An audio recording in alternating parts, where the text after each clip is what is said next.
Chapter 94. Nandu Wenshan looked at Yi Futian. This guy was talented, but saying he was fated to be an emperor was a bit too much.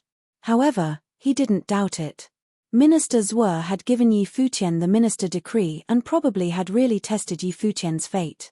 It meant that he couldn't have an average fate. Nandu Wenshan looked at Yi Futian. This guy was talented, but saying he was fated to be an emperor was a bit too much. However, he didn't doubt it. Minister Zhuo had given Yi Futian the minister decree and probably had really tested Yi Futian's fate. It meant that he couldn't have an average fate. Looking at the handsome figure before him, Nandu Wenshan said, "No matter what, do not go to the Nandu clan tomorrow. If it's truly as you said, that Minister Zhuo didn't tell the emperor, then there's more to the fact that he sent Minister Hua. If you object, he will definitely not treat you nicely. Uncle, if I have the fate of an emperor and don't mind what happened before, will Nandu support me?" Yi Futian asked instead of replying to what Nandu Wenshan said. The Nandu clan was the previous royalty after all.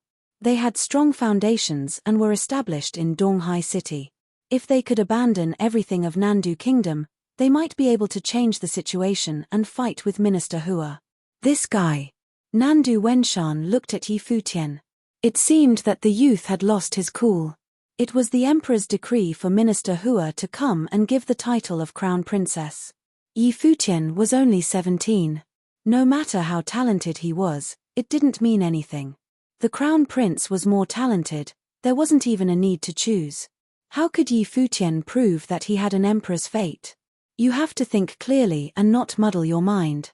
Would you like me to pass a word on to Jiyu?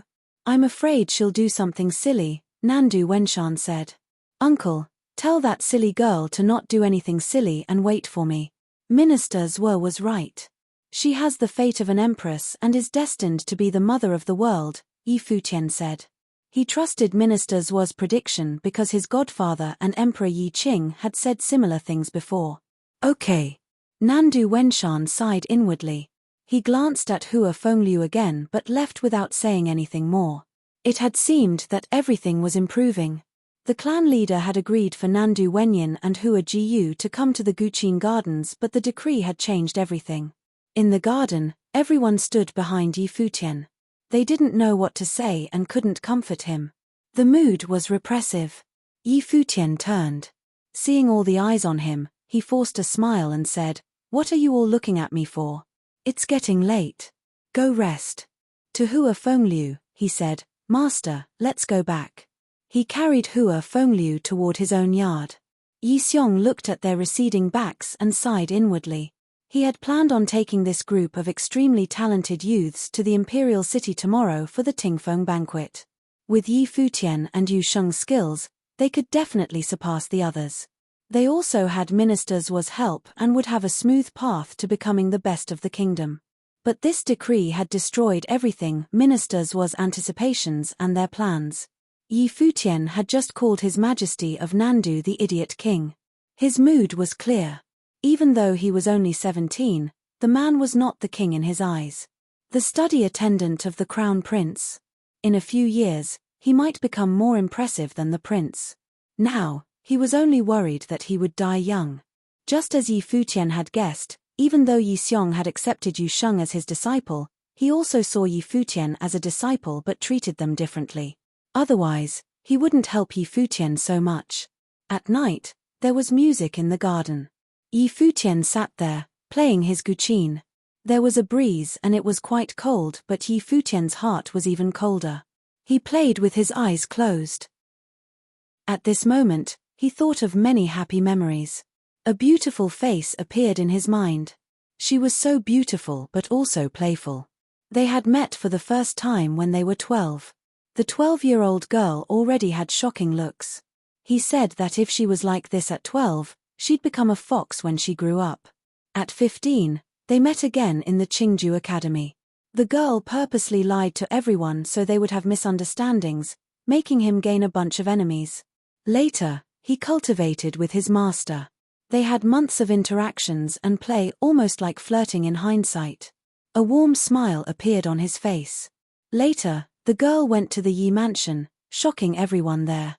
The two then joined hands by the Qingju Lake to announce their relationship. Then, they separated. After that, something happened in Qingju City. He crossed the East Sea and caused a commotion in Donghai Academy so she would know he was there. They met again in the Guqin Gardens and the girl hugged him gently. The two were in love but didn't dare to publicize it until the school of the Emperor Star started suspecting it. When Mu Yunxian spread the rumors, he walked into the school of the Emperor Star. He marked their relationship with a kiss, leading to the battle at the gate of the school. They held hands and smiled, facing the future fearlessly. In the school of the Finance Star, the two slept in each other's arms. The girl was shy but did not stop him. He knew that she was willing to give him everything. He swore in his heart that he would marry her. However, no one expected that fate was a joke. The imperial city's order was so aggressive and merciless, it destroyed everything. The music went from heartwarming to sweet.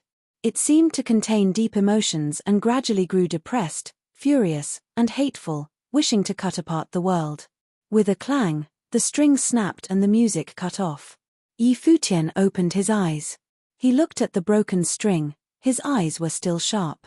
When he looked up, he saw the old man with a broom under the moonlight. The violence in his eyes disappeared. He asked, "Grandpa Yu, why aren't you resting?" "I was attracted by your music," the old man said with a smile. "Young master, your music is a bit chaotic today. Did something happen?" Futian glanced at him and felt something affectionate. He said, "Grandpa Yu, someone wants to steal the girl I love." "How can someone dare to steal young Master Yi's girl?" the man asked in confusion.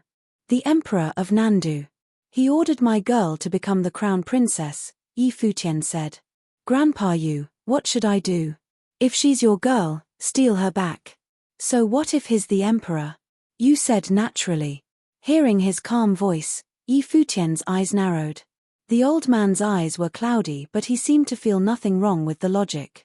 Futian smiled brightly. "Grandpa Yu, you're right. If she's my girl, so what if he's the emperor? Young Master Yi, please rest early. I'll go now." The old man stooped low and left. Looking at his back, Futian's smile grew determined. The night was as still as water. Futian didn't sleep the entire night. Later, a black-winged eagle landed soundlessly in the garden. Futian climbed onto it and wind appeared. The eagle flapped its wings and flew. However, the moment the black-winged eagle shot into the sky, a figure appeared out of thin air and blocked him. It was Yi Xiong. "Where are you sneaking off to at night? Are you a thief?" A cold voice sounded behind him. Futian turned to see Tang Lan there. "Senior Yi, Aunt Tang." Futian smiled wryly. It seemed that everyone was guarding him instead of sleeping. People appeared one after another down below. Yu Sheng, Yi Qingxian, and Tang Wan were all there, looking up at him. They had guessed he would run away alone. "Whatever you want to do, talk about it after tonight," Yi Xiong said coldly. Futian knew he couldn't leave now. He just nodded and had the eagle land on the ground. Then he went to his room to rest. The others watched him without leaving. They sat in the garden, guarding him. It was the last day of year 10,000 of the divine calendar. In the morning, Futian walked out of his room and saw the people sitting in the courtyard. It made him feel warm inside. These people were all part of his family. "Master, you're up so early too," Futian said, walking to Hua Fengliu who was on the bench. "Aren't we going to see your masteress and Jiyu today?"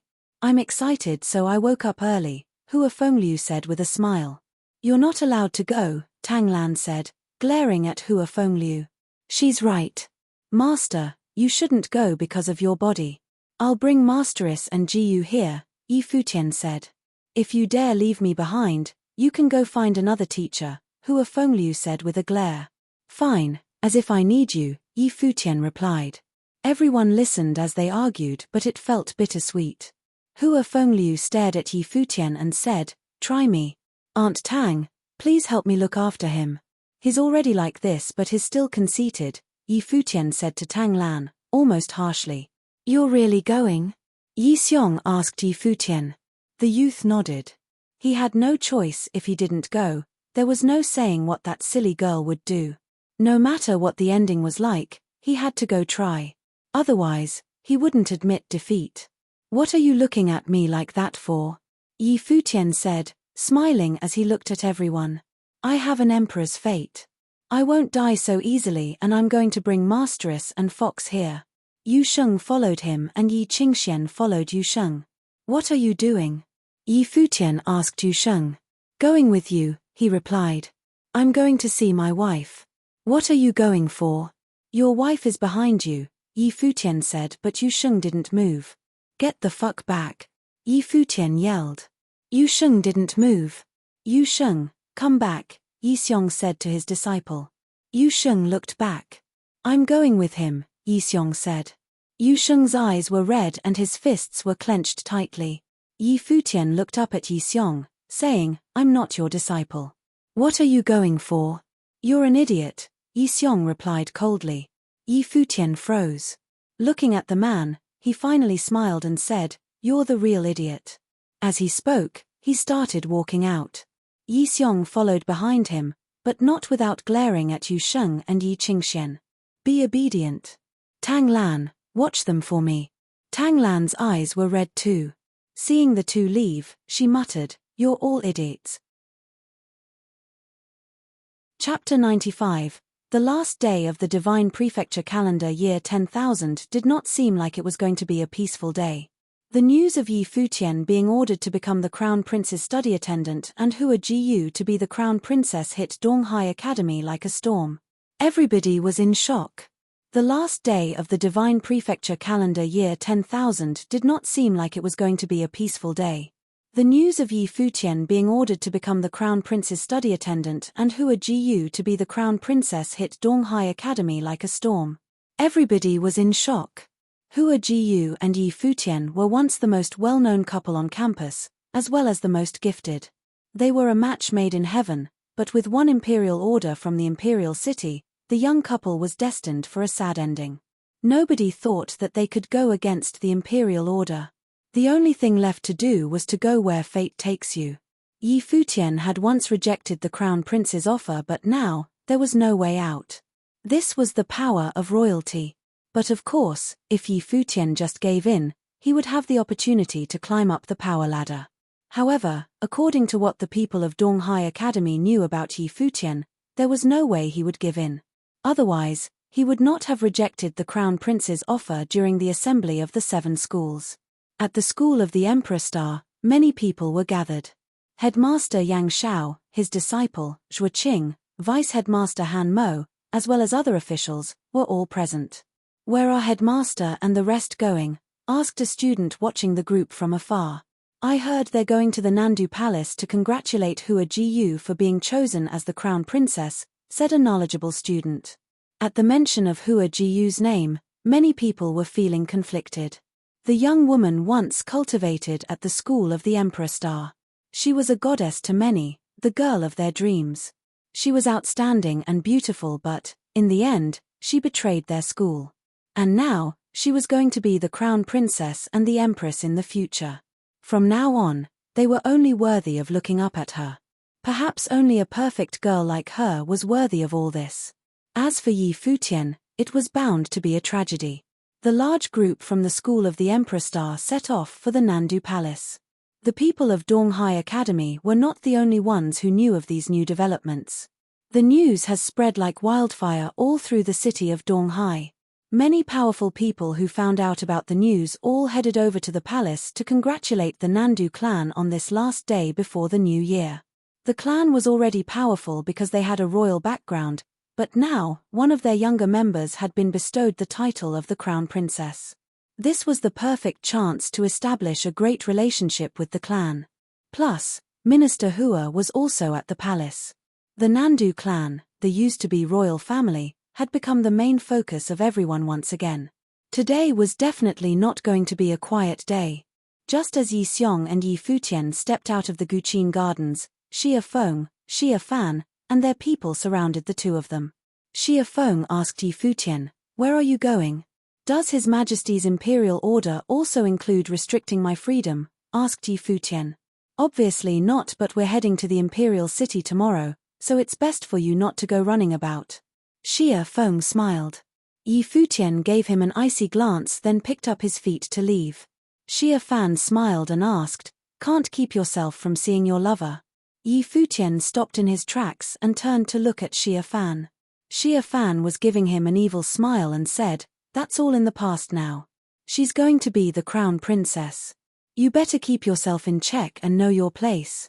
If you keep having these thoughts, I'm afraid." Xia Fan laughed but did not continue. The mocking look in his eyes became more obvious. He was provoking Yi Futian on purpose. He actually hoped that Yi Futian would cause a ruckus by disobeying the imperial order. This way, it would be a dead end for him. Literally. No one was going to be able to save him. Yi Futian suddenly gave Xia Fan a smile before walking towards him. Xia Fan watched Yi Futian as he neared. The smug look on his face grew. Did Yi Futian think he was still the genius cultivator that ministers were favored? Things were different now. Only bad things were waiting for Yi Futian. The crown prince obviously had it out for him. Yi Futian stopped in front of Xia Fan with a charming, bright smile. He then took out the decree of the minister and showed it to Xia Fan. "Do you know what this is?" The look on Xia Fan's face changed a little. Was Yi Futian really threatening him with the decree of the minister at a time like this? Just then, Yi Futian acted at the speed of light. His fist landed right on Xia Fan's face. Because Xia Fan had no time to react, to defend himself, he was knocked down to the ground, face first. "How presumptuous," yelled Xia Feng. The powerful cultivators came in closer. Yi Xiong also came closer behind Yi Futian. His aura was domineering and his long robe blew in the wind. "Even if he doesn't know what this is, you should know, right?" Yi Futian held the decree of the minister up for Xia Feng to see. "I was bestowed the title of the Crown Prince's study attendant by His Majesty and give this decree by ministers were. To insult me in public, is that dissatisfaction with the emperor or is he looking down on ministers were?" Xia Feng's expression darkened at Yi Futian's words. However, he did not dare to lay a hand on Yi Futian. Even though Yi Futian was most likely going to end up being very pitiful, there was nothing wrong with what he said. Xia Fan crawled off the ground, blood in the corners of his mouth. A bruise had already formed on his face. He threw Yi Futian a murderous look as he continued to stare. However, he made no moves to get revenge. Instead, he smiled a creepy smile and said, "You're right, my actions were too rash. I apologize." Xia Fan believed that Yi Futian would be dead soon. He'll allow him to be arrogant for a little longer. He would take the punch. Yi Futian saw the creepy smile on Xia Fan's face and returned it with a cold, icy glare. He did nothing to hide his murderous intentions. Turning around, Yi Futian was on his way again. "Follow," ordered Xia Feng when he saw Yi Xiong and Yi Futian leaving. A large group following obnoxiously after the two and headed in the direction of the Nandu Palace altogether. This day was not a quiet one for the Nandu clan. People kept arriving with congratulatory words. The guests were all powerful people of Donghai City. The large palace was filled with guests for the first time in a long time. At this scene, the people of the clan felt as if they have recovered their glory. Many people were very excited at this and imagined the clan's bright future. The only thing giving the clan a headache was Hua Jiyu's attitude. She still seemed to be very put off by this situation. Many people in the clan could not understand. Was this because of Yi Futian? Everyone knew who to choose between a gifted young man and a gifted crown prince. Why was she still stuck on Yi Futian? It was all because she was still too young. Hua Jiyu was still at the age that her imaginations were more important than reality.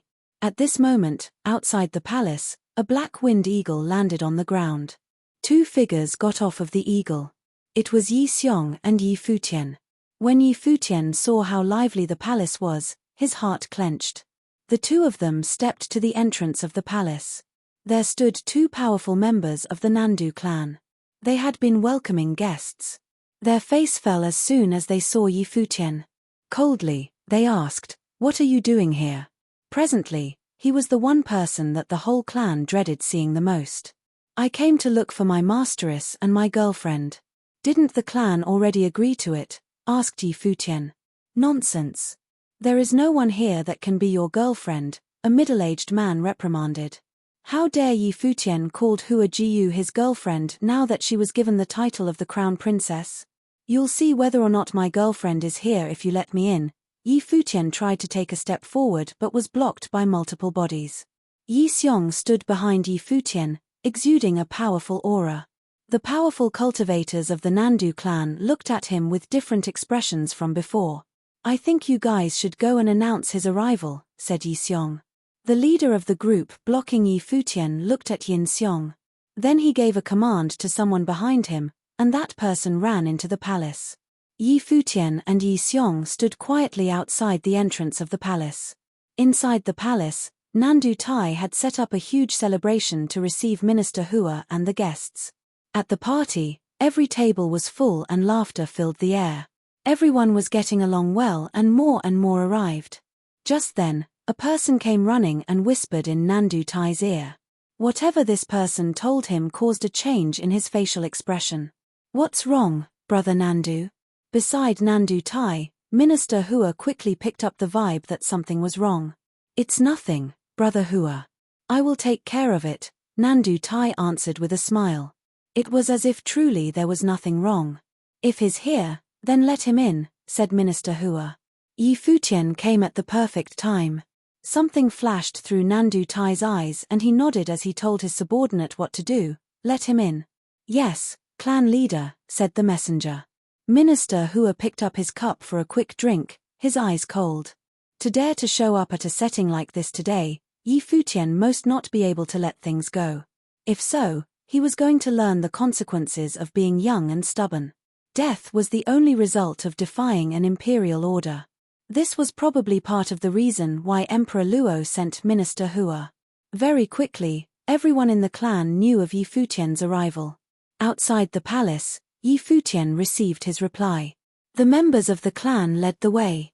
Yi Futian looked into the spacious palace and turned to Yi Xiong beside him. Senior, if anything happens, just leave. Forget about me. Can you shut up? Reprimanded Yi Xiong. Yi Futian did not know what to say and shut his mouth. Taking a step forward, Yi Futian stepped into the Nandu Palace for the second time.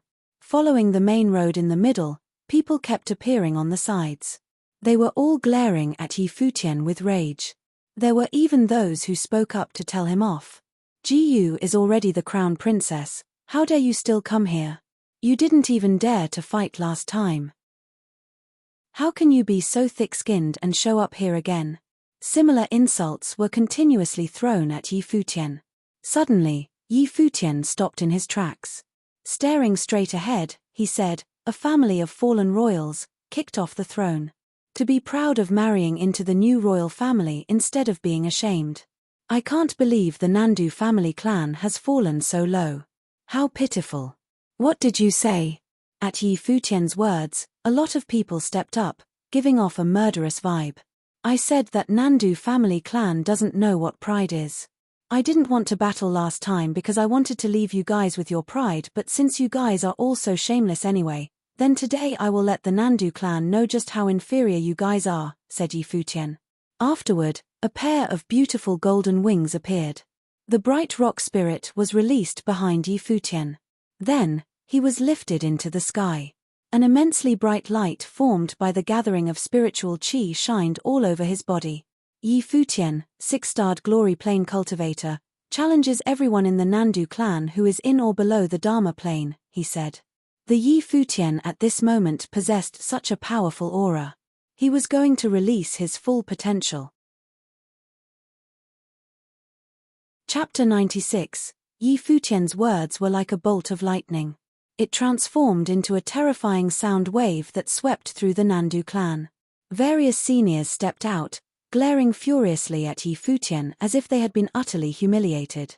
Yi Futian's words were like a bolt of lightning. It transformed into a terrifying sound wave that swept through the Nandu clan. Various seniors stepped out, glaring furiously at Yi Futian as if they had been utterly humiliated. Presumptuous. You don't know your place.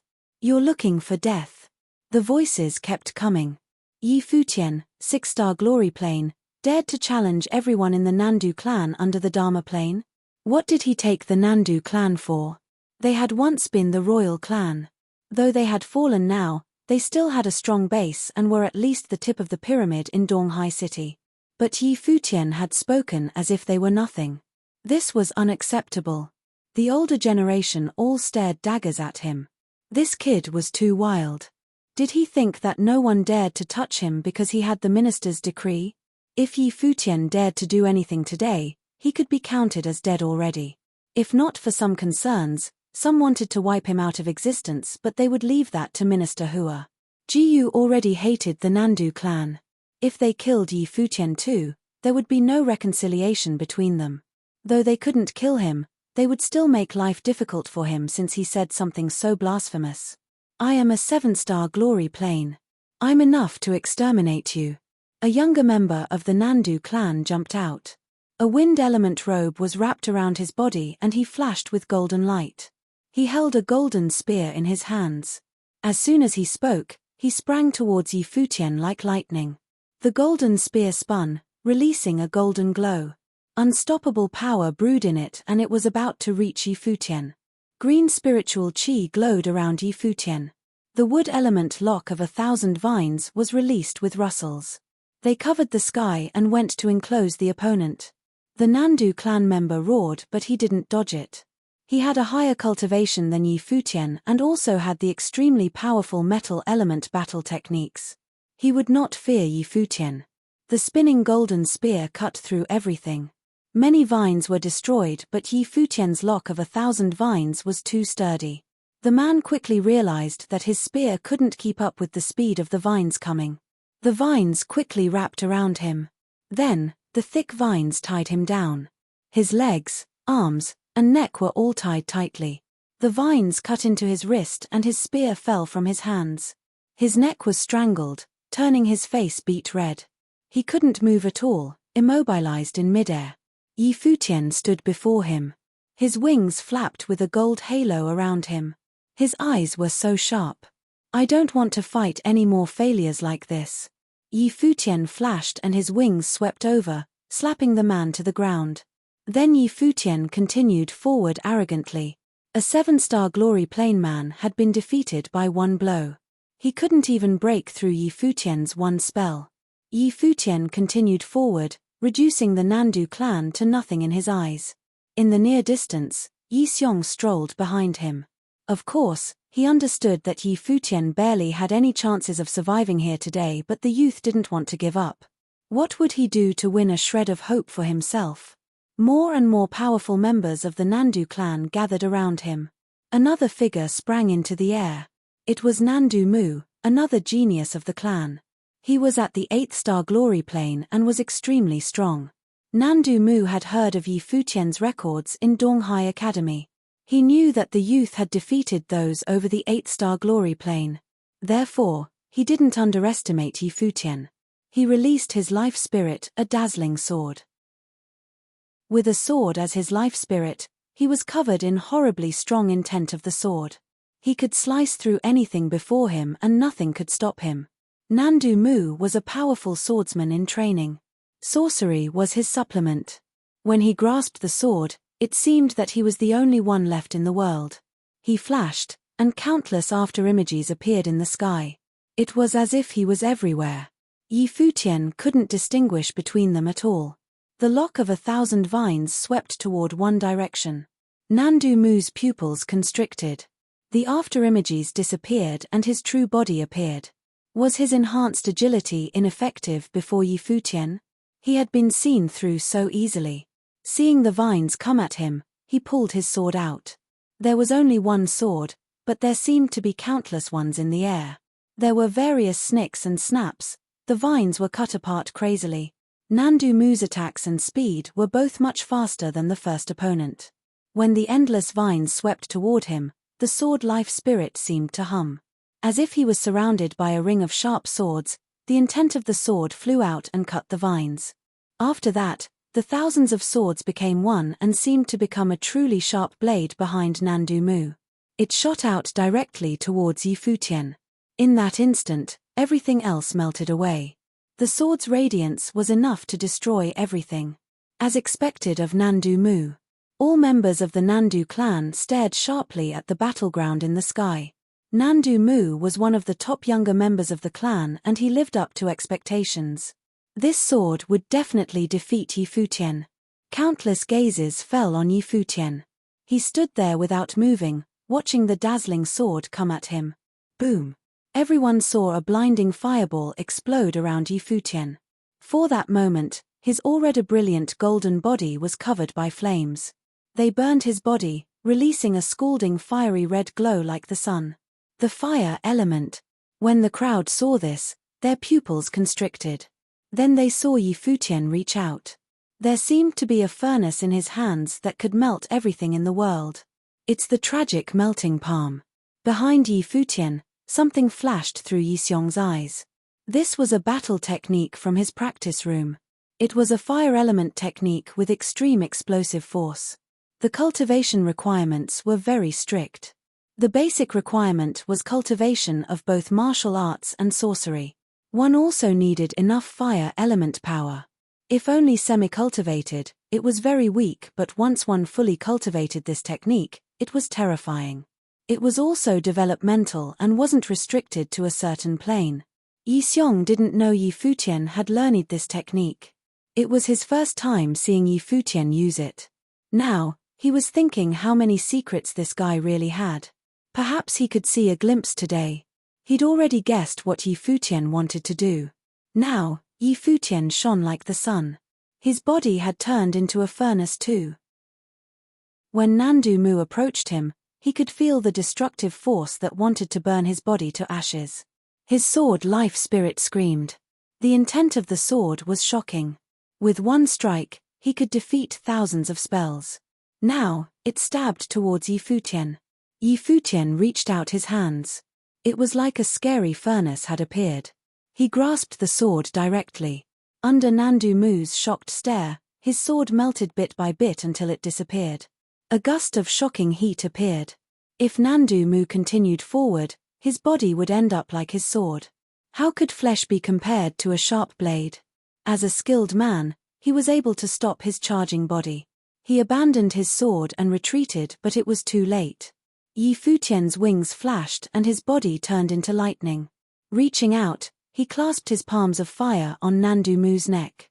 Then his wings flapped and Yi Futian descended quickly. He raised his hand and slammed Nandu Mu to the ground while he shot into the sky again like a golden streak of lightning. The powerful figures of Nandu clan watched as Nandu Mu writhed on the ground. He was covered in burns and had been injured gravely. Someone covered with light took him away. More people stared up at Yi Futian with uncomfortable expressions. Yi Futian was so powerful that even someone like Nandu Mu was crushed, completely not at his level. If this was the case, the Nandu clan would have a hard time finding someone in the 8-star glory plane to fight with him one-on-one. It may work with a 9-star glory plane genius. Where do you get your arrogance from as a fallen clan? Yi Futian said coldly as he advanced. The Nandu clan was so humiliated but they couldn't refute him. Seeing Yi Futian advance step by step toward the location of their banquet, a senior said, "Take him down. I don't want to see him take another step." They hadn't expected Yi Futian would be so powerful. If he was allowed to reach the banquet, it would be a disgrace to the clan. Today, there were many big figures of Donghai City at the banquet, including Minister Hua. Hua Jiyu, a member of the clan, was now the crown princess. It was a moment of glory with no time for disturbances. Countless figures came out. Some shot to the sky. Others gathered their spells on the ground. The spiritual qi went crazy in the air. Since Yi Futian wanted to fight everyone under the Dharma plane of the Nandu clan, they would satisfy him. After they take Yi Futian down, it would still be embarrassing, but it was better than being defeated by him one by one. Yi Futian was now surrounded by powerful figures. However, he continued forward as if he didn't see anything. Countless spells were released at once, exploding with shocking might. Spells of various schools swept towards Yi Futian as one. In an instant, the youth was attacked by all these spells, but he continued strolling in the air, seeming even more elegant. Chapter 97. Chapter 97. Shock. Chapter 97. Shock. Yi Futian floated arrogantly in the air. His body was illuminated by both a golden light and the light given off by the flames. Yi Futian shined bright like the sun. The attack spells continued to charge at Yi Futian, but every time they got close, they were destroyed by the flames. His body acted as a giant furnace. This was the frightening point of the palm of melting sadness. In order to cultivate the palm of melting sadness, one needed to cultivate both martial arts and sorcery. They must gather endless amounts of fire spiritual chi to join with the fire spiritual chi within themselves. This would cultivate the body in a fearsome burning furnace, ready to incinerate all in its way. And when the powers erupted, the flames would gather in the palm. If others were struck by the palm, they would be directly cremated into ashes. If Yi Futian hadn't gone easy on Nandu Mu, he would have been dead, ceasing to exist. When the members of the Nandu clan saw the attacks thrown at Yi Futian being destroyed, the expressions on their faces darkened. What type of battle technique was this? It was just too powerful. They knew ordinary spells were no use on Yi Futian. Whether it be martial arts cultivators or sorcerers, anyone within the 8-starred glory plane was a piece of cake to Yi Futian. More clan members gathered. They all knew of the insulting words Yi Futian said, but all they could do was watch as other members fell victim to his wrath. Just then, a golden rod, formed by spiritual chi, appeared in Yi Futian's hand. The wings on his back fluttered and carried him off like a giant rock at an incredible speed. A sorcerer was casting a spell in the direction Yi Futian was headed in. Upon seeing Yi Futian, who was charging straight for him, the sorcerer turned away hurriedly. However, with the help of wind sorcery, the rock spirit, and his rock form, Yi Futian was unbelievably fast. His rod smashed down on the sorcerer's shoulder. A loud, crisp sound was heard. It sounded like the crushing of bones. Following that, the sorcerer's body began to fall from the skies, smashing harshly onto the ground. A giant thunder bird flew towards Yi Futian. The giant bird, enveloped by the lightning, was ready to attack Yi Futian. Yi Futian's golden rod danced in the air around him, nothing could get through to him.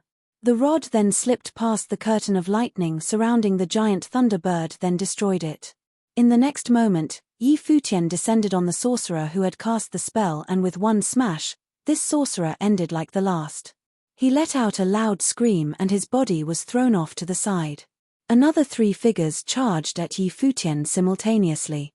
Their bodies were surrounded by wind sorcery. They used the power of the wind to get close to Yi Futian and barricade him between the 3 of them.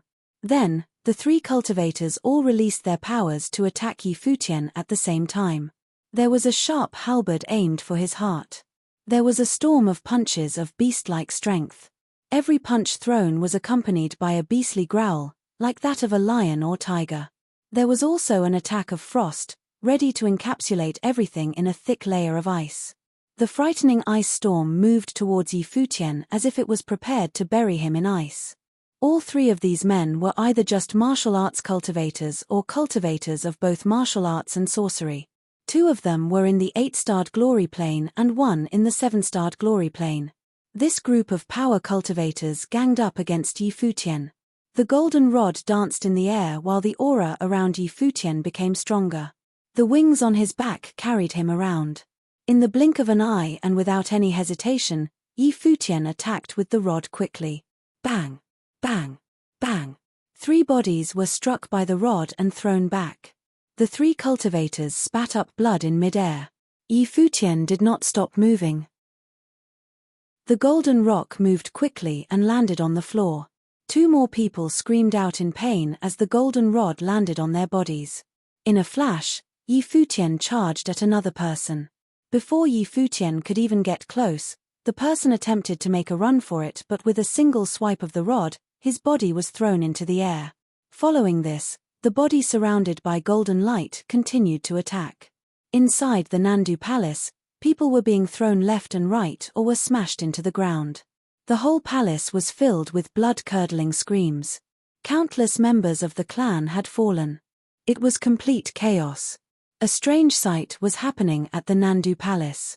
A 6-starred glory plane cultivator was walking through the palace, and following on both sides of this young man were powerful cultivators in higher planes. However, they could only follow. No one dared to fight him.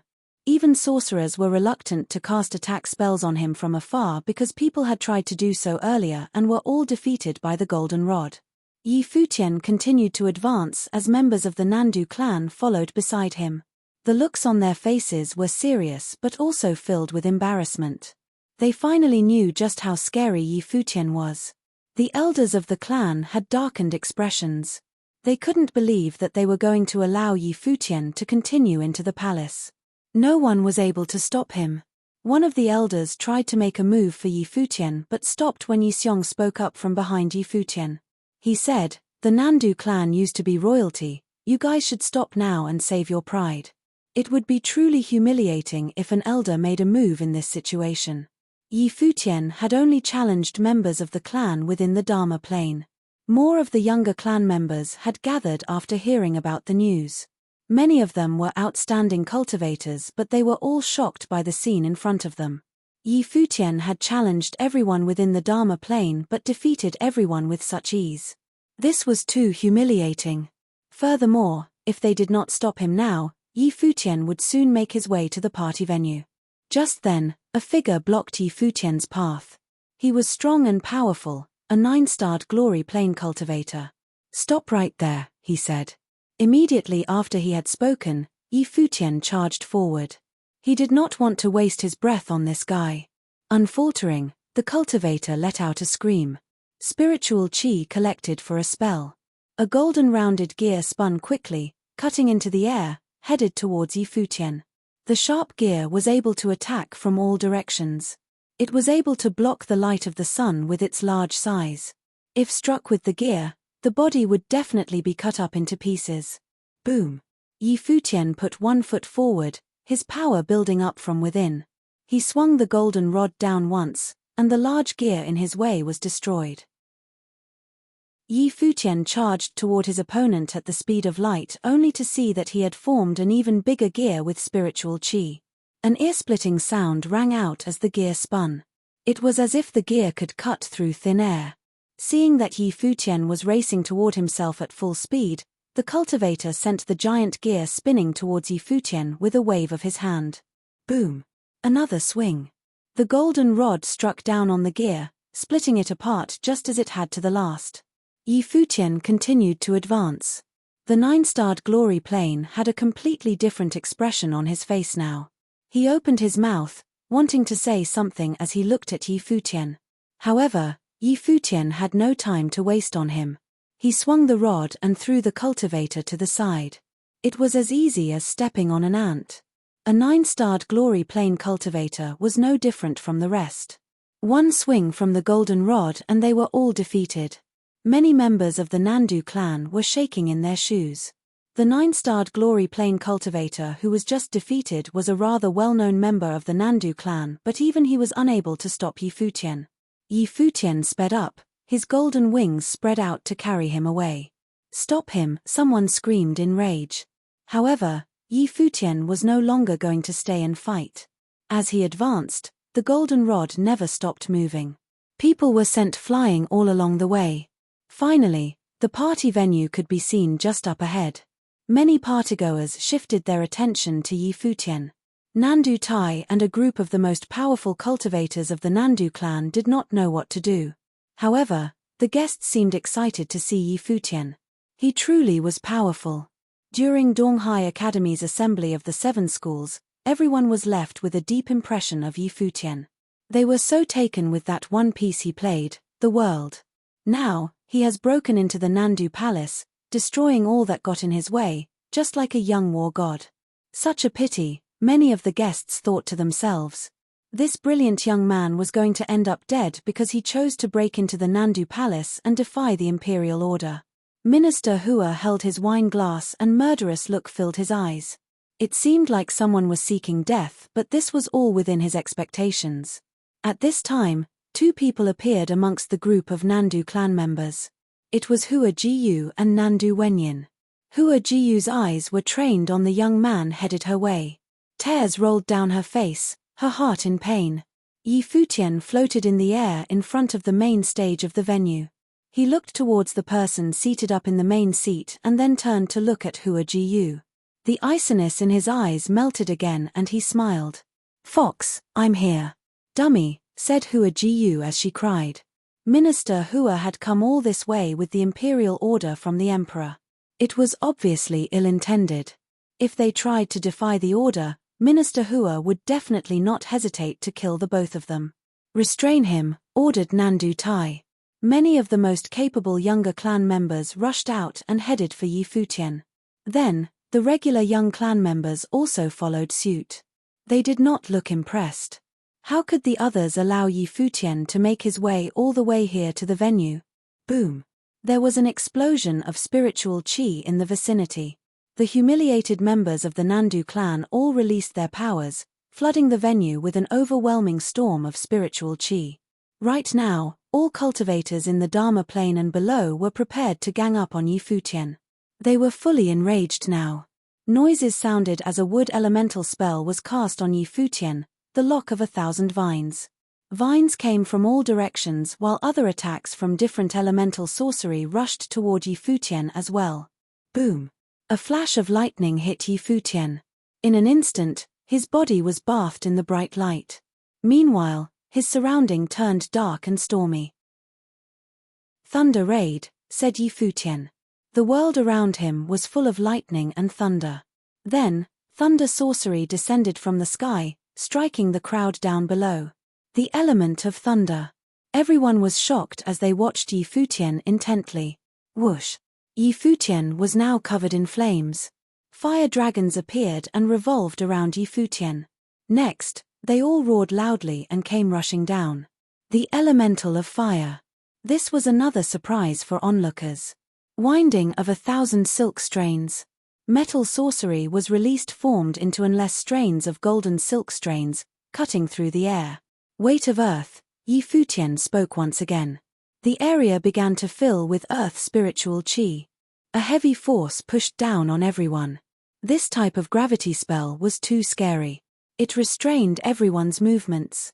Those high-level officials were frozen with the wine glasses still in their hands as they stared at Yi Futian. He was a full attribute sorcerer. Chapter 98. The people at the banquet were all the big figures of Donghai City, but they were unsettled by a youth. Countless days ago, they had gone to watch the assembly of the 7 schools, attended by the Crown Prince and Minister Hua. Yi Futian, the disciple of the Qin Devil, had cleared the name of his master. He had dedicated the song hero to his master and used the world to display his emperor's intent. The students from the school of the Emperor Star who stepped onto the battleground all knelt down to him. He was so brilliant that the Crown Prince wanted to make him minister, but Yi Futian refused. The people at the banquet were all the big figures of Donghai City, but they were unsettled by a youth. Countless days ago, they had gone to watch the assembly of the 7 schools, attended by the Crown Prince and Minister Hua. Yi Futian, the disciple of the Qin Devil, had cleared the name of his master. He had dedicated the song hero to his master and used the world to display his emperor's intent. The students from the school of the Emperor Star who stepped onto the battleground all knelt down to him. He was so brilliant that the Crown Prince wanted to make him minister, but Yi Futian refused. Countless days later, a decree had fallen upon Donghai City, cutting off the youth's future. They all understood the meaning behind this. There seemed to be only one path waiting for the youth who refused to obey. Even if he agreed to go to the imperial city, the ending would still be the same. Today, Yi Futian forced his way into the Nandu clan. He shone brightly, brighter than he had in Donghai Academy. Right now, spiritual chi of various elements wrapped around him. Spells of different schools exploded, instantly defeating countless younger members of the Nandu clan. He was also a musical sorcerer with the elemental talent he revealed now. He was clearly a 1-in-a-century full attribute sorcerer. Minister Hua narrowed his eyes, his murderous intent intensifying. It seemed that the Crown Prince's guess was logical. Minister Zhuo had seen something early on, which meant that he must kill Yi Futian today to remove the threat. Nandu Tai's shuddered inwardly too. Yi Futian's talent was the same as Hua Jiyu.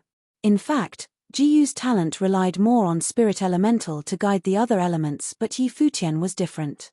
His full attribute nature was balanced and powerful. The various elemental spells he cast were the best evidence. The power of each spell was way above what was typical of his plane. This meant his elemental strength was very strong, and this applied to every element. The strong of Donghai Academy shuddered too. Han Mo and Zhuo Qing all stared at Yi Futian. It seemed that they still didn't witness Yi Futian's full power at the earlier battle. Was this all of his talent now? Even Zhuo Qing was a bit jealous. Yi Xiong still stood quietly behind Yi Futian. His heart trembled too. Was this really Yi Futian? The shameless and playful guy had hidden such world-shaking talent. He should have risen to the top, but now he was stuck in the shallow water, struggling in Donghai City. An order from the king forced him into a state of despair. Hua Jiyu kept looking at Yi Futian. Her teary eyes were unblinking and her gaze grew more and more resolute. She took a step, wanting to go to Yi Futian, but Nandu Ku stopped her. "Miss," he said, "don't make it hard for me." Hua Jiyu looked coldly at the figure. She no longer had any feelings for this family the moment the Nandu clan accepted the decree. She looked away from Nandu Ku to Yi Futian. Her eyes were so gentle.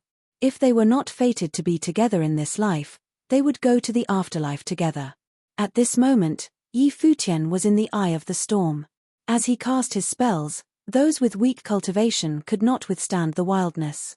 Many were hit and it was chaos. Yi Futian raised the golden staff again. He twirled it in the air and a tremendous power descended, seeming to break apart the sky. When attacks came, after images of the staff appeared all around him.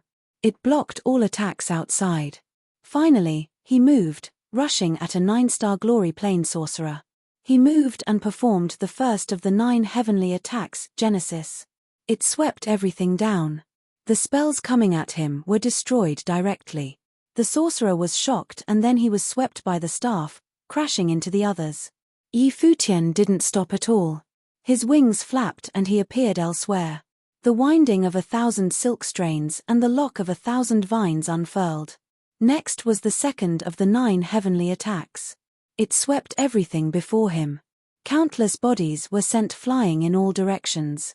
The Nandu clan watched all this, their insides clenching. The younger generation of their family was defeated so easily by Yi Futian. Were they really that weak? Yi Futian had been this wild at the Donghai Academy, but at that time, he didn't release the terrifying talent like today.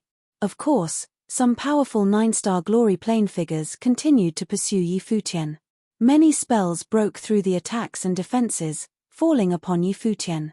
He shook as well, but it seemed as if he was invincible and kept fighting crazily. Zhuo Qing, Go, Yang Shao, headmaster of the School of the Emperor Star, said. Zhuo Qing's eyes flashed. He nodded and rose, heading toward the battlefield. He'd wanted to teach Yi Futian a lesson and was once confident he could defeat the youth. But now, Yi Futian had become so strong. He wasn't that confident anymore. Now, Yi Futian's abilities were too shocking. Zhuo Qing stepped toward the battleground. Seeming to notice him, Yi Futian's wildly fighting body suddenly stopped. Defeated figures were scattered on the ground around him. He welcomed Zhuo Qing with a cold gaze. Hoisting his staff, he walked toward the other. At that moment, a shocking aura appeared around Zhuo Qing. His eyes became demonic and a spiritual wave pierced into Yi Futian's eyes. Yi Futian felt like he was taken over by a demon. His steps faltered as if it was hard to continue. His hand even twitched involuntarily. It was like Zhuo Qing was about to control his body. His ability was very strange. "You guys go," Zhuo Qing said. Countless men at the pinnacle of the glory plane acted at once, attacking Yi Futian. At the same time, Yi Futian radiated with similarly powerful spiritual strength. He stepped forward and his power intensified again. He twirled his golden staff and it flew out, spinning around him. It defeated the spells coming at him and stopped the incoming enemies. However, the golden staff also extinguished. Zhuo Qing continued forward. His power intensified again, his spiritual power becoming more terrifying. Earlier, I performed the world at the school of the Emperor Star. Today, I will perform it again for the Nandu clan, Yi Futian said nonchalantly. As he finished speaking, a dazzling light appeared behind him. Countless music notes danced in the air. The shadow of a Guqin appeared behind him. His life spirit. Everyone's heart trembled. They saw how beautiful the golden rock was behind Yi Futian. The Guqin life spirit hovered above him. Crack. Nandu Tai's hand clenched and broke the cup in his hand. He was clearly shaken. He had 2 life spirits. He was a full attribute genius with twin spirits. Luo Junlin, Crown Prince of Nandu Kingdom, was known to be born to become king. His talent was twin spirits, but he didn't have the full attribute. Now, Yi Futian showed that he had this talent and no one could beat him in the Nandu Kingdom. The gazes of the big figures were fixated on him. Their insides twisted and they felt numb. It was shocking that there was someone as accomplished as him in Donghai City. The people of Donghai Academy were even more shaken. They stared at Yi Futian. This person had once cultivated in the academy, but sadly, he chose the school of the finance star. Nandu Wenshan stood with his sister Nandu Wenyin, behind Hua Jiyu. Seeing Yi Futian like this, he suddenly remembered how Yi Futian once said, "She's the empress and I'm the emperor." Will this be true? Nandu Wenyin watched the boy's extreme talent with teary eyes. This scene was so similar to Hua Fengliu's struggle years ago. Today, it was the man Jiyu loved and he was so much more impressive than his master. He was fighting against the ruler of the Nandu Kingdom as if fighting against destiny. Yi Futian ignored the shaken people. He sat down with crossed legs. His Guqin life spirit floated before him. It seemed intangible, but when he strummed the strings, music was produced. That moment, it felt like he was at the peak of his life. He was alone, above the world like an emperor. The civilians could not meet his eyes, they could only bow down to him. This time, Yi Futian's performance was even wilder than at Donghai Academy. His shocking spiritual storm enveloped him under the support of his life spirit, shattering Zhuoqing's attack. Zhuoqing was livid. His spiritual strength was unable to pass through the storm. Even more terrifying, Yi Futian's music kept streaming into his ears. The spiritual storm was spreading too. As if the emperor's intent had descended, it wanted to plant the emperor's mark in his mind to make him submit to Yi Futian. The strong men around Yi Futian all saw many scenes in their minds. When they looked at Yi Futian, they no longer saw an ordinary boy. Instead, he was a young emperor. He sat there, waiting for them to bow down. The emperor's intent. Everyone focused on Yi Futian because the emperor's intent had appeared in Yi Futian again. He wanted the whole world under him. Last time at Donghai Academy, he had played the world for the crown prince. Today, he was playing for himself. Who was the emperor? Who ruled the world? The weaker ones of the Nandu clan really prostrated themselves. They were influenced by the music and couldn't fight back. The stronger ones retreated, fleeing the battleground. Zhuoqing's face darkened and retreated as well. Only the youth remained in the area, unmatched. Minister Hua set his wine glass down. The will to kill burned in his eyes. This boy must be killed. The music stopped gradually. Yi Futian raised his head and looked in the direction of Nandu Tai. "You know Hua Jiyu's fate," he said. "Then what is my fate?" Chapter 99, Nandu Tai's heart pounded loudly at Yi Futian's question. If Hua Jiyu was fated to be empress, then what was Yi Futian fated to be? He had twin spirits and was a full attribute sorcerer. His power in both martial arts and sorcery were also invincible. Don't even mention same plane cultivators. As a 6-starred glory plane cultivator, Yi Futian was even able to defeat those in the Dharma plane. There was probably no one else in all of Nandu Nation that would be able to do what Yi Futian could. Nandu Tai's heart pounded loudly at Yi Futian's question. If Hua Jiyu was fated to be empress, then what was Yi Futian fated to be? He had twin spirits and was a full attribute sorcerer. His power in both martial arts and sorcery were also invincible. Don't even mention same plane cultivators. As a 6-starred glory plane cultivator, Yi Futian was even able to defeat those in the Dharma plane. There was probably no one else in all of Nandu Nation that would be able to do what Yi Futian could. Minister Zhuo had looked into Yi Futian's fortune, so what was his fate? Nandu Tai had previously questioned why Minister Zhuo would give Yi Futian the decree of the minister, but after the shocking scene he witnessed today, Nandu Tai knew there was a meaningful story behind this. If you're willing to believe me, I am willing to let go of the past. When the day comes that I take over the throne, the Nandu clan will regain its glory and be granted royal authority once again, said Yi Futian. After hearing his speech, Minister Zhuo jumped up from his seat. His murderous intent stronger than ever before. Yi Futian talked about the day he would take over the throne. His words were arrogant and an act of treason. Not only did he want to defy the imperial order, Yi Futian also planned on overthrowing the royal family. The citizens of the city of Donghai were dumbfounded. The 17-year-old young man had said such a preposterous thing. However, with the gifts he demonstrated, what he said was definitely possible. That is if he wasn't killed before that day came. Yi Futian revealed his gifts, his identity as a full attribute sorcerer, his twin spirits, and his determination to be emperor through his peace, the world, all to prove a point to Nandu Tai. Yi Futian knew that as he was now, he had no power to go against the will of the emperor. He could only accept what fate had in store for him. He also knew that once he arrived at the imperial city, only death awaited him. He could not accept this and decided to fight against it to the best of his abilities. The result of that was everything that had happened today. All he wanted was for Nandu Tai to see him, for the clan to see him. When Yi Futian had spoken, Yi Xiong was standing next to him. He knew that what Yi Futian said was no longer a simple defiance of the will of the emperor. There was no way that Minister Hua would let him go. Yi Futian's words caused Nandu Tai to waver. It was hard to imagine that the man who controlled the whole Nandu clan would be rendered speechless twice by a single young man. The Nandu family has already fallen, and the younger generation is only mediocre. The clan gets by solely on the title of used to be royals and are overjoyed because of a marriage ordered by the emperor. If people didn't know, they would have thought that you guys were so happy because you regained royal authority. In reality, the clan is weak like ants. How do you plan on regaining your glory? By relying on Jiyu?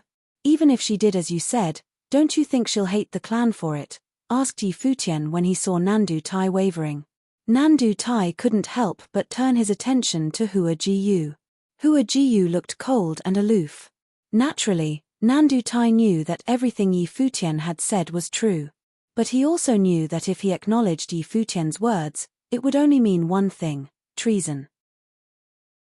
Ever since the Nandu family clan stepped down from the throne, they had always acted with caution. They were afraid to do anything that may cause suspicion from the new royal family. They did not want to be wiped from history by the Luo family.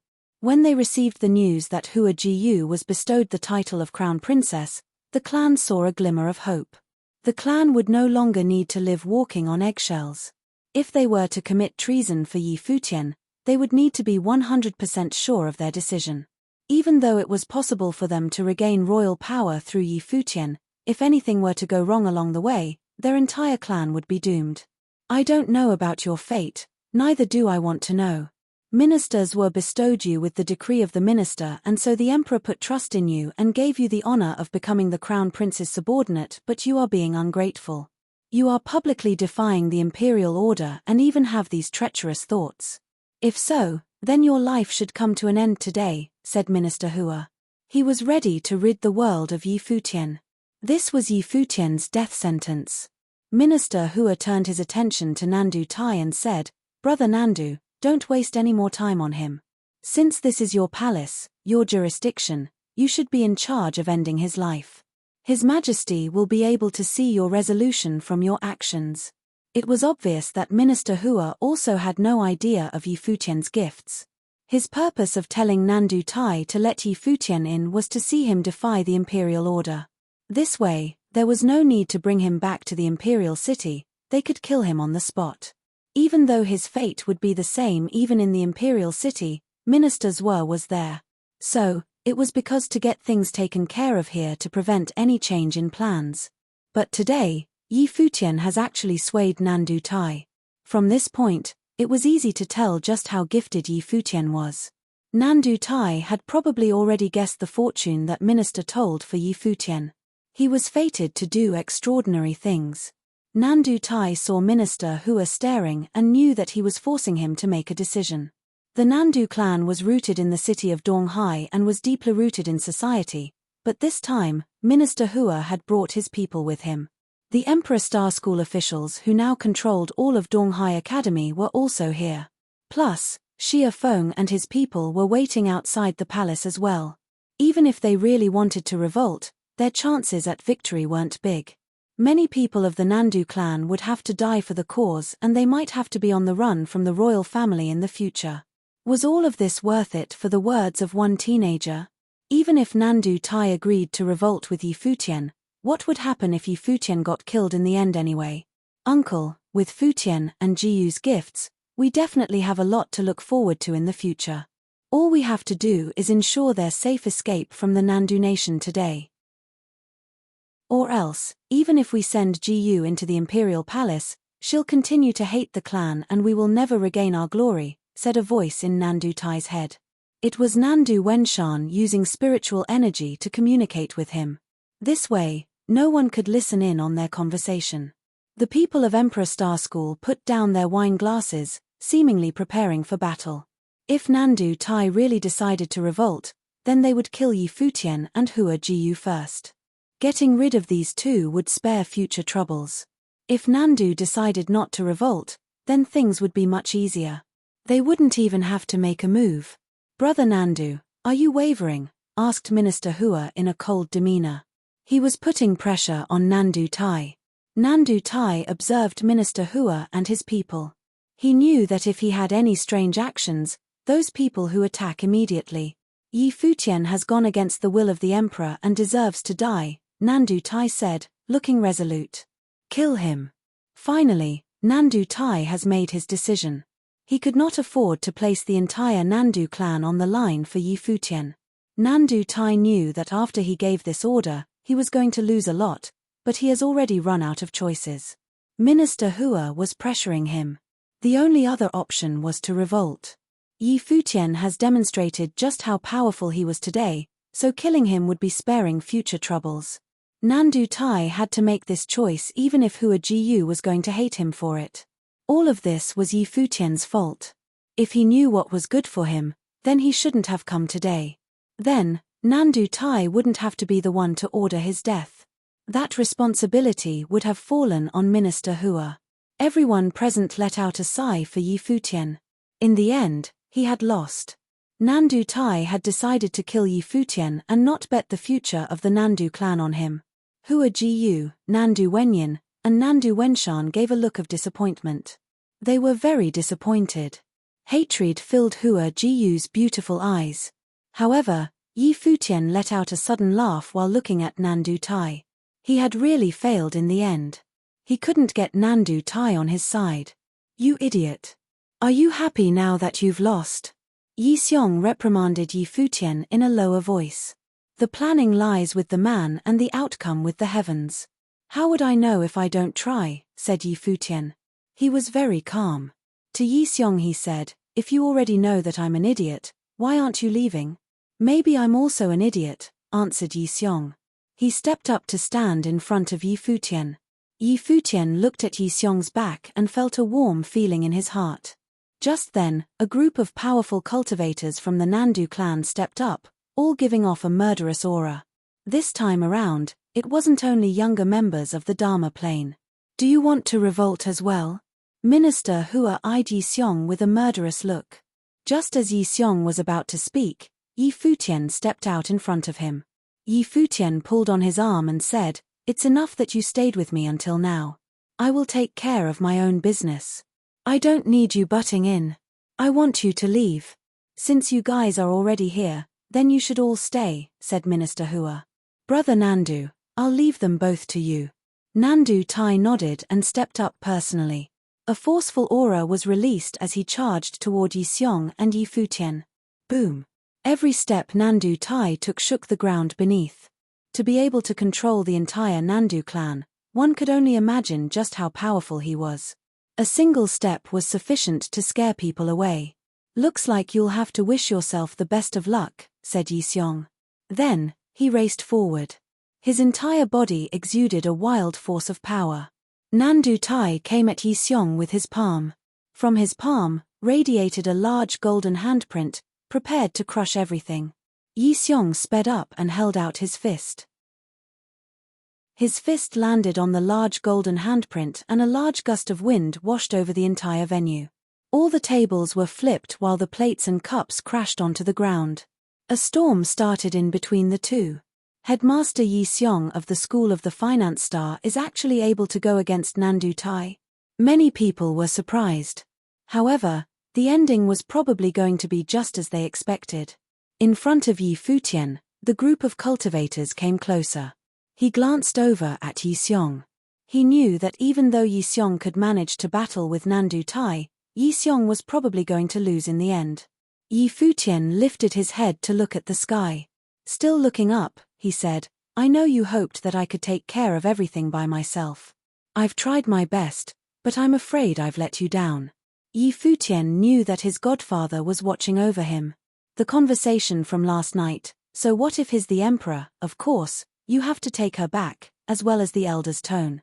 It brought him back to the Yi family house back in the city of Qingju. His godfather had spoken to him just like that before. Yi Futian's senses were very sensitive. There was no mistake, Grandpa Yu was his godfather. Since his godfather told him to come, then he was definitely watching from somewhere. But Yi Futian understood that his godfather could not reveal himself just yet. Senior Snow Ape was a great example. Since Yi Futian was related to Emperor Yi Qing somehow, then his godfather must be linked to him as well. He could not casually expose himself. Therefore, Yi Futian had revealed all his powers in hopes of getting the Nandu clan on his side, so he would have someone to help him, but it was no use. They had chosen to kill him. But now, he didn't know what to do anymore. If his godfather did not appear now, then both Yi Futian and Yi Xiong would be in great danger. Chapter 100. Many people looked at Yi Futian with shock. Who was he talking to? Was someone secretly helping Yi Futian? Many people looked at Yi Futian with shock. Who was he talking to? Was someone secretly helping Yi Futian? Minister Hua frowned as well. He looked into the sky but there were no changes. The strong men before Yi Futian were confused as well. Was this guy scaring them? Did he think he could still live? Looking up, Yi Futian saw that nothing was happening but he still didn't doubt anything. He believed his gut feeling and judgment. Would his godfather not come out if he didn't die? Rustles sounded and vines snaked towards Yi Futian. It was the lock of 1,000 vines at the Dharma rank. It covered the sky and was much stronger than his own spell. Yi Futian's wings flashed, dodging like a streak of gold lightning. However, the terribly thick vines hurled at him. With a smack, he was hit and fell directly toward the ground. Not only was the opponent at the Dharma rank, he was also at an extremely high plane. How could Yi Futian fight against him? No! Hua Jiyu cried. She and Nandu Wenyin, behind her, tried to go forward but were blocked by all the strong fighters. You'll regret this. Eyes filled with tears, Hua Jiyu glared at the Nandu clan resolutely. Jiyu, we don't want to do this either. The Nandu members sighed inwardly, thinking of how much of a bastard Minister Hua was. He made them do the dirty work.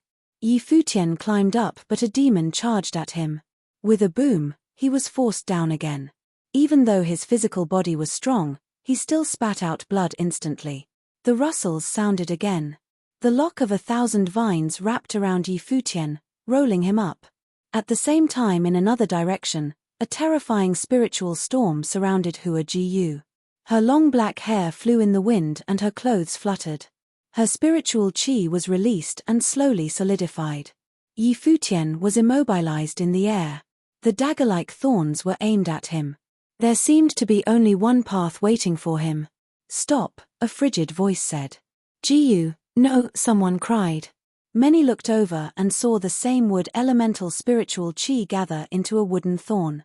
Controlling them, Hua Jiyu stabbed it into her heart. Blood stained her clothing instantly. The attendees of the banquet had already stood up. When they saw this, their hearts clenched. This beautiful girl was so resolute. The Nandu clan looked at Hua Jiyu, their insides twisting. She had just been made the crown princess and their clan had found a shred of their glory from yesteryear.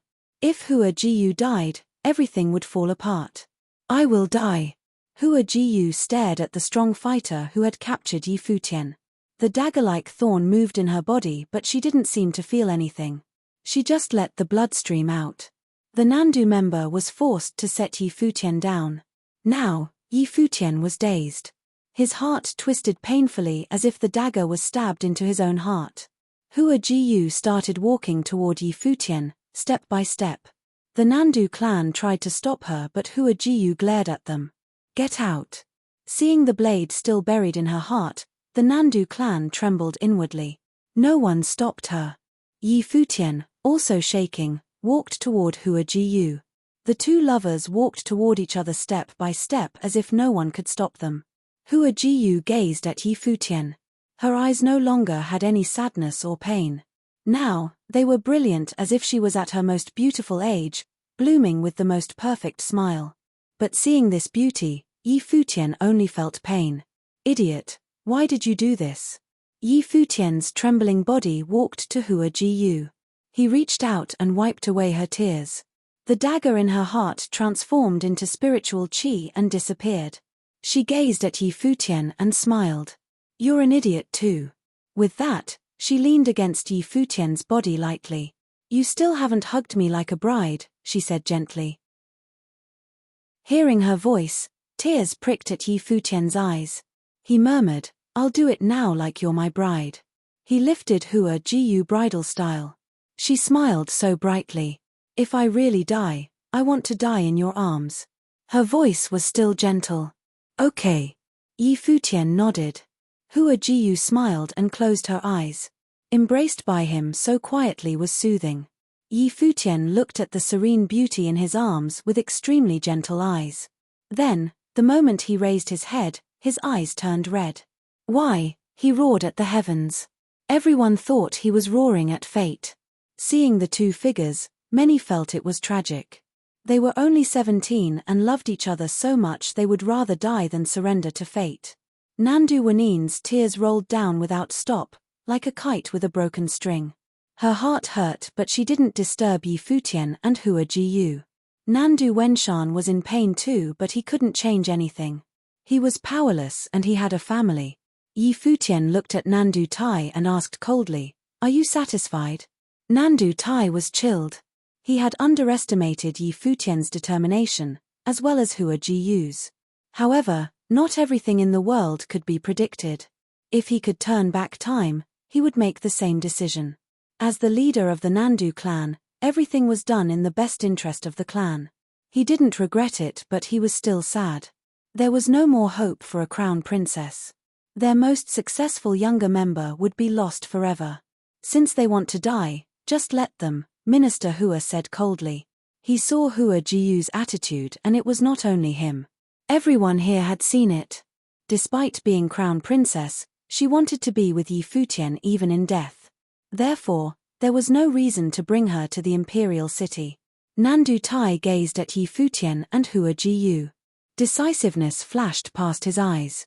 He knew that things could never be fixed from the moment Hua Jiyu stabbed herself.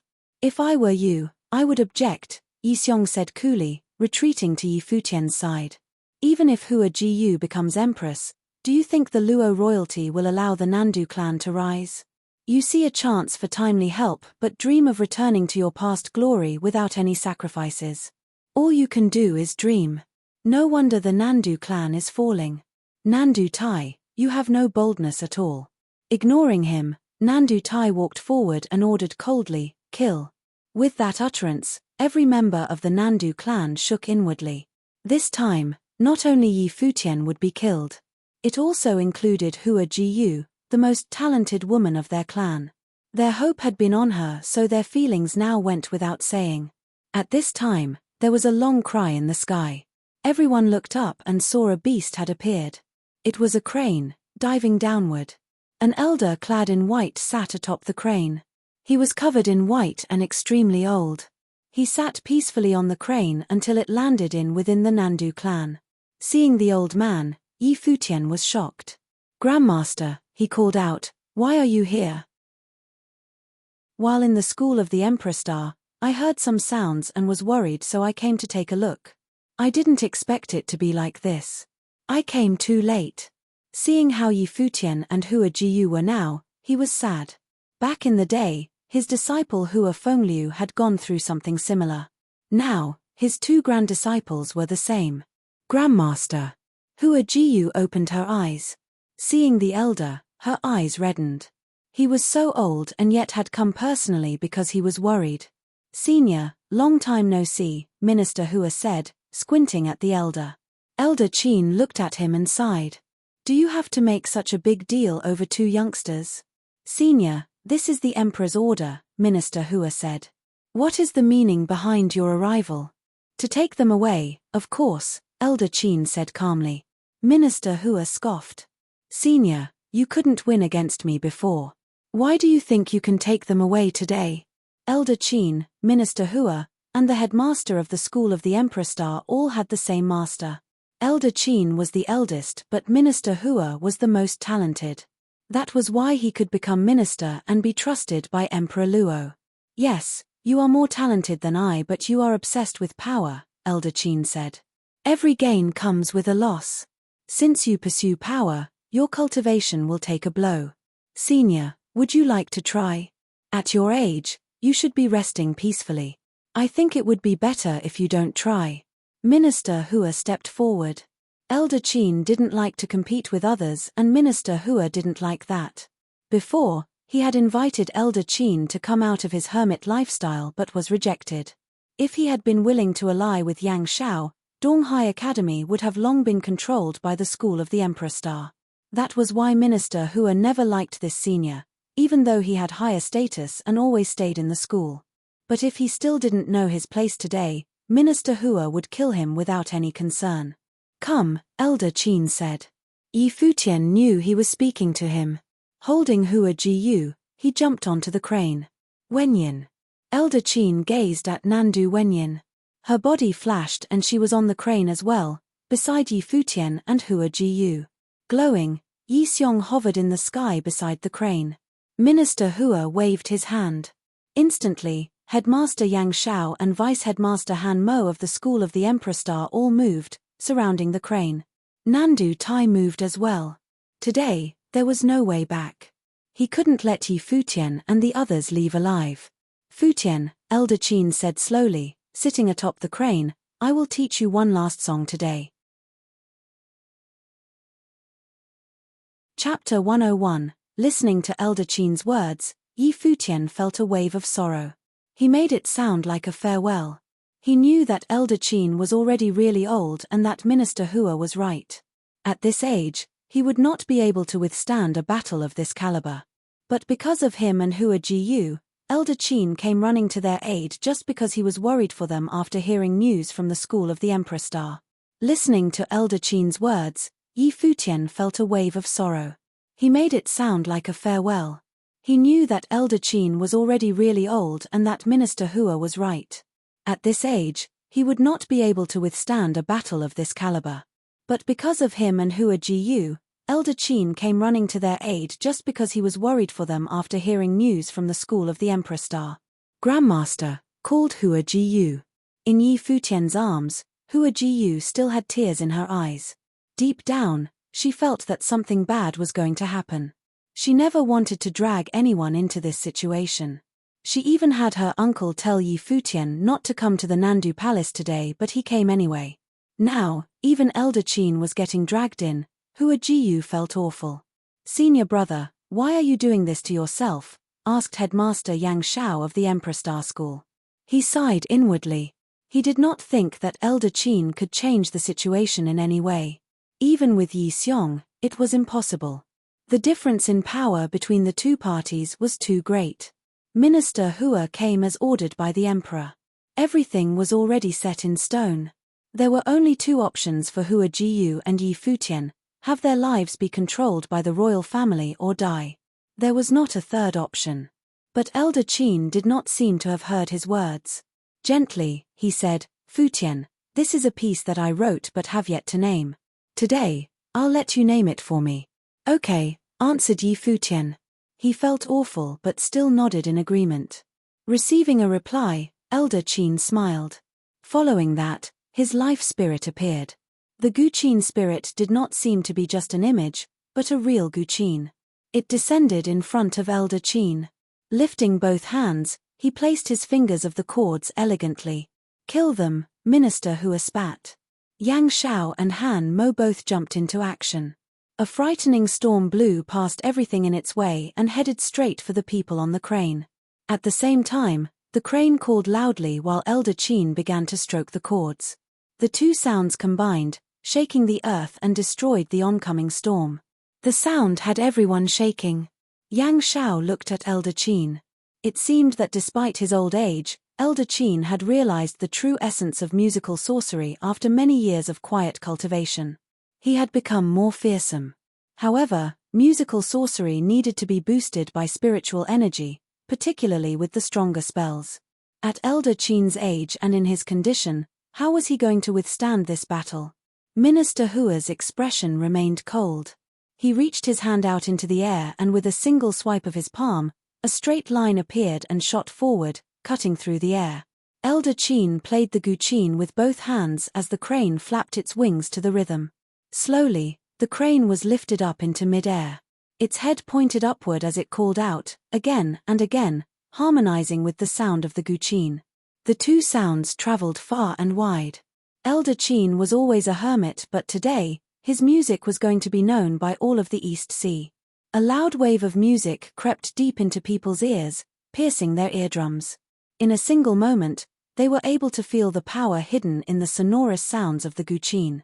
Every attack aimed at Elder Qin was completely destroyed. With the crane as an epicenter, a crazy storm of music exploded and swept over everything. A storm of ice hit and froze the area over. At the same time, a mystical tree appeared in the sky. Its branches grew in a wild manner and created a canopy cover the area. The branches continued to grow, creeping closer to the crane. All the cultivators around were releasing their powers as they tried everything to prevent the crane from leaving the area. Elder Qin was oblivious to all this. He was still focused on his piece.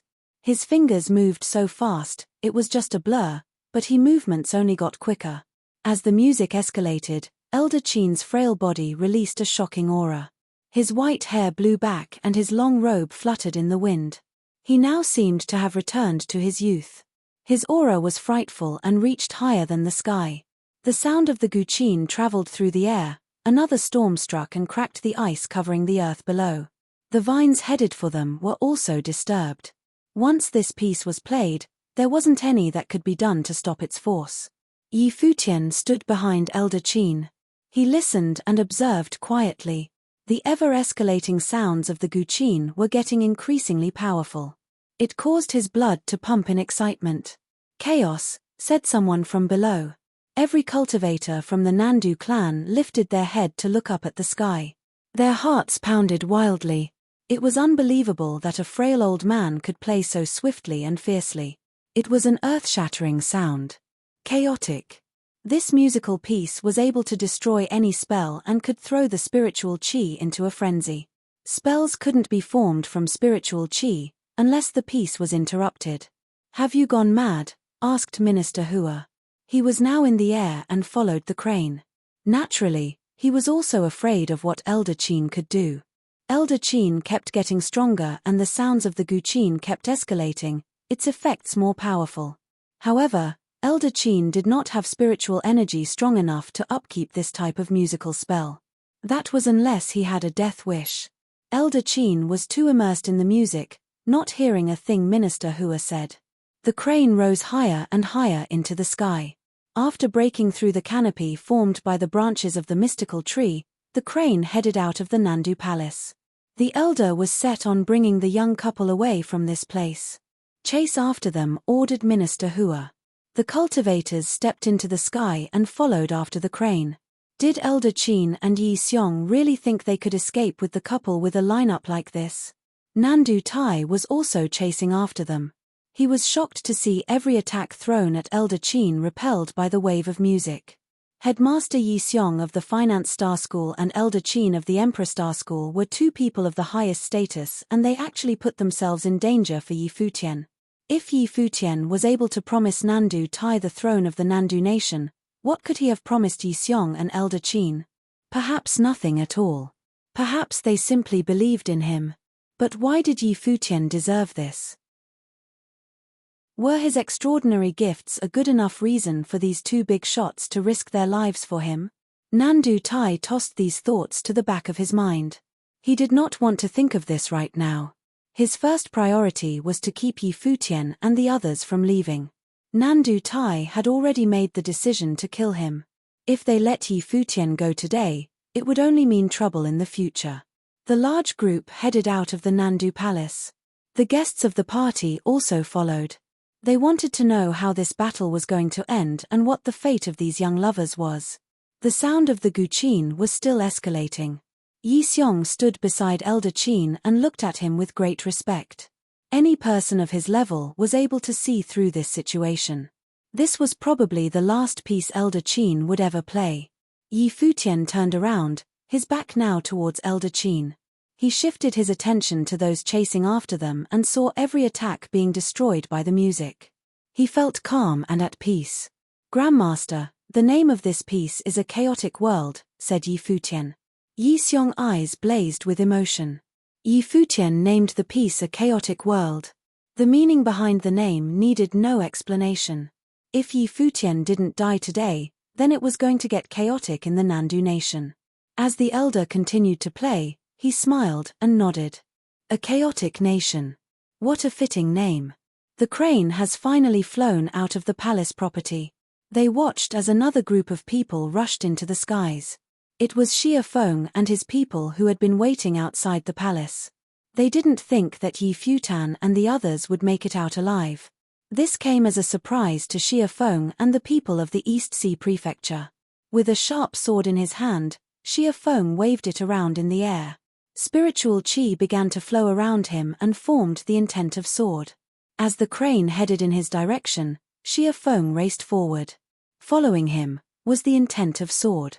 A stream of swords appeared, prepared for mass destruction. The stream of swords swept toward the crane. It seemed that Elder Qin had not yet noticed this. He focused solely on playing the guqin. The music continued to escalate, wanting to break through into the heavens. The scary wave of music cut through the stream of swords and pierced into Xie Feng's head. His movements ceased and after a moan of pain, he spat blood. His face paled. However, his sword did not stop advancing. The stream of swords was also still on the move. Yi Xiong took a step closer to the front of the crane. He threw out both fists at an incredible speed. His punches were so quick that it looked like 1,000 punches were being thrown at once. The punches broke through the stream of swords, destroying everything. The crane moved with the punches and flew right through the stream with no problem. They continued on their way. Xie Feng fell to the ground. He lifted his head to watch the figures above. His expression was not so good. He did not have much spiritual energy to begin with, and musical sorcery was able to attack spiritual energy. With this piece that Elder Qin was playing, if Xie Feng tried to challenge it head-on, he would die of spiritual energy exhaustion. When he saw Minister Hua, Nandu Tai, and the two headmasters of the Emperor Star School chasing behind the group, Xie Feng knew that they too were unwilling to face the power of the music head-on. "Senior brother, this piece is indeed very powerful, but for how long do you think you'll be able to last?" said Minister Hua. "There is no escape for you guys." The music continued. Elder Qin had no intentions of stopping. Slowly, he lifted his head with a smile. "Yi Xiong, take Futian and Jiyu and leave." Yi Xiong looked at the elder. He made no objections and nodded. "All right. Grandmaster." Yi Futian's heart clenched. He knew what was going to happen next. "Child, don't be sad. I didn't have much time left anyway. If I am able to help you guys escape today, then I can die happy," said Elder Qin. He seemed so at peace. "Grandmaster, didn't you say that you had to see us get married?" Hua Jiyu had tears in her eyes. Child, I have lived a long life and don't have much time left. Promise me that you too will live a happy life, and like I said before, always love each other, said the elder. He smiled and he turned around abruptly. Xiao Jiao, take them away from here and don't come back. Finishing what he had to say, the elder stepped off the crane and headed towards the group chasing them from behind. Tears fell from the crane's big eyes. It flapped its wings quickly and continued to advance, never once stopping. Grandmaster, called Yi Futian and Hua Jiyu. Yi Xiong watched in silence and told them, don't let Elder Qin die in vain. You both must live on. Chapter 102. As Elder Qin played the guqin in the air, a terrible music storm enveloped the vast space, soaring toward the coming army. Seeing him so, Minister Hua sneered. His senior was walking toward a dead end. As Elder Qin played the guqin in the air, a terrible music storm enveloped the vast space, soaring toward the coming army. Seeing him so, Minister Hua sneered. His senior was walking toward a dead end. You keep chasing. I'll deal with him, said Minister Hua. He moved towards Elder Qin, walking into the horrible music storm step by step. It was difficult for Elder Qin's music to continue rising. It had probably reached the limit. Elder Qin didn't care and continued to play. The music storm swept the sky. Soon, the guqin transformed from the life spirit flew out of Elder Qin's hand. However, something amazing happened. The guqin that floated in the air was still being played as if it was playing by itself. Beams of illusory light projected from Elder Qin. Each beam seemed to be his phantom, constantly blending in with the guqin spirit. That spirit was suspended in the sky. The strings jumped freely. The high-pitched music vibrated between the heaven and earth. The shocking sonic energy enveloped the whole space so that no one could escape from it. Yang Shao, the headmaster of the school of the Emperor Star, and Han Mo were supposed to keep chasing, but they halted. Looking up to the Elder Qin, they saw the old man with closed eyes. He looked serene while the guqin above was still ringing. The sharp sound constantly beat the eardrum. The music, which shouldn't be able to rise further, rose again, growing more and more frightening. They couldn't continue the chase and had to concentrate on defending themselves. Otherwise, the consequences would be miserable. Even Minister Hua, strong as he was, stopped at this moment. Looking at the spirit of the guqin playing automatically, he finally figured out what the Elder Qin was doing. Between benevolence and survival, he chose to play this last song with his life. Hearing the higher and higher pitched music, some people held their heads in hands in agony. Someone even vomited blood, their faces pale. Those who were not strong enough even fell to the ground, convulsing in pain. Only those strongest could resist the storm. The musical notes created by the spiritual qi were still beating, constantly destroying the strong below, making them unable to fight. Above the guqin spirit, the beating notes shaped the illusory figure of an old man. The man walked towards Minister Hua and Nadu Tai step by step. Many copies of Elder Qin appeared between the guqin spirit and the two people. Accompanied by notes, those figures moved directly toward Minister Hua and Nandu Tai. Minister Hua closed his eyes. A terrible spiritual storm transformed into an indomitable sword aiming to wipe away those illusory figures. However, those images, seemingly embracing the spirit of Elder Qin's whole life, continued to step towards Minister Hua and Nandu Tai. Finally, those figures approached Minister Hua and Nandu Tan. The two's long hair danced crazily. The next moment, those illusory figures walked directly toward their bodies, into their minds. The strings were still jumping violently while Minister Hua and Nandu Tai closed their eyes tightly as if they were resisting something. After what felt like a long time, Nandu Tai vomited a mouthful of blood. He felt powerless and fell to the ground. Soon, Minister Hua groaned and vomited blood. His face was pale like paper and he stooped slightly. Although better than Nandu Tai, he was still badly hurt. Bang! Another explosion came. Minister Hua stumbled back and vomited a mouthful of blood again, barely stopping himself from falling. Boom! As if prepared just for Minister Hua, the final sound of the guqin echoed in his brain. His propped body finally sat down on the ground, his clothes dyed red with blood. Despite being minister, he didn't even have the time to display his strength before being forced into such a pathetic state. Elder Qin was playing the guqin with his life. Finally, the jumping strings gradually ceased. The people saw that the guqin spirit disintegrated into beams of light, dispersing between heaven and earth as if it had never existed. The music completely disappeared. Elder Qin was quietly sitting like a statue, calmness and serenity on his face. He is dead. Keep chasing, Minister Hua ordered coldly. Yang Shao and Han Mo were slightly wounded, but Elder Qin's final attack wasn't aimed at them. They continued chasing forward. Behind them, Xia Feng arrived with his men but was stunned when seeing the scene. Go.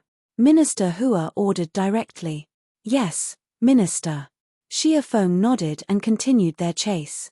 After they left, Minister Hua gazed at the elderly figure with a complex expression. Senior, I do not like you because there seemed to be nothing that you cared about, but I didn't expect you to die so heroically. I will remember the music you played today forever.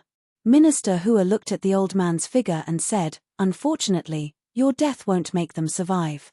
They still can't escape from my grasp. Minister Hua sat down to heal. Nandu Tai sat beside him, his face still pale. The reason why Elder Qin chose to use all the power to attack them before dying was probably because he wanted to buy some time by stopping the two strongest people. But Yang Shao and Han Mo were not common people, while the regiment led by Xia Feng wasn't hurt either. As Minister Hua thought, since the school of Emperor Star could overwhelm the other 6 schools of Donghai Academy, the headmasters Yang Shao and Han Mo were definitely very strong. With wind sorcery wrapped around their bodies, the two chased with the fastest speed. They were even faster than the crane. Its cultivation was lower than Yang Shao's. Standing on the back of the crane and seeing Yang Shao and Han Mo chasing behind, Yi Xiong vaguely guessed something. He said, Go quickly. Do not think about me. Senior. Yi Futian looked at Yi Xiong. Don't be so romantic. I won't die for you. If I can't win, I will run. Take care of yourself, Yi Xiong said. He took a step back directly. Hearing this, Yi Futian was relieved. Though having a bad temper, Yi Xiong was an extremely intelligent person. He always knew how to make the most advantageous choice. Seeing Yi Xiong coming, Yang Shao and Han Mo separated. They obviously learned from the previous battle with Elder Qin. They walked apart so that Yi Xiong could only stop one person. Yi Xiong cursed at the 2 cunning guys in his mind. Without hesitating, Yi Xiong walked toward Yang Shao, the headmaster of the School of Emperor Star. Yang Shao was stronger and good at the wind element, with which he could improve the speed of both him and Han Mo. Therefore, Yi Xiong chose to fight with Yang Shao so that it would be more possible for Yi Futian to escape. Yi Xiong, we haven't had a fight for years, right? Asked Yang Shao, seeing Yi Xiong walking toward him. There is a chance today. Yi Xiong stepped toward Yang Shao and issued the challenge without any hesitation.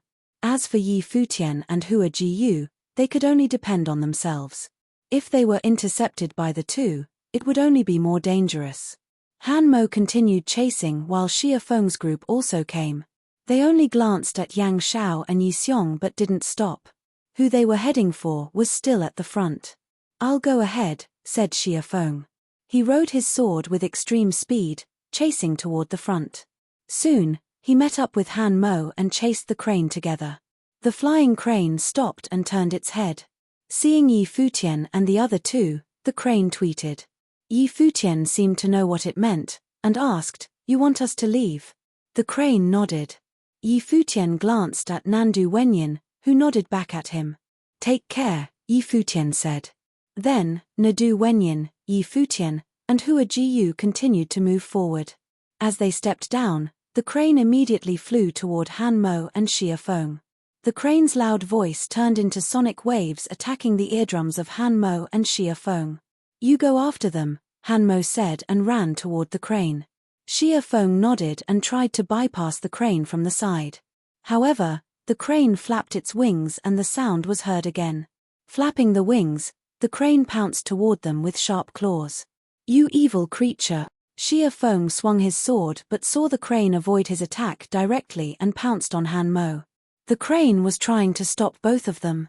Han Mo and Xia Feng both frowned. At this moment, Xia Feng's men caught up with them. Xia Feng ordered, "Go catch the three." He and Han Mo surrounded the crane, not letting it rescue Yi Futian and the others. The army moved past. Since only Yi Futian, Hua Jiyu, and Nandu Wenyin were left, this elite army from the East Sea Prefecture was enough to deal with them easily. Even the slightly threatening Nandu Wenyin couldn't resist them, so Xia Feng had no worries. As they had expected, the three were soon blocked. They stopped and Nandu Wenyin looked at Yi Futian. "Take Jiyu away." "No use." Holding Hua Jiyu, Yi Futian shook his head. They had escaped all this way but they were too weak. The enemy hadn't given up and had finally caught up with them. It was impossible to escape now. Nandu Wenyin also understood the situation. Would they really die here today? Poor Elder Qin had fought for the last opportunity for them and even sacrificed his life, but still, nothing could be changed. Chapter 103. Minister Hua was sent by Emperor Luo to keep watch at the Nandu Palace and Chief Xia Feng of the East Prefecture and his army at the Guqin Gardens. They were prepared for Hua Jiyu and Yi Futian's defiance. When it did happen, they were going to kill them on the spot. Minister Hua was sent by Emperor Luo to keep watch at the Nandu Palace and Chief Xia Feng of the East Prefecture and his army at the Guqin Gardens. They were prepared for Hua Jiyu and Yi Futian's defiance. When it did happen, they were going to kill them on the spot. Then, Minister Hua waited for Yi Futian at the Nandu Palace. He ordered Nandu Tai to let Yi Futian enter the palace because he was waiting for Yi Futian fall into his trap. The imperial order was a death sentence for Hua Jiyu and Yi Futian. Minister Hua was confident that he had everything under his control, and he did. Even if Elder Qin sacrificed himself while playing a chaotic nation, the result would be the same. The only thing Minister Hua never expected was Yi Futian trying to talk Nandu Tai into revolting after demonstrating his extraordinary gifts, and that Nandu Tai would actually be wavered by Yi Futian's words. At this time, the East Sea Prefecture's army arrived. They were all staring at the three figures in front of them. Obviously, Xia Fan was amongst the group. He wanted to watch Yi Futian die. "Kill them but leave the girl for now," ordered Xia Fan with a wicked smile. The army acted immediately, heading for the three of them. Nandu Wenyin stood in front of the two youths. A strong force of spiritual energy was released. Her long hair danced wildly. The spears in the hands of the army began to shake as if trying to break free of their grasp. Some of the weaker cultivators were unable to control the spears and let go of their weapons. The spears then stabbed themselves. "Fight it," yelled a cultivator in the Arcana plane. He cast a spell, aimed at the three. In the air, not far behind the three, came a figure. She witnessed the scene in front of her and rushed forward like a flash of lightning. The spell had reached Nandu Wenyin and the others but was destroyed when the figure came crashing down from the skies with a loud bang. A beautiful silhouette appeared next to Nandu Wenyin. The strong figure was actually a woman. "Thank you," said Nandu Wenyin. "I didn't do it to save you," said Tang Wan. "Let's fight." Nandu Wenyin nodded.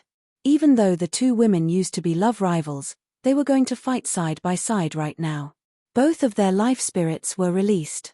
Nandu Wenin's life spirit was glamorous but peculiar. It was a crown. When the crown was on her head, she looked majestic, like a queen. A powerful of spiritual energy was released, and everyone below the Arcana plane felt their weapons begin to vibrate in their hands. Tang Wan took one look at Nandu Wenyin. In her eyes, there was jealousy and melancholy. Nandu Wenyin was the descendant of royalty and was definitely more elegant than herself. Tang Wan's life spirit was much more violent. It was a white demon tiger. What was special about her life spirit was that the demon tiger had wings. It was the king of all tigers. Tang Wan, do you know why Hua Fengliu picked her and not you? "Just take a look at your life spirits," mocked an Arcana plane cultivator. "Do you have a death wish?" asked Tang Wan. The one thing she hated most was when people insulted her life spirit. "Is the tigress mad?" laughed the same person. He was provoking Tang Wan on purpose. Roar! The tiger called out loudly. Following that, illusory images of tigers pounced at the Arcana Plane cultivator. Tang Wan took one step forward, and her body was taken over by the image of a tiger. Her wings glistened in the light, and in a flash, she joined the other images of the tigers into the crowd. In a split second, blood was spilled and many of the people in the prefecture army were sent flying. At the same time, Nandu Wenyin controlled from behind. She was a powerful spirit sorcerer and had the gift of telekinesis. She could even control the body of others. Hua Jiyu inherited both her and Hua Fengliu's gifts, and thus had powers that were slightly different. "Surround them," ordered Xia Fan as he hid at the back of the group. The army moved forward. Spells were cast left and right but kept getting destroyed. They were unable to control both of the women at once, so they chose to surround the group instead. Yi Futian watched the scene unfold, and the wings of his back appeared. Turning around, his wings carried him and Hua Jiyu away. He knew that if they stayed, they would only become a burden to the two women. They wouldn't be able to help at all. Xia Fan led a group around those who were surrounding Tang Wan and Nandu Wenyin to follow after Yi Futian. Nandu Wenyin and Tang Wan were trapped in the middle of the crowd. They wanted to clear an escape route by killing the soldiers surrounding them, but their opponents saw through their plan and attacked more vigorously, restraining the women. Xia Fan watched Yi Futian's fleeting back as he chased after the couple. The wicked smile on his face grew wider. Who would have thought, after so many big shots tried to kill Yi Futian, he had been able to escape until now, just to die in Xia Fan's hands. Still trying to escape. Xia Fan was toying with Yi Futian. The Dharma Plane cultivators beside Xia Fan sped up and blocked Yi Futian off. As of now, whether it be Elder Qin or the people from the Guqin Gardens, most of them had been pulled into the battle. Only some of the younger members had yet to participate. Who was going to save Yi Futian now? Yi Futian turned around to look at Xia Fan coldly. Back in Qingju City, Yi Futian almost died because of Xia Fan.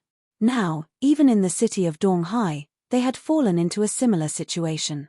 "So beautiful," said Xia Fan as he stared at the beautiful girl in Yi Futian's arms. Hua Jiyu looked at him coldly, then quickly turned her attention away. "Kill Yi Futian," ordered Xia Fan. Many Arcana Plane cultivators charged forwards Yi Futian. A rustling sound emerged. The World Tree Spirit appeared, shining brightly in the sky. Immediately after, the Life Spirit began to absorb spiritual qi greedily. Back at the Nandu Palace, he did not release this Life Spirit because he did not want to expose too much. Also, he believed that his godfather would come out to save him, but he was wrong. His godfather did not show up and Yi Futian did not understand why. Now, he was really at a dead end. There was no use in hiding anymore.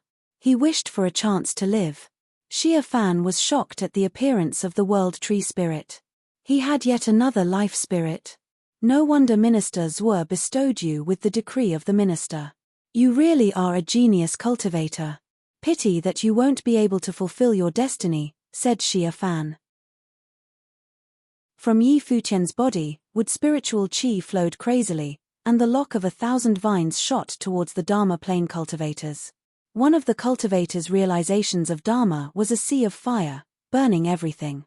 The vines released by the lock of 1,000 vines was burnt to a crisp by the high temperatures. The opponent's palm came towards Yi Futian. Not only was this person a Dharma Plane cultivator, but he was one of the strongest in the Dharma Plane. He and Yi Futian were too many levels apart. There was no way for Yi Futian to defend himself. The burning palm closed in on Yi Futian, but he used a wind spell to retreat quickly. However, he was not quick enough because he was struck on the shoulder. The clothes covering his shoulder turned to ash, revealing bloody flesh. At the same time, Yi Futian was also thrown back. He managed to stabilize himself, not falling to the ground. He endured the pain as he kept holding Hua Jiyu. I'm sorry, Fox. I wasn't able to marry you. Yi Futian lowered his head to look at Hua Jiyu. I'm happy just being here with you. Hua Jiyu smiled brightly. From the day the imperial order arrived at the Nandu Palace, Hua Jiyu had been prepared. And because of this, even though her fears had come true, she felt calm. Besides, she had Yi Futian by her side. Okay, nodded Yi Futian. He looked up at the Dharma plane cultivators and released all of his life spirits with a smile. The world around them became so magnificent all of a sudden. Upon witnessing this, the Dharma plane cultivators couldn't help but stop in their tracks. They felt shivers run down their back as they stared at Yi Futian. Was he really human? What kind of freak was this person they were sent to kill today? Let's make a deal. You guys let me off the hook and leave with me. I bet it would be better than staying with Xia Fan, said Yi Futian. He looked at the stunned cultivators and chuckled. There was no way back, he had to try everything he could think of. Even though the chances were slim, he still had to give it a shot. In the back, Xia Fan was also frozen in shock. His heart pounded. How could someone like Yi Futian exist? Suddenly, he thought of something. Back then, on Mount Tianyaro, Yi Futian fell into the canyon of 10,000 beasts and was still able to make it out alive. Now that he had seen all of Yi Futian's life spirits, Xia Fan had a wild thought. Did you survive the fall on Mount Tianyaro because you received Emperor Yi Qing's inheritance? Asked Xia Fan. The cultivators who were listening were shocked. The inheritance of Emperor Yi Qing? Yeah, said Yi Futian matter-of-factly. He smiled and looked at the others. Do you guys think you'll be better off with the successor of Emperor Yi Qing or with Xia Fan? Don't listen to him. Do you guys really think that he would kill you guys for revenge if you leave with him today? Asked Xia Fan. Kill him immediately, and you guys will be rewarded when we return. The Dharma plane cultivators' eyes lit up in realization. They thought of the rest of the army and the Arcana plane cultivators coming behind them and knew that leaving with Yi Futian was unrealistic. They would never get away. Two figures charged at Yi Futian simultaneously. Even though they were not completely willing now, they knew that they had to kill him if they wanted to live. To have the blood of such an important person on their hands was also something to be proud of. Feeling the two figures getting closer, Yi Futian tried to release his sorcery, but it was no use. His attacks were ignored by his opponents and they continued to come towards him. A spear was headed his way, and Yi Futian spun around abruptly, putting his back to the spear. He looked down and smiled at Hua Jiyu in his arms. He tried really hard, but he couldn't defy the imperial order. Emperor Luo wanted him dead, so that was the only thing he could do in the Nandu nation. He had never even met Emperor Luo. If he had the chance, Yi Futian really wanted to meet him. Dummy. Hua Jiyu reached out her slender fingers and caressed Yi Futian's handsome face. She returned his smile. She knew that even at the last moment, Yi Futian wanted to protect her, taking the blow for her. He really was a dummy. A stabbing sound was heard, and the long spear pierced Yi Futian's body. At this moment, evilness spread across Xia Fan's face. Was he finally dead? What was the use of being so gifted? The cultivator who had stabbed Yi Futian let out a sigh. This unbelievably talented young man had died in his hands. He used force to try to pull the spear out of Yi Futian, but the weapon would not budge. A noise sounded. It sounded like blood pumping. At that moment, the cultivator was astonished to find out that the spear he had stabbed Yi Futian had been reduced to nothing. What's going on? Asked the cultivator. He lifted his head to look at Yi Futian's back. It was as if something had been broken in Yi Futian's body. A blinding light erupted from his body. Then, there were 2 rays of light. 2 became 3 and 3 became 4. Countless rays of light were emitted from Yi Futian's body. It was like the light of an emperor. 10 feet, 20 feet, 100 feet. The rays of light shone into the sky like a fairy tale. Another look at Yi Futian's world tree spirit revealed that it was giving off a golden sheen and had become a mystical tree. Spiritual chi gathered crazily around the tree. The silhouette was no longer that of a teenager, but that of a majestic emperor. Chapter 104. Standing there in the glory, Yi Futian had no idea what happened. Inside his body, the rumbling blood turned into gold. There seemed to be the golden figure of an emperor. This figure was very vague. He was unable to see his face clearly and only sensed his unique temperament, noble and mighty. The endless light of the emperor broke out from here to envelop his body. That figure seemed to be moving in his body, coming closer and closer to his mind. The temperament grew stronger and stronger. Futian wanted to see his face clearly but still couldn't. He wondered who had left the emperor's intent in his body. Standing there in the glory, Futian had no idea what happened. Inside his body, the rumbling blood turned into gold. There seemed to be the golden figure of an emperor. This figure was very vague. He was unable to see his face clearly and only sensed his unique temperament, noble and mighty. The endless light of the emperor broke out from here to envelop his body. That figure seemed to be moving in his body, coming closer and closer to his mind. The temperament grew stronger and stronger. Futian wanted to see his face clearly but still couldn't. He wondered who had left the emperor's intent in his body. Did this have anything to do with his birth? But he had no time to think as the king-like figure was moving. Every punch, strike, and movement the figure made revealed an emperor's imposing manner. Accompanied by the movement of the figure, Futian felt the blood in his body roaring as well as the soul. His whole momentum was in a steep rise. It did not seem like his own power. His spirit devoured the spiritual chi of the world like a sacred tree. With his aura changing, he felt full of endless power. Every action that the figure made in his body seemed to be engraved in his mind. Being held in Futian's arms, Hua Jiyu could naturally sense his transformations. She had been prepared to die but was stunned by the gorgeous light projected from Futian's body. She had never seen Emperor Luo but she felt that the emperor would never have such temperament. It was as if Futian was an emperor by nature. She suddenly thought of her fate predicted by Minister Zhuo and Futian's query to Nandu Tai. At this moment, she finally understood what the empress's fate meant and why Minister Zhuo had laughed when she asked whether Futian would come back from the city of Qingju. This was her destiny. They were meant to be together. Thinking of this, Hua Jiyu's eyes grew red.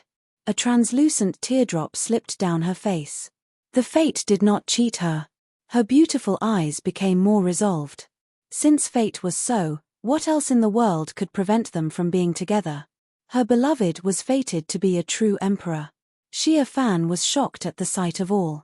His hideous smile was frozen. The strange situation completely overturned his thinking.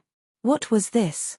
Why didn't the spear that pierced Futian's body kill him but instead turn him into an emperor bathed in dazzling emperor's brilliance? Who could tell him what was going on? He had never seen or even heard of such a scene before. This did not make any sense. Cultivations should be done step by step and a sudden rise in cultivation was impossible. If someone had left something in Futian's body, how strong must that person be? Xia Fan didn't know. With a menacing face, Xia Fan roared at two in the Dharma plane near Futian. Kill him. The two in the Dharma plane were also dazed by the shock at the sight of Futian's changes. Xia Fan's roar triggered their murderous intent. Spears made from spiritual chi and horrible handprints of flames were thrown toward Futian viciously. This time, however, they were not able to hit Futian. The emperor's halo surrounding Futian seemed to be transformed into a blurry figure. The emperor's glory around him blocked the spears and handprints, making them unable to get close to Futian's body. Seeing this, the two fighters, Xia Fan, and the surrounding people all grew pale. They had a bad feeling. Many life spirits disappeared, leaving only the ancient world tree life spirit swaying in the wind like something sacred. Leaves rustling, new vines lashed out from the sacred tree toward the two strong figures behind Futian. The two were shocked. They used spears and flames at the same time, wanting to destroy the vines, but the vines snaking towards their bodies seemed indestructible. They were lifted up in the air in few seconds. Some subtle sounds were heard and the small leaves pierced through their body. Blood rain poured down. Futian slowly turned around. He looked up to Xia Fan with the emperor's gold eyes. You are not Futian. Who are you? Xia Fan felt great panic. It was too strange that every part of Futian's body had the emperor's intent. This did not belong to him at all. What do you think? Futian asked coldly. Gorgeous wings appeared behind him. As the wings flapped, He rose into the air with Hua Jiyu in his arms and flew toward Xia Fan. In his body, the emperor-like figure was still dancing. Every action kept being branded in the mind while urging the power around him, making him more powerful. Yi Futian also understood that this force was not his, but at least at the moment, it belonged to him.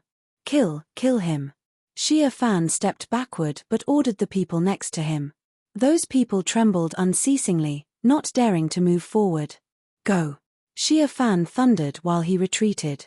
He turned and fled toward the battlefield at the back where there were the strong fighters of the Arcana Plane. The wings behind Yi Futian unfolded. The terrifying wings seemed to be cutting through the air with shrill sounds. Yi Futian was near the strong figures in an instant. Without stopping, he crossed them like a flash of lightning. Continuous whooshes were heard.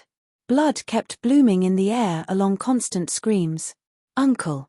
Xia Fan seemed to figure out what had happened behind him.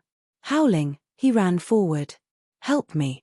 A powerful person of the Arcana Plane noticed the situation here. He left the battlefield, coming toward Xia Fan.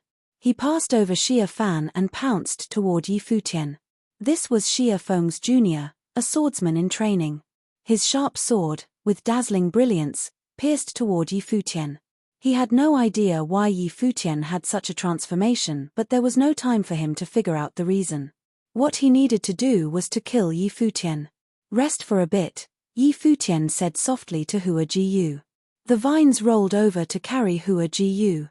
Endless vines made a wooden bed as comfortable as possible for her. Then Yi Futian raised his fist and punched the sword coming toward him. This punch was not the battle skill he had practiced, but with the movement in his mind in sync. He just punched naturally, and the momentum of the emperor surrounding him was thrown forward too. A terrible storm formed immediately, wiping out the sword's viciousness. The swordsman in training paled. Yi Futian moved in the air and the second blow was thrown out. The punch seemed simple but contained the momentum of the universe and the emperor. An illusory figure of emperor attached to him. They hurled their fists together. Facing the emperor's power, everyone shall surrender. No one could fight back. That swordsman was frightened. The great momentum contained in the emperor's fist rolled over his body, and then there seemed to be a thunderous exploding. This swordsman in training of the Arcana Plane was shattered and nothing was left. No. Xia Fan was terrified and full of despair that his uncle, a swordsman of the Arcana Plane, was killed by just one of Yi Futian's punches. The man's body had collapsed into nothingness. Xia Fan trembled. The viciousness in his eyes from before was replaced by deep fear. However, Yi Futian felt the emperor's intent reached its pinnacle. The moving figure gradually slowed down as if it was about to end. Yi Futian had a feeling that the emperor's intent was temporary. There was not much time left for him. Moreover, the intent might have appeared to teach him a set of battle methods. Thinking of this, the wings flashed again. With incredible speed, he joined Nandu Wenyin and Tanglan in the battlefield. With wings cutting through the air, continuous pops were heard.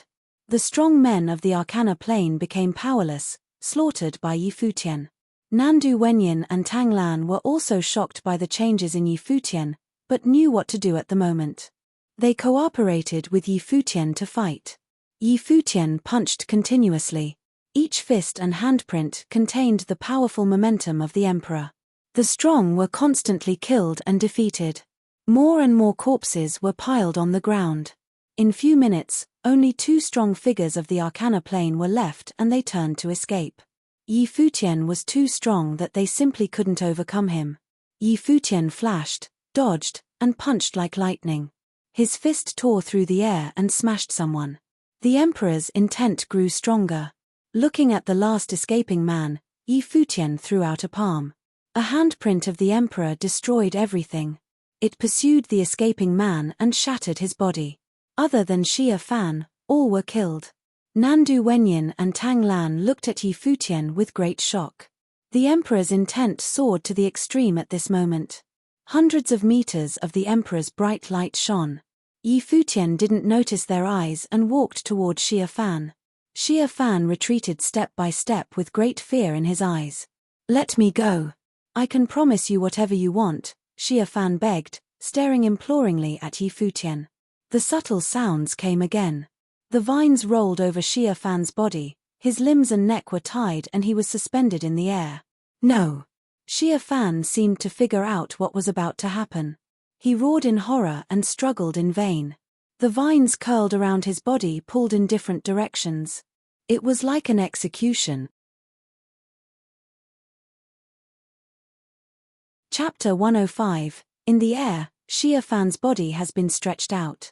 His arms, his legs, and his head were wrapped with vines coming from different directions. He had already wet himself, the color drained from his face. With his eyes shut, he cried and he begged, "I'm sorry. I was wrong." In the air, Xia Fan's body has been stretched out. His arms, his legs, and his head were wrapped with vines coming from different directions. He had already wet himself, the color drained from his face. With his eyes shut, he cried and he begged, "I'm sorry. I was wrong." Xia Fan had first seen Yi Futian and Hua Jiyu by the lake in the city of Qingju. Back then, the young Yi Futian was just an insignificant plaything to Xia Fan. On Mount Tianyaro, he had played with Yi Futian's life and now, he was receiving his punishment. Yi Futian remained emotionless at Xia Fan's miserable condition. The vines exerted strength and began to pull. Ah! Xia Fan screamed in pain. There was only one scream. The blood rained down from the sky, but Yi Futian did not stay to watch. He turned to pick up Hua Jiyu, who had been carried to him by the vines, and walked towards Nandu Wenyin and Tang Wan. To them, he said, "Let's return to the Guqin Gardens." The vibrations within his body had stopped. The emperor-like silhouette had faded into just a shadow. The light that radiated from him had also dimmed. Yi Futian withdrew his life spirits. He did not want to think of anything else. There was only one thing on his mind: he must live on. Grandmaster had traded his life for Yi Futian's. Yi Xiong and the crane fought to keep him alive. He had to stay alive. "Let's go," nodded Tang Wan. She had so many questions right now but knew that this was not the time to ask. Their little group rose into the sky and headed in the direction of the Guqin Gardens at top speed. Not long after Yi Futian and the others left, another group of people arrived at the empty field. Leading the group were Chief Xia Feng of the East Sea Prefecture and Vice Headmaster Han Mo of the School of the Emperor Star. Following behind them were powerful cultivators from the Nandu clan. When Xia Feng saw the corpses of his people scattered on the ground, his expression darkened. How did things turn out this way? How was Nandu Wenyin capable of this? Where was his son?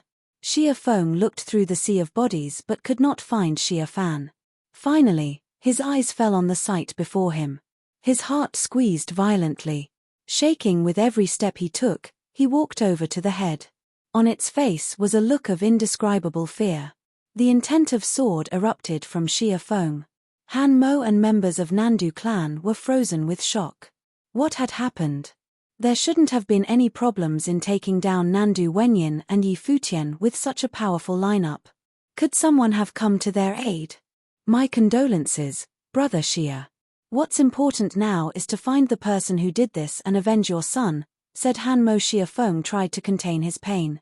With a bloodthirsty look on his face, he felt the fluctuations in the air and said, "The fluctuations of spiritual qi have yet to dissipate. They couldn't have gotten far. They must have gone back to the Guqin Gardens. Let's go after them." Han Mo blinked and realized that Xia Feng had a point. "All right, we will definitely make them pay for this. An eye for an eye," he said.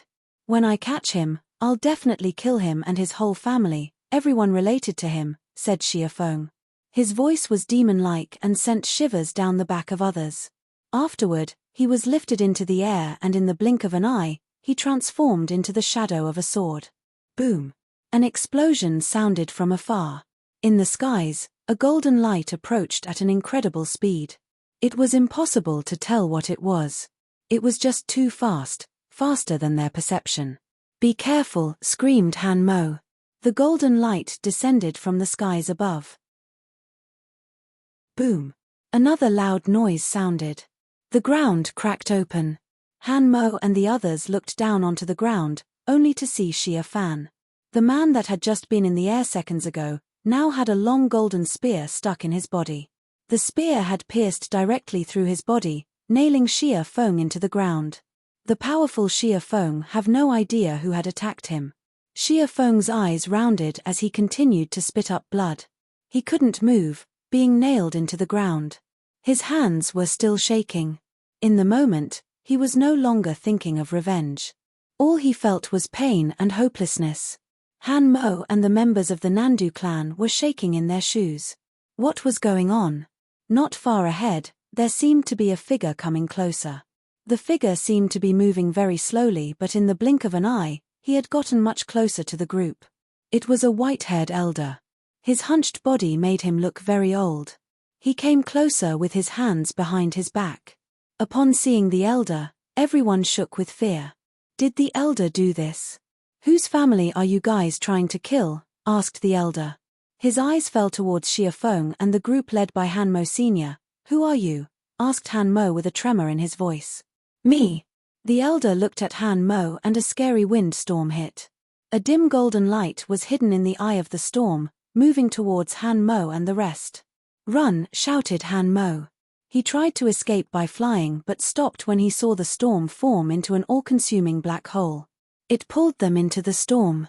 Everything in the area was a mess. The black hole storm kept pulling people in. Senior, who on earth are you? Why are you doing this? Asked a member of the Nandu clan. The elder stood quietly. He made no movements and just looked at the clan member and said, "The person you are trying is my young master." The clan member was shocked. He shook his head. That's not possible. If Yi Futian came from such a strong background, why did he come to Donghai City without his family? Why did he want to study at Donghai Academy? Why did he study music from the Guqin Devil? Han Mo suddenly thought back to when Yi Futian spoke into thin air at the Nandu Palace. At that time, everyone thought his actions were peculiar, but now, everything made sense. What the elder said might actually be true. Han Mo's heart was pounding. Senior, we're just following the Emperor's orders. We don't really want to cause any harm to Yi Futian. Please forgive us, begged Han Mo. He felt desperate. If he had known that such a scary character was protecting Yi Futian, he never would have taken part in any of this. The Emperor's order? What's that? Asked the elder. He looked at Han Mo. Han Mo had a feeling that the almighty Emperor amounted to nothing in the eyes of the elder. You said that my young master is being chased down and sentenced to death because he defied the Emperor's imperial order. So, what should be the punishment for killing my young master? The elder continued to ask. Han Mo's face paled. Defying the imperial order was a capital offense, but if Yi Futian was of a higher power than the Emperor of the Nandu nation, then what would the punishment for trying to kill Yi Futian be? There could only be death. Can you explain this situation to me before I die? Han Mo had lost all hope. All right, nodded the elder. My young master is. When the elder finished what he had to say, Xia Feng, Han Mo, and the members of the Nandu clan were all in deep shock. They had just received some inconceivable news. That's impossible, shouted a clan member. How was this possible? How on earth was this even possible? Who had the Nandu clan rejected? You shall all die now, said the elder. The fearsome storm continued to pull everyone in, consuming the group of people from the East Sea Prefecture. They had no way of withstanding its power. The bodies were crushed into ashes. The same went for Xia Feng, who was still pinned to the ground. The long spear returned to its original form of spiritual qi and disappeared. If things were like this, then why didn't you make your move back at the Nandu Palace? Screamed Han Mo. The elder slowly lifted his head to look at the sky, then he sighed heavily. The one who wants the crown, bears the crown. After these words, the storm washed over everything in the area. Han Mo, Xia Feng, and the group of Nandu clan members were no more. The only thing that remained was their ashes, becoming one with the dust. The elder spun around and kneeled down facing the direction Yi Futian had departed in. He bowed, his forehead meeting with the ground. Indeed, it was he who told Yi Futian to go to the Nandu Palace. How could Yi Futian allow anyone to touch his woman? But the elder never came out to help Yi Futian. Even when Xia Feng caught up to him, he did not reveal himself. Unless Yi Futian was actually going to die, he had no plans in doing so. He knew that this resulted in injuries and deaths, but what was a little sacrifice?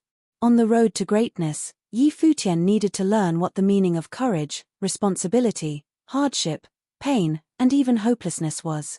He had to understand that he could rely on no one but himself. In order to control everything, he needed the ultimate power. Even if Yi Futian were to hate him for his ruthlessness, the elder would have no regrets. He was willing to be the bad guy and carry the sin. He did all of this because this was his duty. Year 10,000 of the divine prefecture calendar was about to end. Yi Futian should have grown up by now. The elder believed that there would be a day that Yi Futian would become the brightest, most outstanding existence in all of the divine prefectures of the East. There would be no other like him because he was their child. Slowly, he rose from the ground and in a flash, the elder disappeared from where he once stood. So quick, as if he was never there. Not long after his departure, a group of people arrived. Confusion filled their faces as they looked around at the bodies on the ground. They saw people headed in this direction and then witnessed fog emitting from this area. The fog was so thick, they were unable to see what went on. What on earth had happened here, and who were these corpses on the ground? A group of powerful cultivators arrived at the Nandu Palace. And their leader, Minister Zwe. When Minister Zwe saw the condition the celebration venue was in, his expression darkened. To the small group of people who had remained at the venue, ministers were asked, "What happened here? Where are Yi Futian and Hua Jiyu?" The members of the Nandu clan already knew who he was. They bowed and replied, "Yi Futian and Hua Jiyu disobeyed the order of the emperor, so Minister Hua and the members of our clan are hunting them down." Minister's was heart-pounded. Was he really too late? Are they hurt? Ministers were asked. Yi Futian's injuries were minor, but Hua Jiyu threatened suicide, so her condition can't be too good, answered a clan member. Hearing these words, Ministers knew that things had gotten to the point of no return. He lifted his head to look up at the sky and suddenly burst into laughter. "I attempted to change fate, but, in the end, it was all for nothing." He did his best to aid Emperor Luo, but it was difficult to know what the emperor was truly thinking. Minister Zwe had previously told the fortune of the nation, and it was determined that the nation was destined for failure and the emperor's position was unstable. Then, after he found out about the emperor's imperial order, he told another fortune and knew that blood would be spilled. Emperor Luo's imperial order had not changed the fate of Yi Futian and Hua Jiyu, but the fate of Nandu nation instead. Chapter 106. In the Guqin Gardens, Yu Sheng and the others waited anxiously. Right now, the car was ready with demons to pull it. Tang Lan had prepared it.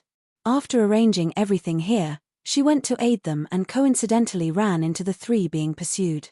In the Guqin Gardens, Yu Sheng and the others waited anxiously. Right now, the car was ready with demons to pull it. Tang Lan had prepared it.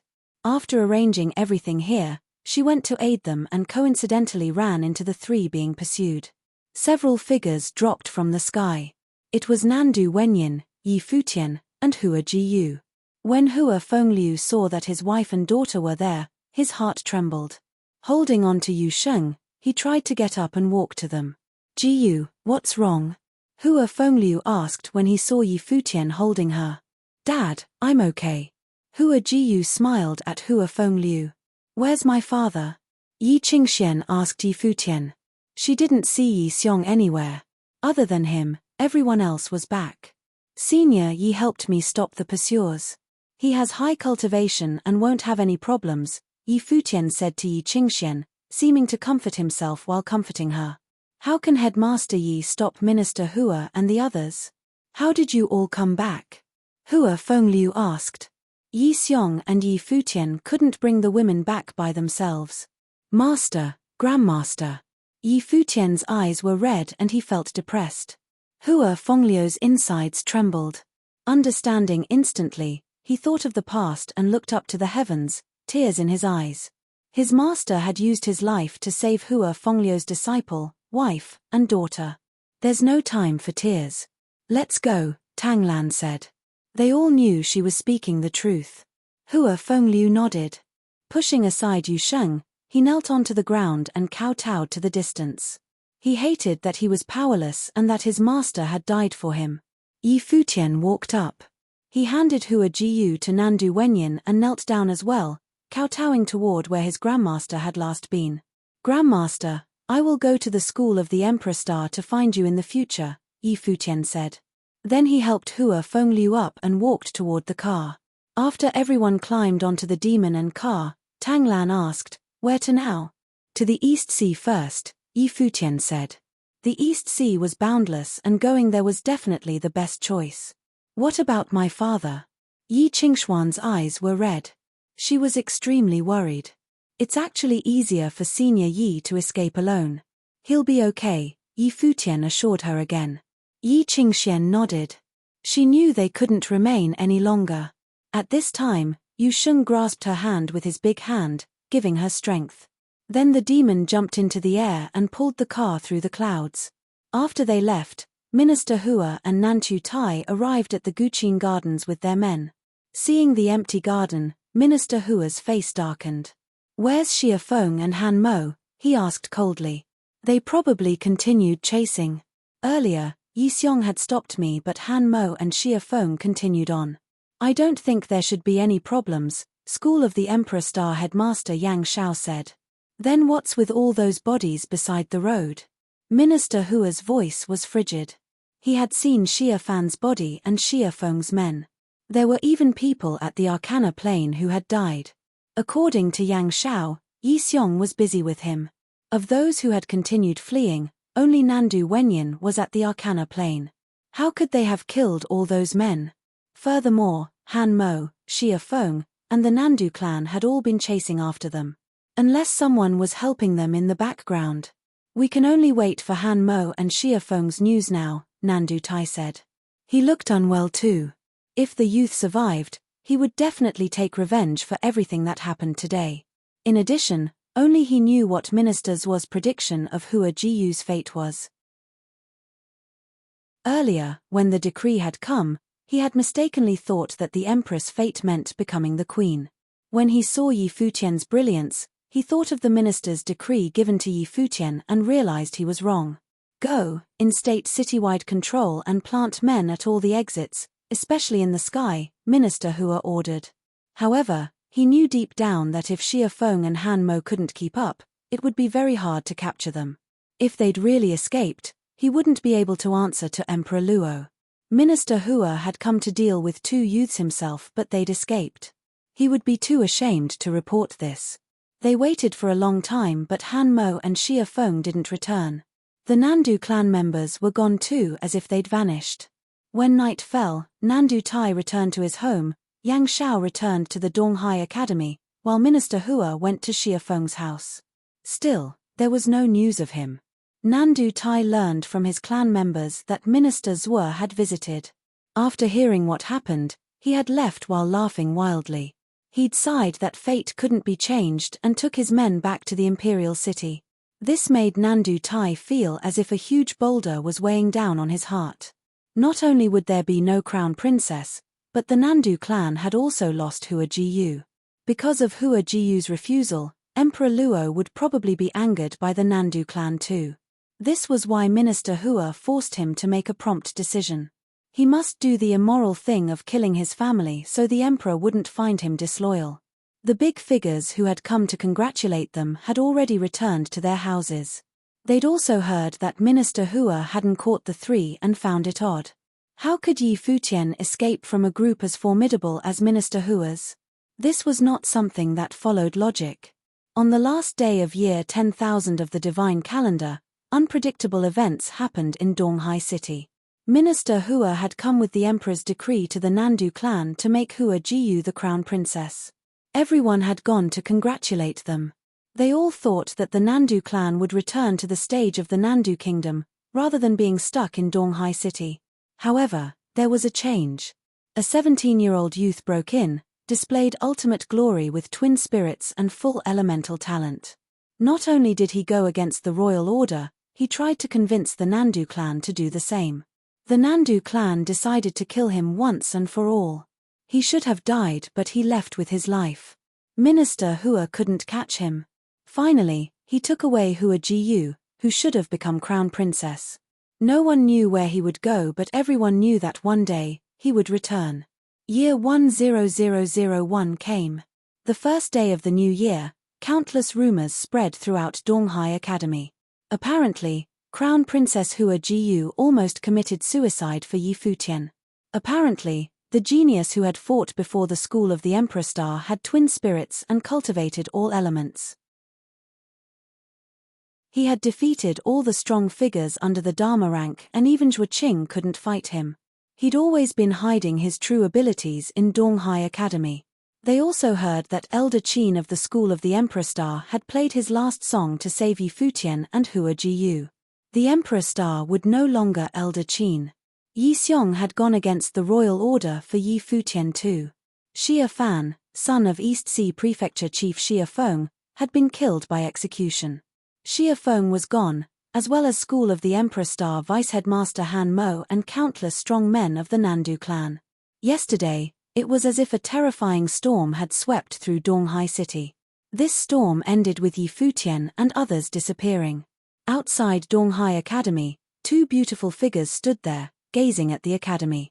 It was Lin Xie and Xiao He. Yesterday, Lin Xie's father had been at the Nandu clan too and witnessed everything. I can't believe his talent is that high. Xiao He sighed. After hearing what had happened, the two girls were all shaken. I plan on attending Donghai Academy's spring quarter examinations and enter to cultivate, Lin Xie said. Why do you suddenly want to go to Donghai Academy? Xiao He asked in confusion. After the spring quarter examinations, the Imperial City will hold the Tingfeng banquet, Lin Xie said calmly. The students of Donghai Academy will attend, and I want to go see too. There was another reason she didn't say aloud. If she cultivated at the academy and he returned one day, she would see him. Oh, the Tingfeng banquet. Wouldn't all the geniuses of the 36 academies of Nandu Kingdom go? I wonder how many there will be. Anticipation filled Xiao He's eyes. But if he didn't leave, he would definitely shine the most brilliantly at the banquet. Of course. Lin Xie nodded lightly. Based off of his talent displayed yesterday, it would be hard to find someone who could beat him in the Nandu Kingdom. He had twin spirits, a full elemental talent that included the spiritual element, extremely powerful martial arts cultivation, and was a strong music sorcerer. Lin Xie never thought that the sunshine boy she met on a ship would be so amazing. At the same time, there was another ship in the East Sea. A group stood at the bow. Their clothing fluttered in the sea breeze. This group with an extraordinary presence was Yi Futian and the others. A demon descended from the sky. The black-winged eagle landed before Yi Futian. Yi Futian walked forward and said to Yi Qingxian, who was at the front, I sent the black-winged eagle to investigate the situation in Donghai City. I'm sure Senior Yi is okay. Don't worry. Okay. Yi Qingxian nodded, though she was still worried. Futian, where do you plan on going to? Tang Lan came up and asked. Yi Futian gazed at the endless sea. Does Nandu have any neighboring rivals? He asked. If you go north from the East Sea, you'll arrive at the border of the East Sea Prefecture, Tang Lan said. That is the border with Kangye Kingdom. The two kingdoms are rivals with war at year 300. Then let's go north. Yi Futian gazed in that direction and said, We'll go to the imperial city of Kangye Kingdom. He had planned on attending the Tingfeng banquet of Nandu, but Emperor Luo's decree had ruined everything. Since he could not stay in Nandu Kingdom, he would go to the imperial city of Kangye Kingdom. Okay. Tang Lan nodded. With the shocking talent Yi Futian had displayed yesterday, there were no worries of finding a place to establish himself. It would be easy to find support if he searched for it. Choosing Kangye Kingdom, he was obviously going in order to take revenge on Nandu Kingdom. Chapter 107. 1 month later, in the imperial city of the Kangye Kingdom, the city of Kangye. The city of Kangye had no city walls. It centered around the imperial palace and spread out wide and far in all directions. Thus, the city was expansive. Presently, on the outskirts of the city, many large beasts soared through the skies. There were also powerful cultivators riding on their swords, and some even had wings on their backs. The sky above Kangya city was an incredible sight. Countless cultivators had gathered in the city from all over the Kangya kingdom. Among the beasts in the skies was a winged demon tiger pulling a carriage. On this white tiger's back stood several figures. The two people at the front were around 17 years of age. One was unbelievably handsome and one was exceedingly beautiful. These two youngsters were Yi Futian and Hua Jiyu, who had traveled a long way. Behind them were Yu Sheng and Yi Qingxian. Inside the carriage sat Hua Fengliu, Nandu Wenyin, Tang Lan and Tang Wan. Tang Lan's eldest disciple, Nai Bing, had her own home. That day in Donghai City, she left the Guqin Gardens. After all that had happened in the city of Donghai, Yi Futian was no longer the happy-go-lucky young man he once was. And after that day the light of an emperor dawned upon him. His aura had experienced a slight change. Different from before, he had gotten even more handsome and more charismatic. "We're finally here," muttered Yi Futian. Kangya Kingdom's imperial city was massive in comparison to Donghai City. This ancient city had a rich history and majestic architecture. From the exterior of the buildings, you could not tell that it had been around for ages. They were ancient but dignified, which made the mood throughout the entire city more solemn. "Yeah." Hua Jiyu nodded in agreement.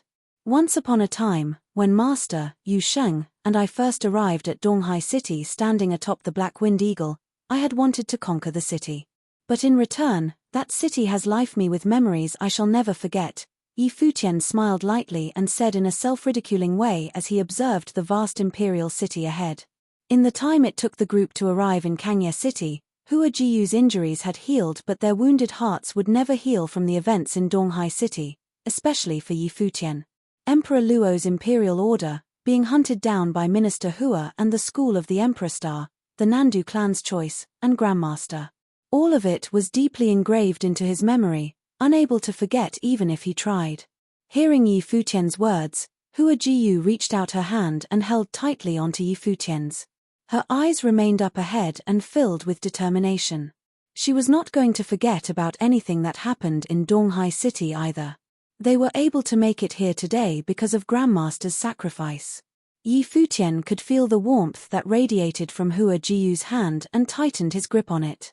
He had originally planned to go to the Nandu nation's imperial city, but now, they had arrived at Kangya Kingdom's imperial city. Yi Futian was not going to allow history to replay itself here. The sharp sword that Hua Jiyu pierced through her own body, Grandmaster's selfless sacrifice, brought him pain to this day. Tang Wan stepped out of the carriage and took a look at the majestic city below. The skies were still crowded. She asked, "Futian, where are you planning to go?" "Kangya College," Yi Futian said without a hint of hesitation. It was evident that he came with a plan in mind. Kangya College was similar to the academies in the Nandu nation. Its status was equivalent to Nandu Academy located in the Nandu nation's imperial city. The college was backed by the royal family. Many genius cultivators attended this school. Even disciples of the royal family cultivated at the college. However, Yi Futian was not going there to attend school but for the grand event being held soon in the imperial city. The Fenghua Banquet. The Fenghua Banquet was an imperial banquet. The emperor of the Kangya Kingdom would come personally to examine the abilities of younger generation cultivators. If it had not been for Emperor Luo's imperial order, Yi Futian should have been preparing to attend the Tingfeng banquet in the Nandu nation's imperial city. But life was unpredictable. He was now in the Nandu nation's rival country, the Kangya Kingdom, preparing to attend the Fenghua banquet. Kangya College was the place to sign up for the Fenghua banquet. Many of the people in the skies right now had younger cultivators with them. They had most definitely came for the same reason as Yi Futian. Hearing that Yi Futian was headed for Kangya College, Tang Lan understood his intentions. She said, "Are you guys planning on participating? The Fenghua banquet has an age limitation. Participants must be under the age of 20. This means that quite a few young genius cultivators in the Dharma plane may show up. To travel all the way from Donghai City to the Kangya Kingdom's imperial city, It was obvious that the group knew something. I know, answered Yi Futian. He continued, those picked by the emperor at the banquet will be put on the Fenghua rank. The top 10 people on the list will all be rewarded and the top 3 can request one thing from the emperor. As long as the request is within reason, he usually grants it. What request do you want to make? Asked Tang Lan. Yi Futian turned back to take a look at Hua Fengliu in the carriage and said, I want him to restore master's powers. A spark reached Tang Lan's eyes. If Yi Futian was able to make this request, with the Kangye Emperor's abilities, he would definitely be able to find a way to do it. Even though the list is determined purely based on the Emperor's liking, and has nothing to do with how strong and powerful you are, you won't be able to stand out in the crowd if you don't have extraordinary abilities. It will be difficult to rank in the top 3 unless you're prepared to expose all of your gifts, said Tang Lan. I must make it into the top 3, Yi Futian said with determination in his eyes. The emperor of the Nandu nation wanted to kill him without reason, but now in the Kangye kingdom, even if Yi Futian revealed his gifts, the Kangye emperor would only praise him. Besides, the Fenghua banquet was a place to test the skills of junior cultivators. Elder Qin had already passed and Hua Fengliu was not yet healed. This was a chance he could not give up. Okay, nodded Tang Lan. Yi Futian looked determined enough to succeed. I will also participate with you, Hua Jiyu said softly. Fox, you're too pretty. Isn't it flaunting too much? Yi Futian examined Hua Jiyu's beauty. At 17, her beauty was in full bloom. Screw you. Hua Jiyu glared at him. The conversation was so serious before, but Yi Futian turned it into a joke in the span of seconds. However, deep down, Hua Jiyu was glad. On the entire trip, Yi Futian looked so solemn, not like the happy jokester he used to be. It was obvious that he was deeply affected by the things in the city of Donghai. She wanted to see him go back to his true self. Even though he acted shameless at times, she liked him that way. I want to participate too. Standing in the back, Yusheng finally opened his mouth. Of course, said Yi Futian. The white tiger demon continued forward. Yi Futian did not land to ask for directions. He simply followed the group in the skies. The direction in which the most people were traveling must be the direction where Kangye College was located. There was no question about it. Kangye College was located in the center of the city, near the imperial palace. It could be said to be a true school of nobility. Even princes and princesses cultivated at the college. To be able to attend this school, students had to have gifts out of the ordinary, or else, even if you were a noble, you were not allowed to attend Kangye College. The school had the royal family backing it and had no reason to care about what others thought. In the skies outside of the Kangye College, beasts, cultivators riding their swords, and those flying with the help of their own wings were all gathered together. There were so many people. The Fenghua banquet would begin in 3 days, but people were still coming to sign up at Kangye College. Finally, Yi Futian and his group had also arrived. It was just as he had imagined. A variety of cultivators were present. He had never seen many of the beasts in the sky. They looked fearsome. There were even beasts of the Arcana plane. Yi Futian wanted to wait until he had higher cultivation and use his ability as a beastmaster to control some powerful beasts. The beasts and cultivators finally landed when they had reached Kangye College. There was no one who dared to enter the school premises by air. Yi Futian and the others also landed. He noticed the thin chiffon Hua Jiyu used to cover her face, hiding her beauty. Looks like you know just how distracting your looks are, laughed Yi Futian. Hua Jiyu ignored him. Yi Futian turned back to look at Yi Qingxian and Tang Wan. Qingxian, Wan, do you guys want to attend the Fenghua banquet as well? No, Yi Qingxian shook her head. Me neither. Tang Wan smiled. Both girls knew that they were still lacking and nothing would come of attending the banquet. Yi Futian nodded and said, then you guys should first find some place to stay nearby. I'll have the Black-Winged Eagle go with you guys. Okay. Be careful, Futian, ordered Nandu Wenyin. I'll be fine, Masteress. Yi Futian smiled. After, he, Hua Jiyu, and Yusheng walked towards Kangye College. As soon as they set foot on the campus, they saw many people headed in the same direction. In that direction sat a line of elders making records. There were many people in line ahead of the trio waiting to sign up for the banquet. They stepped closer to the lines in front of the tables where the elders sat, and a little while later, it was their turn. They walked up to the empty table. The elder sat at the table. He was still writing. Moments later, he lifted his head and said, "Name, age, level of cultivation, occupation class." Yi Futian, 17, 7-starred glory plane, musical sorcerer, said Yi Futian. On the day of the battle, he stepped into a new plane. Hua Jiyu, 17, 7-starred glory plane, spiritual sorcerer, said Hua Jiyu. Yu Sheng, 17, 7-starred glory plane, martial arts cultivator. The three of them were all on the same plane now. The elder looked up at the three of them. He was amazed that their age and level of cultivation were all the same. He then handed them each a wooden bookmark. On the bookmark was the information they had just given. From the side came a young lady. She smiled and said, "Come with me." The young lady was wearing a school uniform. Before the Fenghua banquet, the students of Kangye College were in charge of taking care of everything. "Thank you," said Yi Futian. The trio followed the young lady. She looked to be about 18 years old. She was very pretty. "My name is Senta Xia," the girl said. She took a couple of extra glances at Yi Futian. She had seen many handsome males at the college, but it was rare to find someone who looked like Yi Futian. A woman's sixth sense was very accurate. Beside Yi Futian, Hua Jiyu took Yi Futian's hand. Senta Xia took a quick look and smiled at Hua Jiyu. "This girl is interesting," thought Senta Xia. Even though Yi Futian was attractive, as a student of Kangye College she was not going to fangirl over him.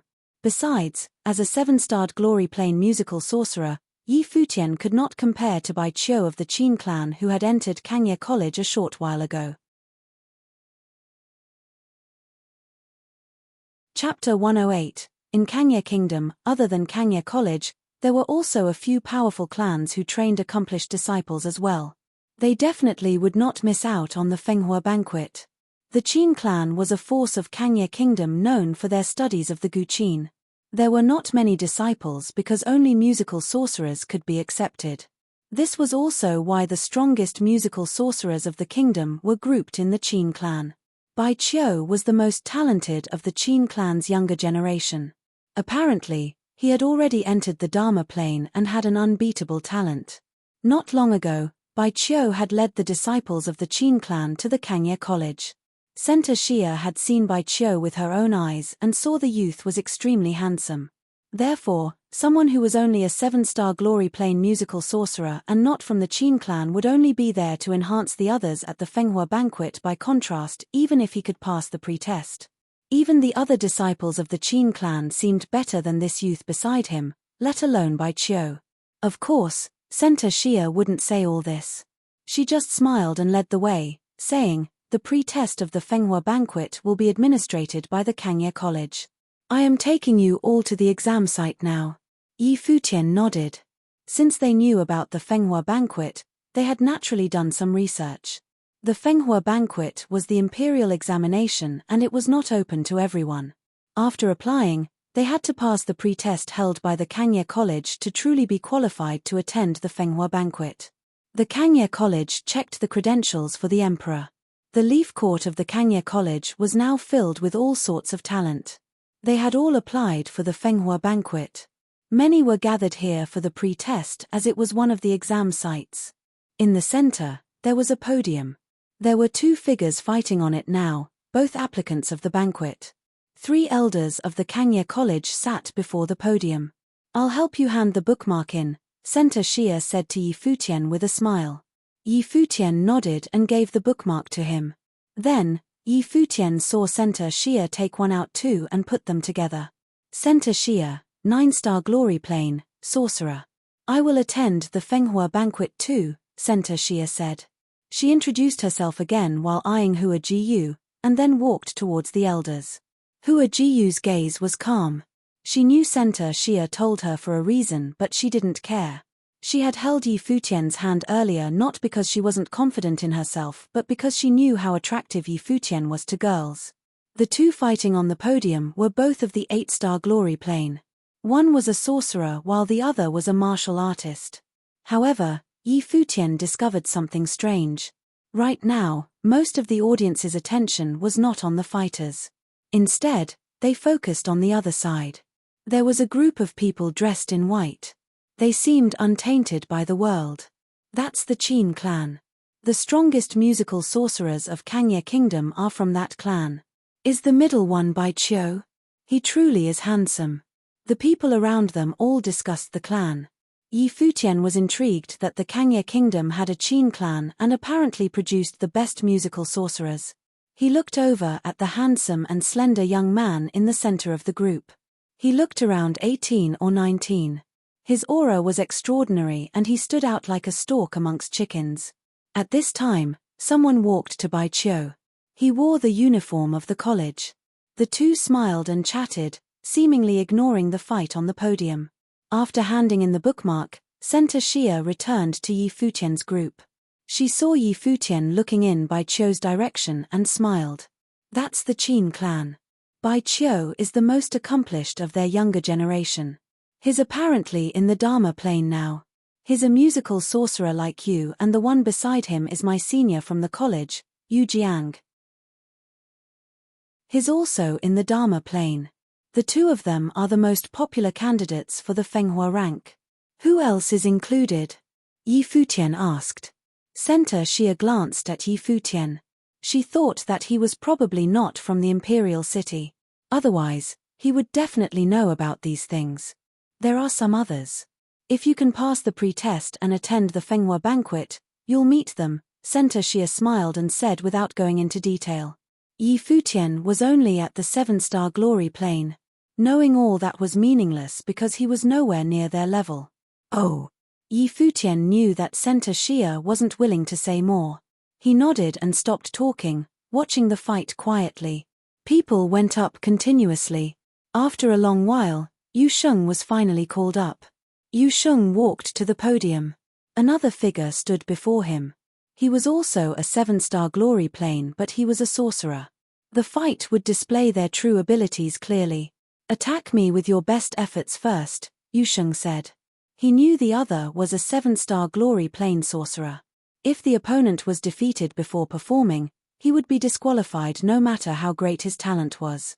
You can go first. The opponent smiled confidently. Hearing this, Yu Sheng didn't hold back. He took a step and the podium shook. His composure changed in an instant, stunning the sorcerer. The sorcerer's spiritual qi began to gather crazily and the apparition of a golden tiger appeared behind him. Then it roared and ripped toward Yu Sheng with shocking power. Yu Sheng punched forward.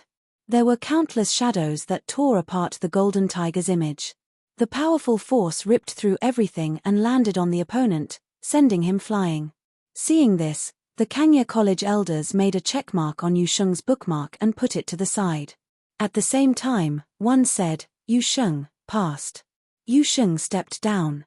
The one who had been forced off the podium climbed up and glared at Yu Sheng. He left with resentment. Clearly, he had lost the ability to attend the Fenghua banquet. Your friend is quite strong, Center Xiao said to Yi Futian with a smile. Yi Futian didn't reply. Yu Sheng was way beyond quite strong. This was just the pre-test so there was no need to show off everything. After that, Hua Jiyu was called up. Her opponent was a warrior of the same plane. Though her face was veiled, her eyes were beautiful, and she had a perfect figure and presence. Many people were attracted immediately, thinking that she was definitely a beauty. After you, Hua Jiyu said to the youth.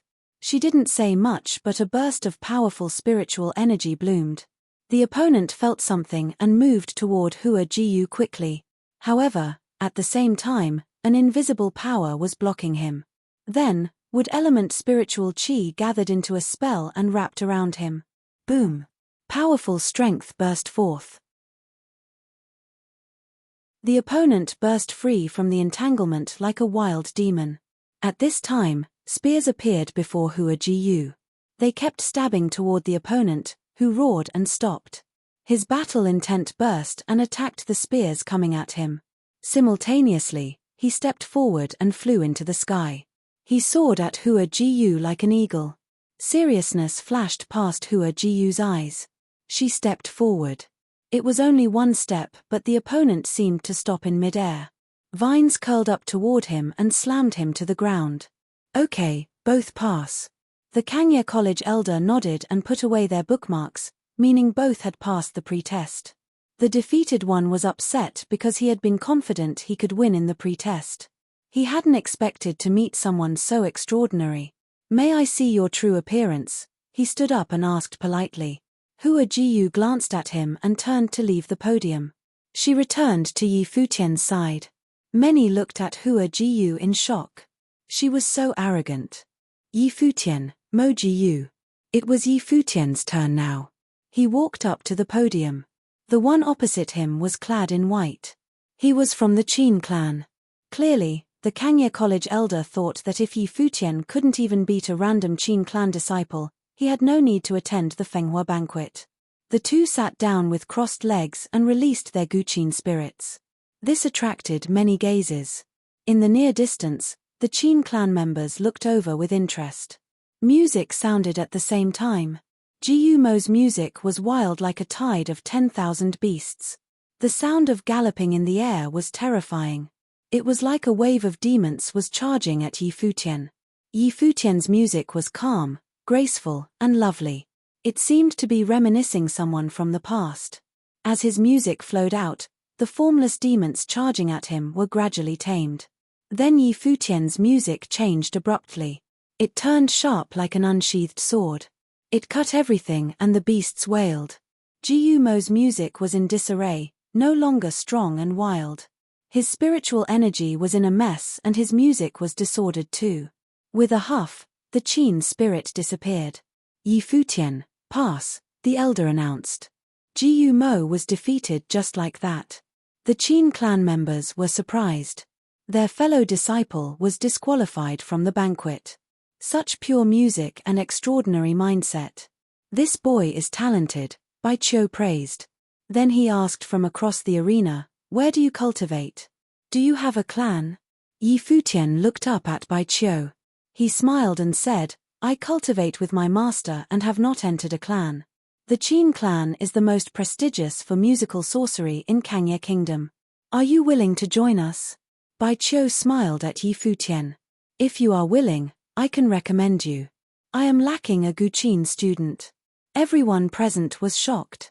It seemed that Bai Qiu thought highly of this musical sorcerer and had invited him directly into the Qin clan. He was even willing to let the youth study with him. A Guqin student was someone who would follow him and could learn from him at any time. If Yi Futian could follow Bai Qiu, this would be a great advantage for him as a musical sorcerer.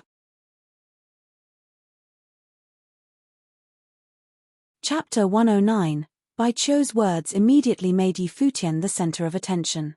Even though the two young men were the same, they both came in hopes of attending the Fenghua banquet. However, despite this, many people only signed up to attend the banquet for the experience. How many people could actually display outstanding skills? The Kangya Kingdom had no shortage of genius cultivators and now, they were all gathered here in the imperial city, the city of Kangya. But in the end, only 10 people would be chosen by the emperor to be on the Fenghua rank. Bai Qiu of the Qin clan, Zhuo Qianfan and Yu Jiang of the Kangya College, the incredibly skilled young Lord Yi Wuchen from the Yi Palace, the Hua family's daughter, and Yun Di of the Demon clan. These people were the ones who would stand out the most at the Fenghua banquet. Of course, Kangya Kingdom's #1 beauty could not be forgotten. She was known as the one of peerless beauty. Because of this, when Bai Qiu asked Yi Futian to be his musical attendant, no one thought of it as demeaning. As the Kangya Kingdom's most outstanding young man, Bai Qiu was destined for a bright future. Even his musical attendant would have a chance to be a big shot in the future. This was an opportunity not everyone had. To offer Yi Futian such a position, it was evident that Bai Qiu was impressed by his gifts. Even Center Xia looked at Yi Futian in surprise. Yi Futian and his friends were all 7-starred glory plane cultivators. They came to sign up for the Fenghua banquet and each showed their impeccable gifts. If Yi Futian was able to follow Bai Qiu into the Qin clan, it would only do him good. However, standing beside Center Xia, Yu Sheng and Hua Jiyu did not think this way. They stared at Bai Qiu, shocked. To them, who knew Yi Futian, Bai Qiu's words were nothing but a joke. He wanted Yi Futian to be his musical attendant. Where did he get that confidence from? Yu Sheng could not help himself. Center Xia glanced at Yu Sheng but did not say anything. On the battle platform, Yi Futian was taken aback. Center Xia had said that Bai Qiu was a prodigy from the Qin clan, a Dharma plane musical sorcerer. It was no wonder that he was so confident. Since the Qin clan is so well known in the Kangye kingdom, then their musical sorcery should not be any less inferior to that of Elder Qin, but this did not mean that he would be willing to join the clan. He had only signed up for the Fenghua banquet as a musical sorcerer because of Elder Qin. He was not going to let the elder down. However, to become Bai Qiu's music attendant. The meaning of these two words should be similar to that of a study attendant, a servant who takes care of others. I don't have such a habit, Yi Futian smiled at Bai Qiu and calmly answered. Your music is pure and you possess an extraordinary mindset, but your music is still not perfect. It is obvious that you don't have a good teacher. Why not try it out, said Bai Qiu. His gaze was calm. In Bai Qiu's opinion, if Yi Futian could cultivate under his guidance for a couple of years, he was bound to improve. This was his reason for extending such an offer. No need, chuckled Yi Futian. As a prodigy from the Qin clan, Bai Qiu was indeed exceptional. What Yi Futian played on the guqin was not any specific musical piece but something he came up with on the spot. So, of course, it was not perfect. Bai Qiu did not say much else. To him, this was only a small episode before the Fenghua banquet. Many of the females present looked toward Bai Qiu and thought he was indeed a gentleman, just as the rumors had it. Yi Futian returned to stand beside his friends. Just then, Center Xia's name was called. The trio was not in a rush to leave, so they decided to stay behind and watch Center Xia's performance. It was an interesting duel. When Center Xia stepped off the battle platform, Yi Futian gave her a compliment. You're very powerful. You guys are not so bad yourselves, smiled Center Xia. All we have to do now is to show up outside of the Imperial Palace in 3 days to attend the Fenghua banquet, correct? Asked Yi Futian. That's right. In 3 days, everyone will gather for the banquet and the Emperor will grace us with his presence, nodded Center Xia. See you in 3 days, Yi Futian said his goodbye and left. Watching them leave, Center Xia smiled. 3 days later, young cultivators from all over the kingdom would gather outside of the Imperial Palace. Even though Center Xia had incredible gifts, she only wanted to participate in the banquet. She had no hopes of stealing the spotlight. Those 3 were mere 7-starred glory plane cultivators, so even if they had great gifts, they would only be heads in a crowd. Yi Futian followed the main road out of the Kangye College campus. Along the way, many more young cultivators arrived. He knew well and clear those who had the courage to sign up for the Fenghua banquet would not be too weak. Stepping out of Kangye College, there were many elders waiting outside. They had come from all over the kingdom with their juniors. Even if the younger cultivators were unable to become the star of the banquet, it would be a once-in-a-lifetime experience. From the skies, a black-winged eagle headed down for landing and stopped in front of Yi Futian and his friends. The 3 of them stepped onto the eagle and the creature lifted them away. Just as they took off, many others did so as well. They were all headed in one direction. There, a group of figures was approaching. They all seemed to be surrounding a single person. That person seemed to steal everyone's attention. Very quickly, the trio also had their attention stolen, looking over to the crowd in the skies. Far away, a magnificent purple-gold rock soared through the sky. It was an arcana plane beast. Its entire body was enveloped in a purple-golden light, its wings spread out wide, creating great winds every time it flapped its wings. Purple-gold rock, Yi Futian's eyes sparkled. It was an extremely rare beast. The rock possessed powers of 3 elements, thunder and lightning, metal, and wind. The beast had great growth potential and fearsome speed as well as extremely powerful attack abilities. Rumors said that the purple gold rock was a distant relative to the golden rock and had the blood of the golden rock running through its veins. On the purple gold rock stood a beautiful young woman. She had an alluring body and beautiful skin. A sweet scent radiated from her person, and her eyes were captivating. In addition to the red dot in between her eyebrows, drawn on with cinnabar, she was a beauty only seen in drawings. So beautiful. "Who is she?" asked someone in the skies. "Kangya Kingdom's #1 beauty, Lin Yu Yarrow," answered another, gaze never leaving the young woman. Lin Yu Yarrow, also known as the Kangya Kingdom's #1 beauty, was at the most beautiful age of 18. Such a beautiful girl, Yi Futian complimented the nearing figure. "Yeah, you like?" asked a voice beside him. Yi Futian turned his attention over to Hua Jiyu, who was smiling at him. "But she's still nowhere as beautiful as my fox." Yi Futian smiled. Hua Jiyu glared at him shyly, feeling satisfied with his answer. Although, she had to admit the young woman was indeed very beautiful. The purple gold rock called as it approached. The figure on its back looked towards Yi Futian, and as if she could hear what he had said, she smiled. It was as if her eyes could speak. One look was enough to get one's heart beating. Fortunately, Yi Futian was used to this type of teasing from Hua Jiyu. Lin Yueyao's look had no effect on him.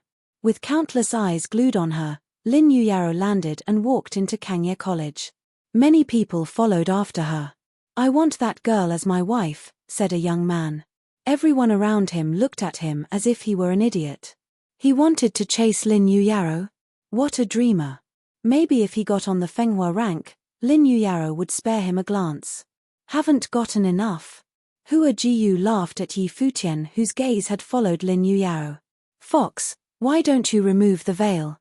I wonder what kinds of expressions they will make when they find out that my girlfriend is way more beautiful in comparison to their #1 beauty." Yi Futian smiled. Hua Jiyu gave him a light pinch, but, on the inside, she was melting at his words. He was such a sweet talker. Standing behind the couple, Yu Sheng averted his gaze. Yi Futian was still the same, shameless. The black winged eagle flapped its wings and flew away. Not long after, they arrived at a lodging nearby. In a court within the lodging, Hua Fengliu was basking in the sun. Nandu Wenyin was with him. The two of them together was a beautiful sight. "You guys came back so quickly. Did it go well?" asked Hua Fengliu. "Yes. Now we just have to wait 3 days for the start of the Fenghua banquet," nodded Yi Futian. Hua Fengliu and Nandu Wenyin were not surprised. With Yi Futian, Hua Jiyu, and Yu Sheng's gifts, any one of them would be able to make it past the preliminary round without any problems. "Master, Masteress, doesn't it feel like we're a family out on vacation?" "Parents, daughter, and son-in-law," smiled Yi Futian. Hua Fengliu laughed. "It actually did feel that way. Then what am I?" Just then, Tang Lan appeared and asked coldly. Yi Futian stood frozen. A concubine?" Tang Lan asked Yi Futian. Yi Futian did not know what to say. Beside him, Yu Sheng threw him a look of pity, and walked over to Yi Qingxian. There was no right answer to her question. "Tang Lan, if you're willing, I don't mind," said Nandu Wenyin. Yi Futian blinked. Nandu Wenyin was actually willing to agree to it. Yi Futian looked at Hua Fengliu and thought, "Master's charisma is so much stronger than mine. Do you really think that's what I'm after?" Tang Lan asked in a cold demeanor. Hua Fengliu coughed and glared at Yi Futian. Yi Futian chuckled and looked at Hua Jiyu. She smiled and asked him, "If I also don't mind you taking a concubine, would you want to?" "No, I only like you," answered Yi Futian. He wasn't stupid. If he had said yes, that would be the end of him. "Chemph." Hua Jiyu smiled lightly.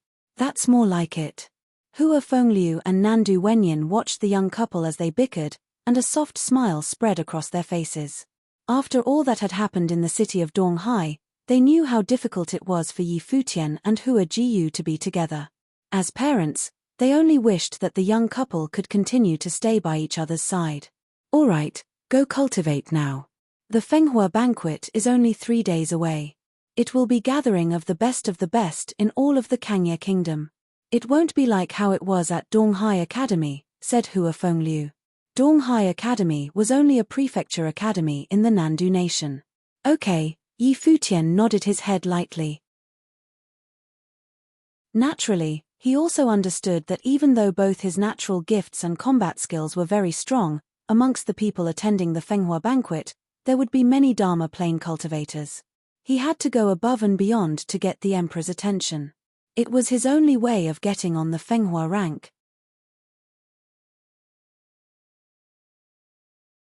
Chapter 110. 3 days later, early morning. Yi Futian was practicing a fist form in the courtyard of the inn. His moves were slow, each punch seeming to contain an intriguing charm. His blood was bubbling through his body. One could faintly hear the rumbles, and amongst the rumbling blood, strands of the emperor's mark lit up. It transformed into an air current of the emperor, making his every move contain the emperor's intent. Currently, he was cultivating a set of methods. It was the one given to him by the emperor's will when he was forced into desperation that day.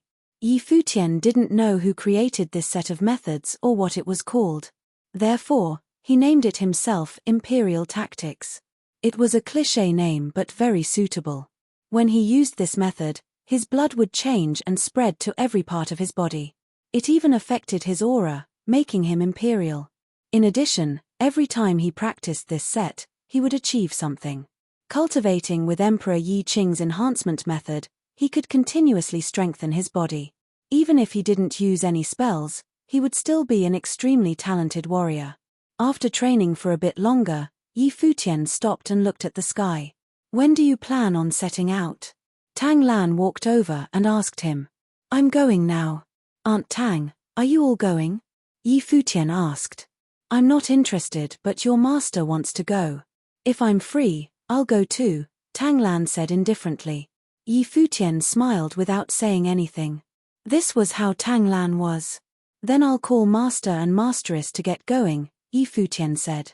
After a short while, they grouped in the courtyard.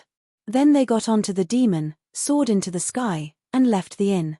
At the same time of their departure, demons and figures all over Kangya city shot into the sky. They were all going toward the same place, the palace. It seemed that all of the strong ones in the imperial city were in the sky at once. It was a shocking sight. As Yi Futian's group continued advancing, they could vaguely see the various glamorous buildings. It was the palace of Kangya Kingdom. They continued, getting closer and closer to the palace. Many others were around them and they all looked excited. Is this the Fenghua banquet? All the young talents of the kingdom are gathered here. I will definitely display my skills at the banquet and have the emperor notice me. I wonder how powerful the talents of the imperial city are like. I really anticipate it. Voices streamed from all directions.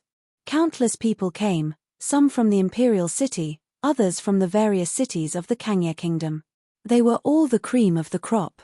Otherwise, they wouldn't travel thousands of miles to attend the Fenghua banquet. Yi Futian followed the huge crowd forward. The Fenghua platform outside the palace was already in view. This was where the Fenghua banquet would be held. At this time, a line of figures clad in white floated across the air. They were so handsome. It's the Qin clan. Bai Qiu is there.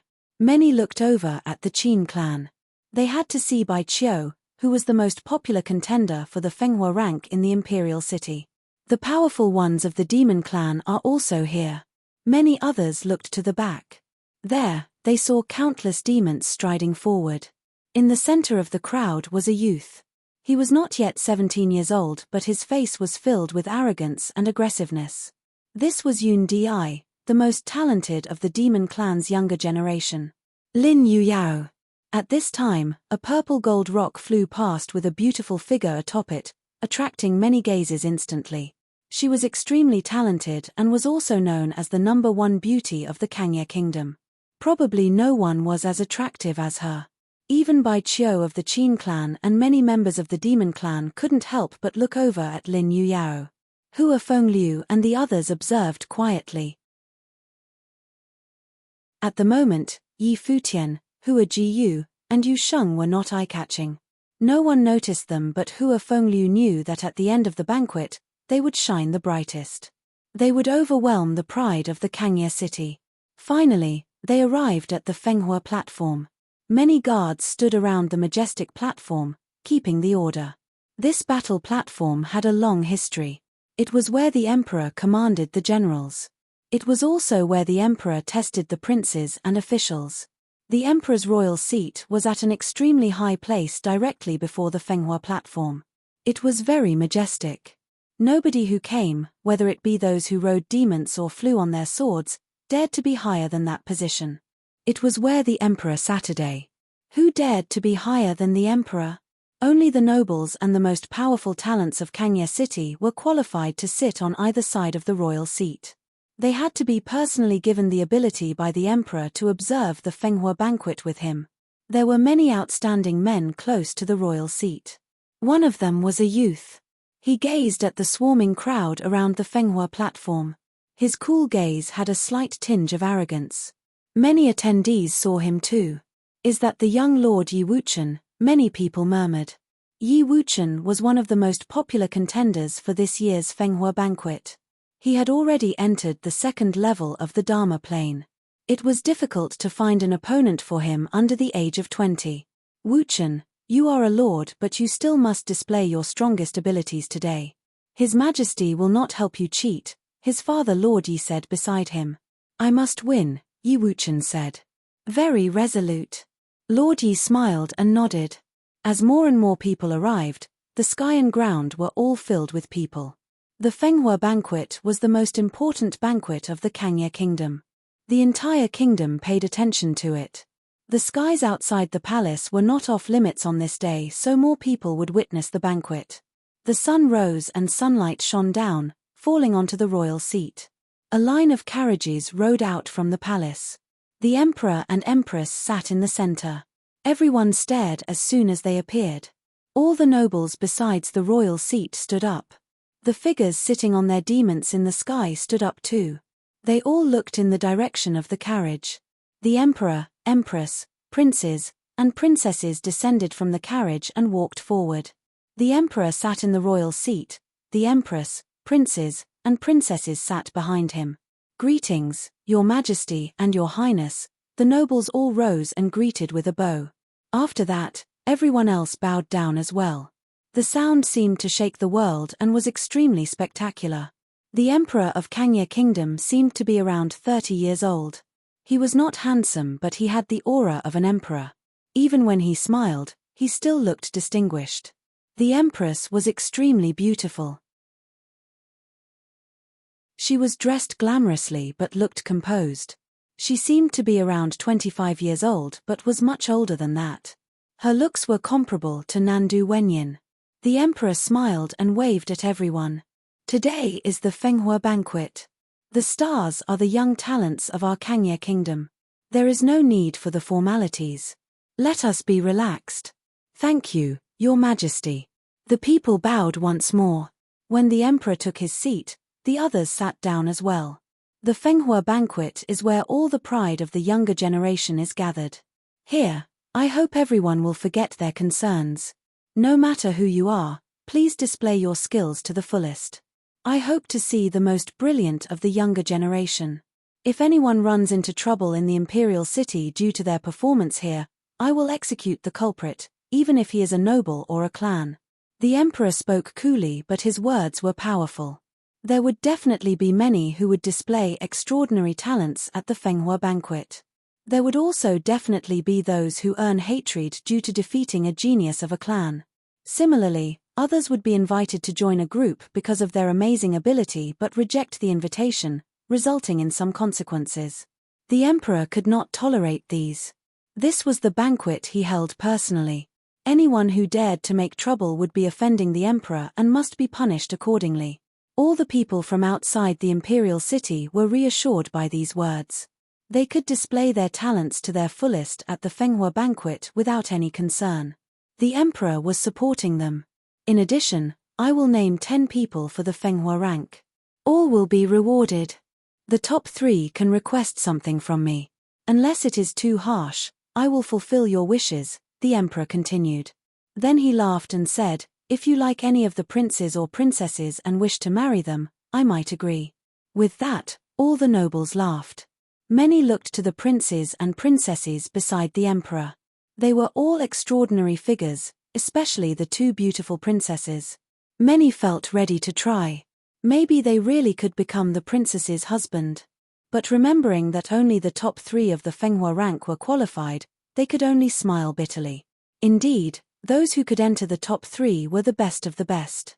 The emperor would not lose anything if they could marry the princesses. Should I try marrying a princess? Yi Futian looked at a princess. She was so beautiful. Even if I don't make top 3, I can still marry a prince, right? Hua Jiyu grinned at Yi Futian. I'm joking. Yi Futian surrendered immediately. Even without looking at her talent, Hua Jiyu was more beautiful than the number 1 beauty of Kangya Kingdom. There was no competition.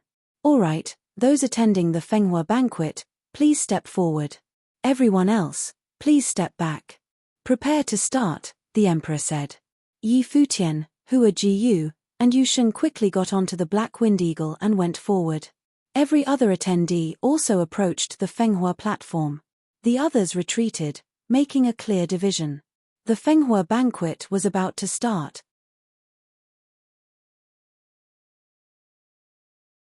Chapter 111. On the Fenghua platform, a group of elders clad in Kangya College uniforms stepped up. They gathered at the front of the platform and split into different sections. After, they placed the stacks of bookmarks in their hands on the platform and organized them.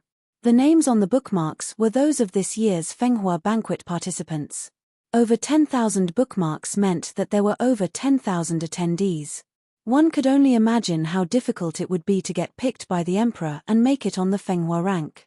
These elders were all cultivators in the Arcana plane and had extremely high cultivation. Most of them had photographic memory. Wang Teng, Zhuo Fei, Li Yun. At this time, the elders began to call out names. People who had their names flew down to land on the stage.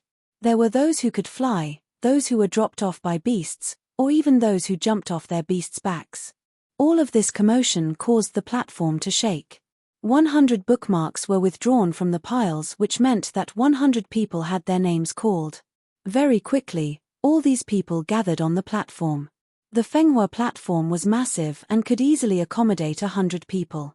Everyone was able to stand comfortably in a different area. All of these people were in the 6-starred glory plane, which was the minimum allowed to attend the Fenghua banquet. If one was in any plane lower than such, it was unnecessary to participate in the banquet. Amongst these 100 people, only 3 of you will make it to the next round. Of course, it is also completely possible that not a single person makes it. So, you may begin to demonstrate your talents now. Remember, you may choose to forfeit. Once someone forfeits, everyone else is forbidden from making further attacks on that participant. Also, no life-threatening injuries are allowed, said an elder from Kangya College. Choosing 1 out of 100. There were too many people participating in the Fenghua banquet and thus, it was necessary to quickly filter out the most outstanding people from the beginning. Starting from those of the same plane was the fairest. It was a way for the best talents to stand out from the rest. At least then, they wouldn't be eliminated right off the bat. In a split second, spiritual chi exploded on the platform. It became extremely hectic. Sorcerers immediately put distance between themselves and the rest, while martial arts cultivators were looking for the perfect opportunity. Quickly, someone began to attack those around them. With this one attack, the battle began. In the air and on the ground, countless pairs of eyes focused on the Fenghua platform. Yi Futian was also watching seriously. Only qualified people could participate in the Fenghua banquet. There were no weaklings. Many participants had already revealed their gifts in both martial arts and sorcery. There were also those who were multi-element sorcerers and of course, there were many mandate sorcerers. The battle was fierce. In this messy battle, there were those who were powerful but got surrounded and attacked by multiple people. This type of chaotic battle was truly testing. Just because one was powerful did not mean that they would make it to the end. Unless they had an absolute advantage over the rest. However, It was only a battle of 6-starred glory plane cultivators. Many spectators were interested. Those who got the most applause was usually above the 8-starred glory plane. Anyone below that almost never got picked by the emperor. After the first group of talents concluded their battle, an elder from the Kangye College announced that no one had passed. All of them were eliminated. Even the person who had won the battle. The lower the level, the stronger your gifts have to be. It's the only way to move forward, everyone thought to themselves. Following that, another 100 people were called and another round of chaotic battle ensued. There were not many 6-starred glory plane participants, not even 1,000. After they were all done, the elders began to call on the 7-starred glory plane participants. More people were interested in the 7-starred glory plane battles. It was bound to be fiercer. Finally, Yu Sheng's name was called out. Yi Futian sent him down to the platform. But at the Fenghua banquet, Yu Sheng's name did not pique anyone's interest. No one knew who he was or how strong he was. All they knew was that he had an imposing stature. Among the people called on along with Yu Sheng, everyone was only interested in one Yun Di of the demon clan. He was a young man gifted by the heavens. Not even 17 yet, he had already made it into the 7-starred glory plane. He was also a beast tamer. Yun Di was naturally close with the beasts and had the ability to tame them. On top of that, he was also a mandate sorcerer. Yun Di's skin was dark, and he had a small stature but exuded a wild aura. As soon as he stepped onto the battle platform, he was the star of the show. This young man who was only in the 7-starred glory plane was said to be qualified to get picked by the emperor. From this, it was easy to see just how outstanding he was. These people have the worst luck to be grouped with Yun Di.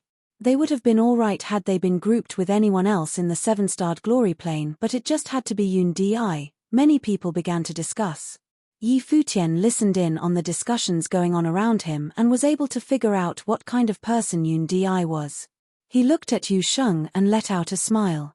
Yu Sheng was able to run into a strong candidate for the Fenghua banquet in his first battle. Yun Di was going to make sure Yu Sheng stood out. They were getting lucky. Besides Yi Futian and Hua Jiyu, Senta Xia from Kangye College was probably the only other person who knew Yu Sheng. She quietly shook her head. To be in the same battle as Yun Di, it looked like Yu Sheng was going to get eliminated in this first round. On the Fenghua platform, everyone focused their attention on Yun Di. They watched as he placed a leaf between his lips and music sounded. The sounds were piercing to the ears. In the skies, many of the beasts became irritable. They were the beasts people were riding on. Whoosh! A glory plane beast abandoned its master and rushed toward Yun Di. Its master was another participant of the Fenghua banquet. He fell helplessly from the skies. He did not cultivate in the element of wind, and that was why he had to ride a beast, but now, his beast was being controlled by someone else. This person was not alone. Quickly, more people ended up in a similar situation. All the flying beasts below the Dharma plane had abandoned their masters and headed toward Yun Di. Make your move. Many young cultivators charged at Yun Di. They were ready to gang up on him. Even though there was still a chance that they might not pass this round, at least their chances would increase if they defeated Yun Di. But in this moment, a fearsome monster tide erupted on the Fenghua platform. A horde of beasts attacked. Even, many of participants with higher cultivation could not withstand the attack of the united beasts and were all thrown onto the ground. Spectators were speechless upon witnessing this scene. The emperor's gaze fell on Yun Di, and he let out a look of admiration. Not long after, almost everyone on the platform had fallen. Those who had not fallen chose to forfeit. How were they supposed to battle when Yun Di summoned that many demon beasts? No surprise here, laughed bystanders. They pitted those grouped with Yun Di. Yun Di stopped blowing on the leaf, but the beasts continued to revolve around him. A strange sight indeed. Just then, Yun Di noticed there was still one person standing. It looked as if he had not moved an inch from the beginning. Aren't you going to forfeit? Yun Di looked at the young man with the large stature and questioned. Thank you for clearing those people out for me, said Yu Sheng. His words shocked everyone in the audience. Did he just thank Yun Di for clearing the way for him? Yi Futian blinked. Yu Sheng had changed a lot since coming with Yi Futian. The things he said were, well said. Yun Di was dumbfounded at first, but a smile spread quickly on his face.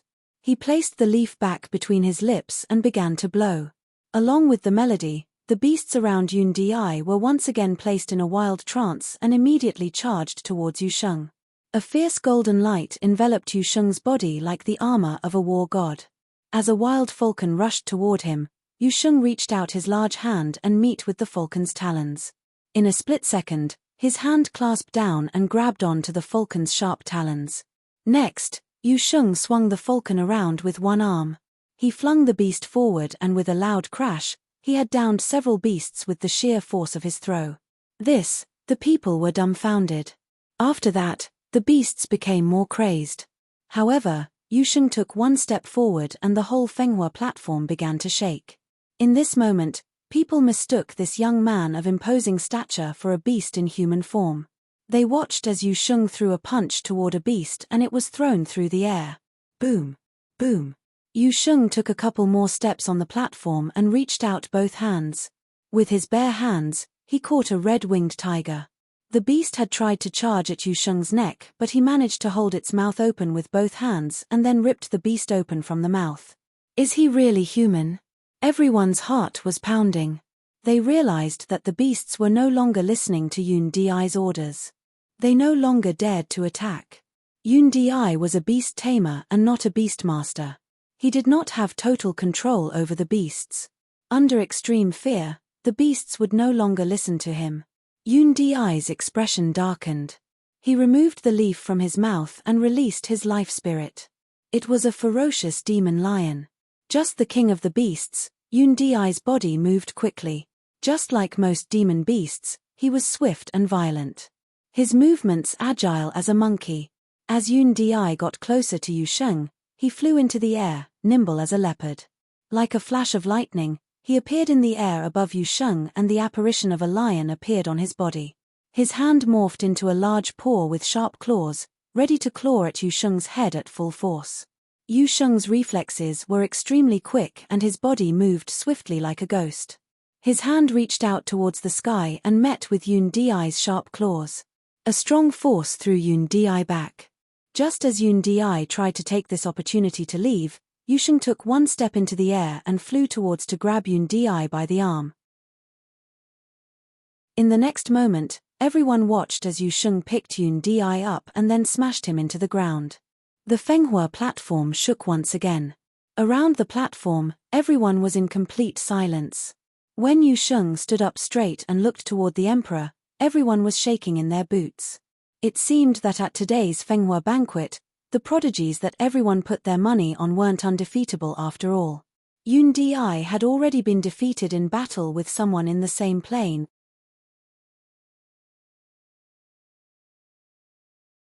Chapter 112, Yu Sheng became the center of attention with one battle. Of the most popular contenders for the Fenghua rank, Yun Di was the only one in the 7-star glory plane because he had very high demon training talents. He could control all demons under the Dharma plane, and even demons of the Dharma plane would be affected. He was also a mandate sorcerer with high combat abilities. With his first battle, he summoned countless beasts and was brilliant. However, this was all done to make someone else look better in comparison. Everyone thought of the thanks Yu Sheng had said. He was such a jerk. Center Shia's heart trembled.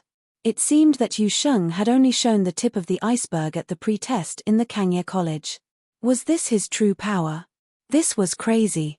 The people of the demon clan in the air looked aghast.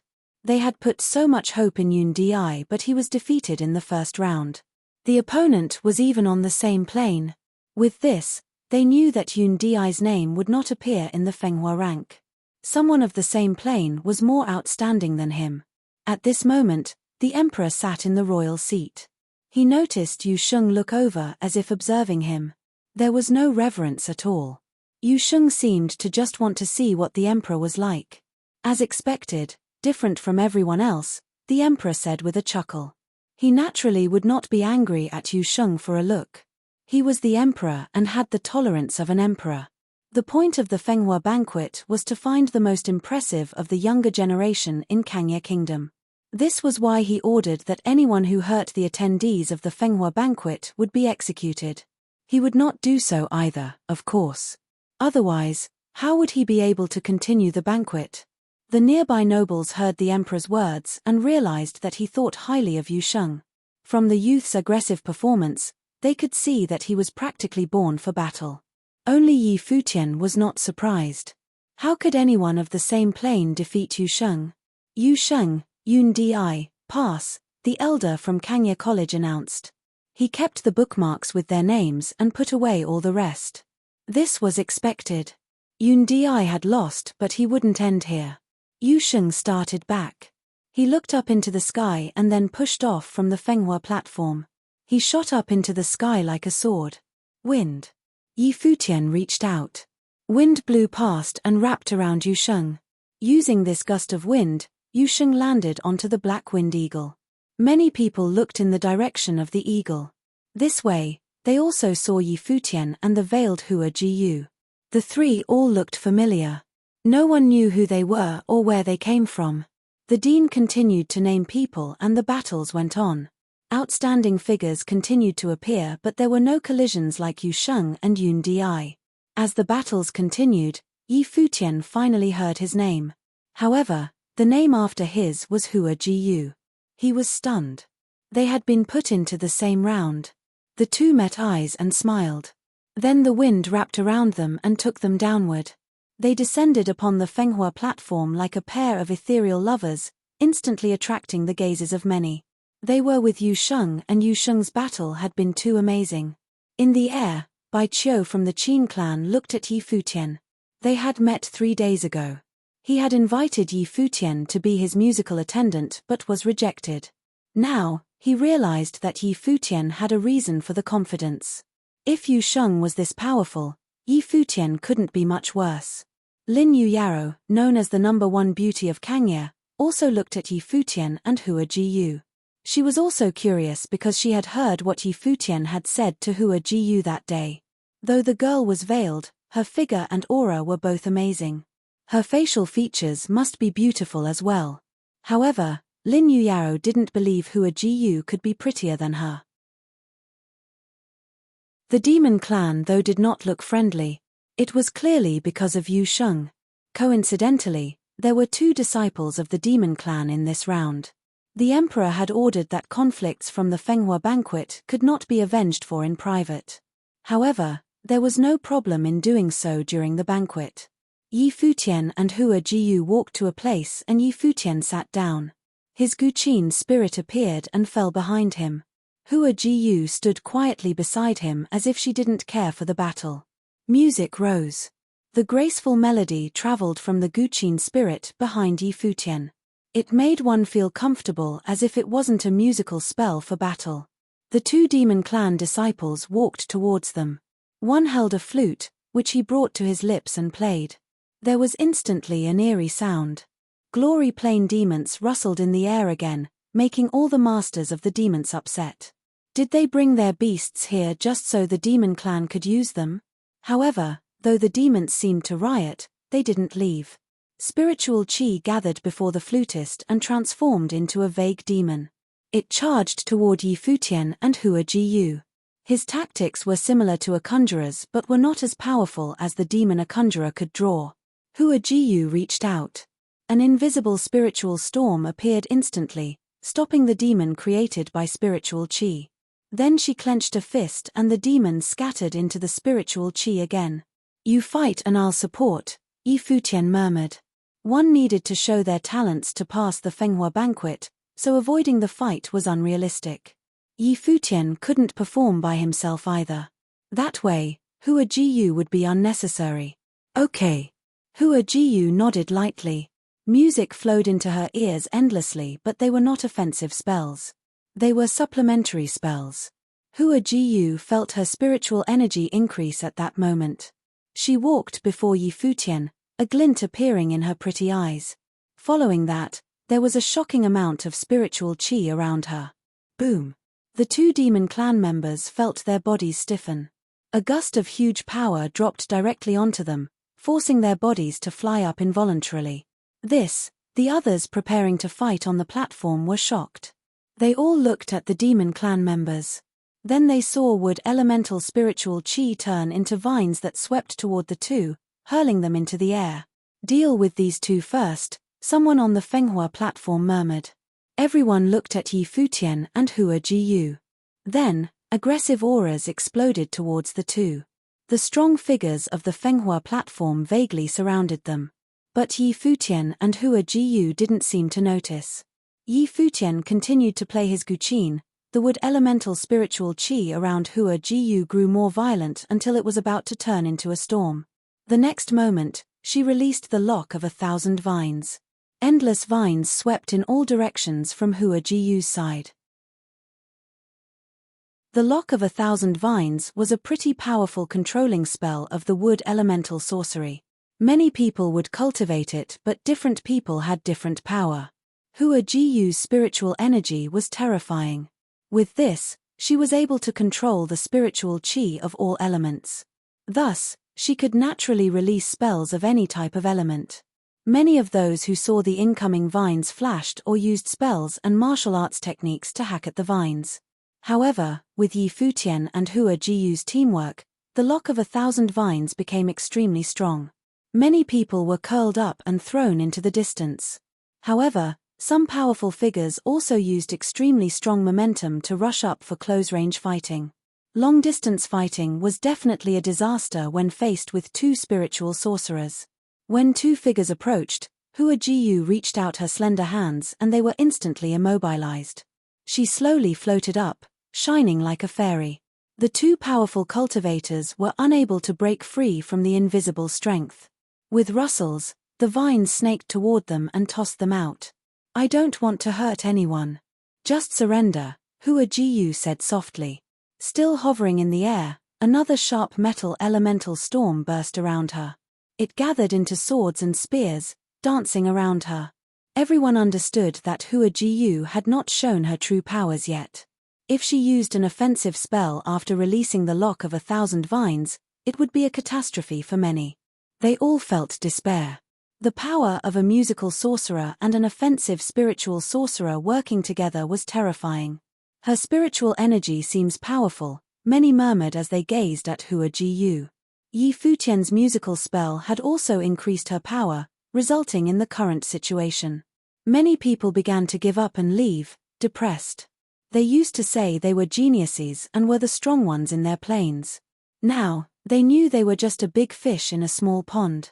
"Yi Futian, Hua Jiyu, pass," the Kangye College elder announced. Yi Futian did not fight, but it was clear from how he helped Hua Jiyu that he could do much more. Yi Futian bowed slightly to the emperor and prepared to leave with Hua Jiyu. "You should join the Qin clan," someone in the air said. Yi Futian looked up and saw Bai Qiu. "I had misunderstood you before and wanted you to be my musical attendant. I realize you're more talented than I had imagined. I doubt you would be satisfied with being a musical attendant. With your current attainments, you might be equal to me after 1 or 2 years in the Qin clan," Bai Qiu said. Many people looked over at him. It seemed that Yi Futian's musical sorcery had impressed Bai Qiu and made him want to have Yi Futian for himself. He even said that Yi Futian might be equal to him in 1 or 2 years. That was an extremely high praise for Yi Futian.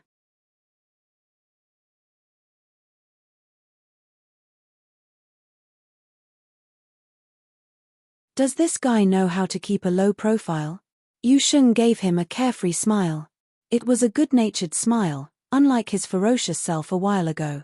The battles continued and participants joined non-stop. There were indeed many prodigies in the crowd. After the 7-starred glory plane cultivators were done, it was time for the higher-level cultivators. 8-starred glory plane, 9-starred glory plane, the battles were getting more and more intense. More and more extremely talented people emerged. Disregarding natural gifts and talents, if one was in a higher plane, it would be easier to get noticed by the emperor. Yi Futian and the rest stayed on the Black Wind Eagle's back as they continued to observe the battles. Inwardly they thought, The Fenghua banquet is indeed a gathering of talents in the Kangye kingdom. Some participants were indeed very outstanding. Yi Futian took notice of an 8-starred glory plane participant. It was a girl, beautiful and pure. She was not lacking in comparison to Kangye Kingdom's #1 beauty, Lin Yuyao. The reason why she stood out to Yi Futian was her occupation class. She was a conjurer but also an inscriber. During the battle, she was able to simultaneously display her talents in both classes through drawing. Her name was Hua Jixin. As soon as she appeared on the battle platform, she was the center of attention. Spectators began to discuss about. It seemed that she was pretty well known. Of course, the Kangye Kingdom's beauty, Lin Yuyao, received more attention when she appeared because she was more attractive. Besides these two participants, there were others in the glory plane who stood out from the rest, but none that attracted as much attention as the two beauties. After everyone in the glory plane was finished, it was already almost dusk. Next, it was time for the Dharma plane cultivators. There was nowhere as many Dharma plane participants as there was in the glory plane. There were only a couple hundred people, and most of them were first-level Dharma plane cultivators. The battle between Dharma plane cultivators was far more ferocious than that of the glory plane cultivators. When all participants began to release their realization of Dharma, everything became a blur for the audience. Especially because it was a chaotic battle between so many people. It was a truly thrilling scene. Every individual battle was enough to get people's hearts racing. Yi Futian paid close attention to the Dharma plane battles. He also took notice of Bai Qiu's battle. Bai Qiu was arrogant and rightfully so, because he did possess the gifts and talents. During the battle, he stayed to one side and played a piece. No one was able to even get close to him, and this was what made him stand out amongst everyone else. Besides Bai Qiu, several of the Dharma plane students from Kangye College were also very powerful. There was also a young man, who people called Young Lord. His sword skills were eye-opening. Yi Futian had his name memorized, Yi Wuchen. They shared a surname. Finally, after all battles had ceased, only a little over 200 of the initial 10,000+ participants had passed. They were allowed to continue competing in this year's Fenghua banquet. The night had fallen and the skies were now pitch black, but outside the imperial palace, the lights illuminated the Fenghua platform. The emperor stood from his throne and everyone followed suit immediately. A figure walked out from beside the emperor and said with a smile, "His Majesty has set up a feast in the imperial palace. All participants who have passed today may follow His Majesty into the palace." Everyone nodded lightly. It was a banquet after all, there must be a feast. Besides, during the battles, those of true talent were able to share a meal with the emperor. It would be a formal and official meeting with the emperor. That was why they must filter out only the best of the best in this first round, and why there were only 200 some people left from over 10,000 participants. Yi Futian and his friends traveled to the back of the crowd and arrived in front of Hua Fengliu and the rest. He said, "Master, we're going to head into the imperial palace. Once the dinner is over, we'll head back to the inn." "Go," smiled Hua Fengliu. There was no need to worry. The emperor of the Kangye kingdom seemed to be an open-minded person. His reason for holding the Fenghua banquet was to search for talented cultivators. Naturally, there was no need for Hua Fengliu to worry about anything happening to the trio in the palace. Yi Futian turned back and the three youngsters walked towards the imperial palace. The emperor left first in his carriage. The participants had others to lead the way. Passing the Fenghua platform was the Fenghua gate. After that, was a straight road to the imperial palace. The palace architecture had its own unique style. The large group was led into the royal garden. The environment was extremely beautiful, extravagant but not lacking elegance. The emperor and empress were already waiting in the garden. Everyone approached to bow and make their greetings. No need to be too formal, just treat this as a regular family dinner. "Sit as you please," smiled the emperor. Then, he took his own seat with the empress. Only then did everyone take a seat. Everyone had their own small table. Yi Futian, Hua Jiyu, and Yu Sheng all sat at their own tables. Today was the beginning of the Fenghua banquet. Everyone present now is the pride of the younger generation in the Kangya kingdom. You guys are the future of our country. The Empress and I toast to you all. The Emperor lifted his wine glass and everyone followed right after. When the Fenghua banquet comes to an end, I know that not everyone will be pleased with the results. However, to have reached this point, you already proved your talent. Even if you are unable to advance after tomorrow, please do not be discouraged, said the Emperor. Everyone seated below was of the younger generation and not suited to have conversation with the Emperor, so they just sat and listened. The Emperor continued with a smile, I know that you guys won't be able to let loose with me here. I will let these youngsters stay to socialize with you guys and I'll take my leave now. No one is allowed to leave too early today or else it will hurt my pride. After he finished, the Emperor left with a smile, the Empress following alongside him. However, the two princes and the two princesses stayed behind. The people present today could very well become important people in the Kangya kingdom. It would not hurt for the princes and princesses to become acquainted with them early on. This was another purpose of tonight's feast. Alright, now that father has left, you guys can let loose, laughed a prince. Everyone laughed as well, and there was a change in the atmosphere. The princes and princesses were of a similar age as everyone seated at the dinner. There was no need to be overly formal amongst a group of all youths. After all, they were all cultivators with outstanding gifts and talents, so compared to ordinary people, they were not as awestruck by royalty. This is my first time to see Goddess Lin Yuyaro at such close proximity. You are indeed a beauty previously only seen in paintings, the prince complimented Lin Yuyaro. She is indeed the #1 beauty of Kangya kingdom. It's not just rumors, said a person in the crowd. It's simply a title others have given me as a joke. Your Highness had overpraised me, Lin Yuyaro replied with a hint of a smile. In a moment like this, how can we not have some music? Asked a gentle voice. It was one of the princesses. She looked towards Bai Qiu and Yi Futian. Both musical sorcerers were extremely handsome, gentlemanly, and talented. The music of the Qin clan is not suited for this atmosphere. I'm afraid I will have to disappoint you, princess, smiled Bai Qiu. However, during today's Fenghua banquet, Yi Futian played and Hua Jiyu danced. They complemented each other so well, truly a match made in heaven. Why don't you guys take this chance to impress everyone with your performance?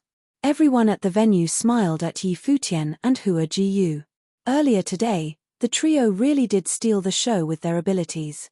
Furthermore, Yi Futian and Hua Jiyu were obviously a couple. Their collaborative performance during the Fenghua banquet was just too pleasing.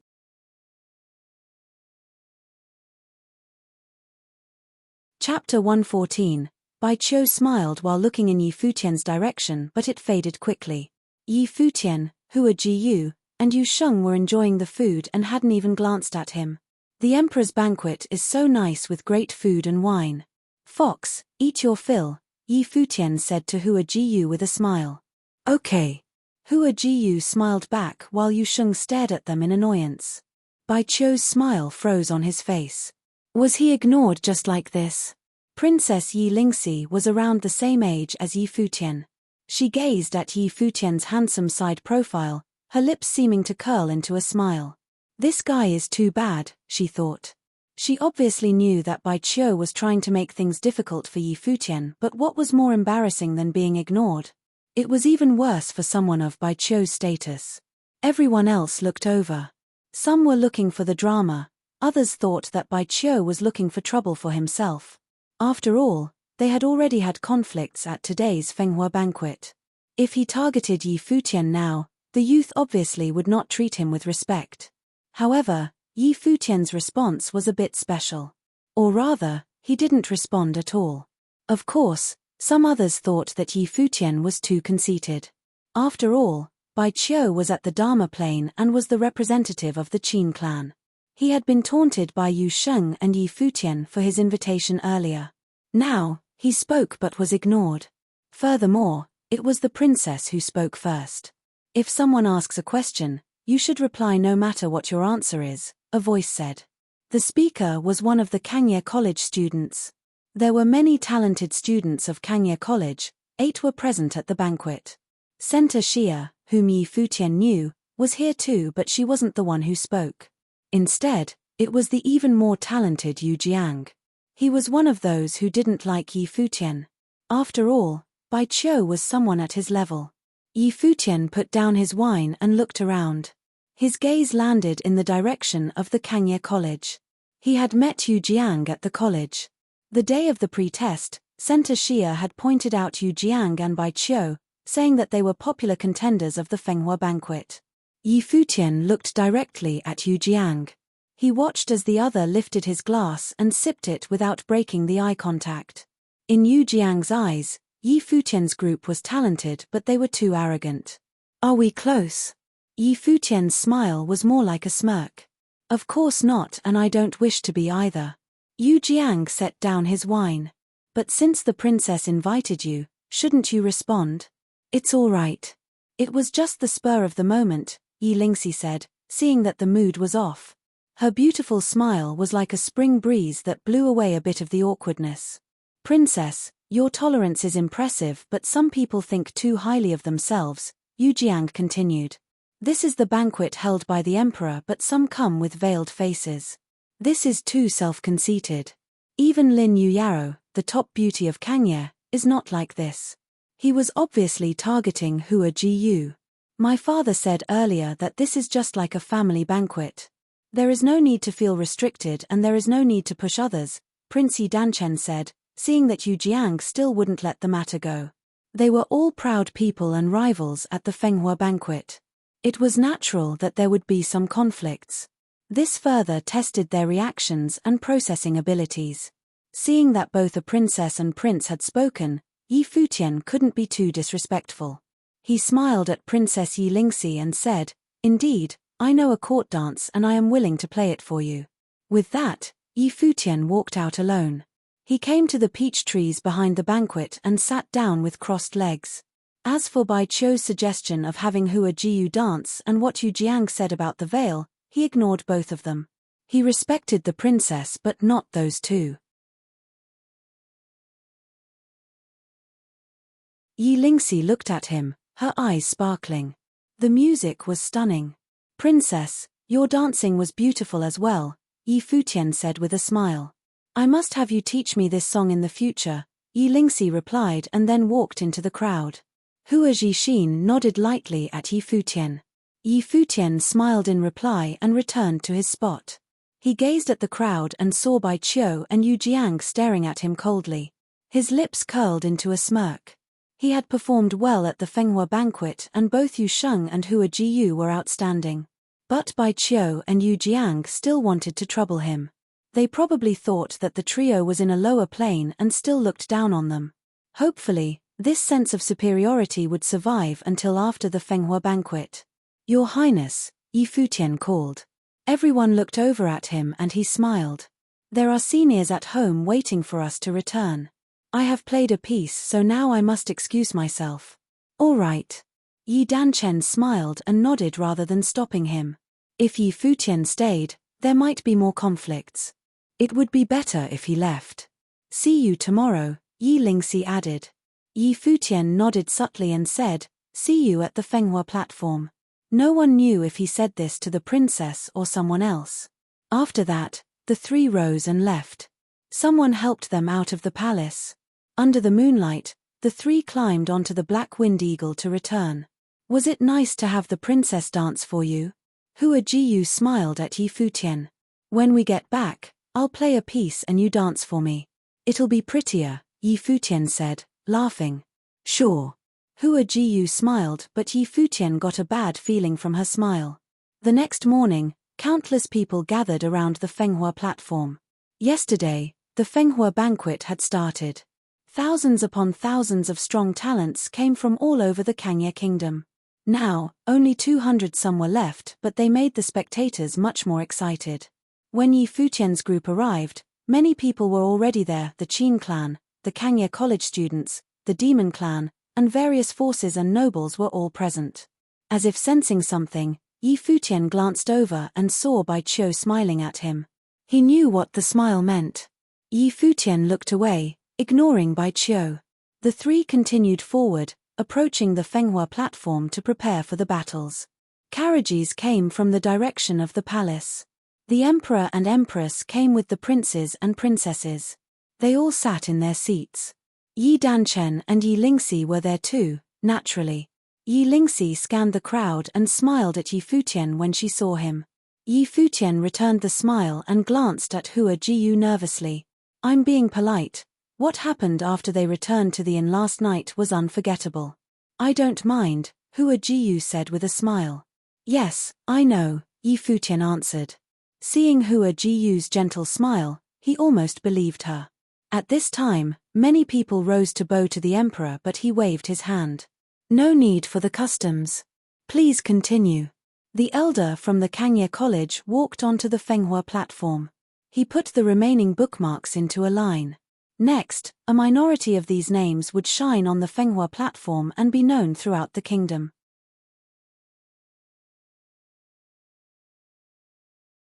Chapter 115. An elder from Kangye College organized the bookmarks and pushed a line of them forward.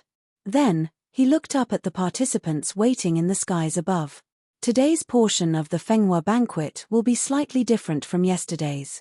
The names I call now will be all those majoring in martial arts cultivation within the glory plane. When you step on to the Fenghua platform, you will do your best to demonstrate your true abilities. Even if you lose, there is still a chance that you might make it into the next round. Naturally, everyone understood what he meant. They were trying to filter out the best martial arts cultivator using gifts and true abilities as determining factors. After that, the elder began to read names off of the bookmarks. One by one, participants headed for the platform. Of course, Yu Sheng's name was also within the ones called. Yi Futian used wind sorcery to send Yu Sheng onto the platform. In the group of over 200 people, there were 40 who were glory plane martial arts cultivators, and amongst them, a majority of them were either 8-starred or 9-starred glory plane cultivators. This was a large disadvantage for those in the 6-starred and 7-starred glory plane. After Yu Sheng stepped onto the battle platform, many participants turned to look at him. It was obvious that they saw Yu Sheng as a dangerous character. "You guys fight first," said Yu Sheng. He then turned and walked to stand quietly at a side of the platform. The air of superiority he gave off rendered everyone speechless. He was too arrogant. To make it to the second day, everyone must possess extraordinary talents. Even though Yu Sheng had an explosive amount of strength, there were still some powerful 9-starred glory plane cultivators present. How dare he be so conceited? Yi Futian blinked and smacked himself in the head. "It's my fault," he grumbled. In the air surrounding the Fenghua platform, everyone watched Yu Sheng speechlessly. On the throne, even Emperor Yi could not help but chuckle as he looked at Yu Sheng. This young man was indeed a little reckless, but then again, with abilities like Yu Sheng's, what he did should not be considered reckless. The emperor looked forward to his performance. Yun Zwe was a student of Kangye College. He was actually a mandate sorcerer, but instead, he chose to major in martial arts cultivation. It was because his life spirit was a bit peculiar. It was a pair of golden wings. His life spirit gave him powers in 2 elements, metal and wind. He was prepared to gather Dharma realization of the wings because he couldn't take the sorcerer route. He was going to focus on martial arts and use sorcery as a supplement. Yun Zwe of Kangye College was also a strong contender for the Fenghua rank. However, there were still 2 of his senior brothers from Kangye College present. They were both in the Dharma plane, which caused the spotlight on Yun Zwe to dim considerably. Besides Yun Zwe, Wu Quangren of the Demon Clan was also present. He was also a mandate sorcerer, but because his life spirit was a demon ape, it had immense strength. So, he chose to major in martial arts cultivation. Both Yun Zwe and Wu Quangren were in the 9-starred glory plane. With them present, no matter how explosive Yu Sheng's performance was yesterday, as a mere 7-starred glory plane cultivator, it seemed that he had no right to be so arrogant. After all, the opponents he faced the previous day were all in the 7-starred glory plane. Boom! Wu Quangren took a step forward, headed straight for Yu Sheng. Everyone concentrated on this scene. In yesterday's battle, Yu Sheng beat up the Demon Clan's young prodigy, Yun Di. Was Wu Quangren going to get revenge on Yu Sheng today? Wu Quangren released his life spirit and a fearsome silhouette of a demon ape appeared behind him. He clenched his fists and his body was immediately encapsulated by stone. With every step he took, it gave off a feeling of great pressure. Is Wu Quangren going to directly challenge Yu Sheng? Everyone thought and stared at the large figure headed toward Yu Sheng. Some of them shifted their attention to Yu Sheng. What was his life spirit? With such explosive strength, it was only natural that people did not suspect that Yu Sheng had no life spirit. To their disappointment, Yu Sheng did not release a life spirit. He watched as Wu Quangren approached and a golden light surrounded his body like a deity. A roar came from the platform. Wu Quangren acted as if he were possessed by the demon ape. He lifted his large hand to slap down at Yu Sheng. Wu Quangren wanted to see for himself just how strong Yu Sheng was. Yu Sheng's hand formed into a golden fist which seemed to have grown sharp thorns. The platform shook as he took a step and threw a punch at Wu Quangren. There was nothing flashy about their movements as they attacked. Everything was simple, direct, and violent. With a loud bang, the two crashed into each other. In that moment, a frightening flow of air appeared around them accompanied by the sound of whistling. The two young men stopped moving momentarily while the demon ape roared. Suddenly, Yu Sheng threw his fists forward and broke past his opponent's palm, landing a punch on Wu Quangren's chest. With a crackle, Wu Quangren's defense was destroyed.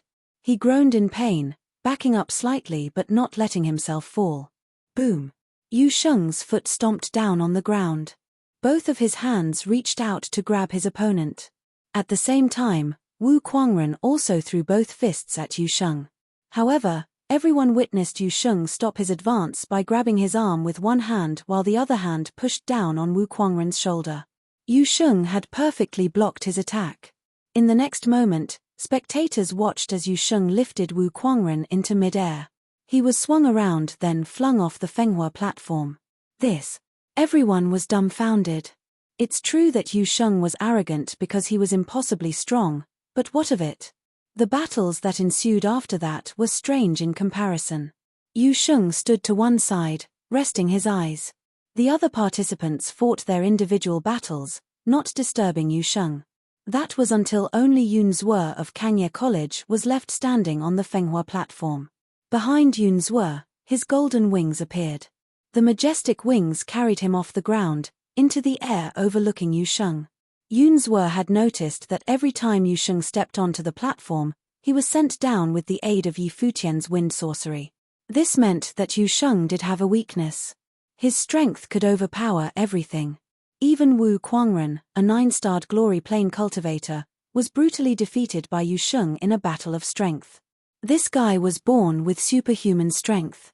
A row of golden spears formed in the air and charged toward Yu Sheng on the platform.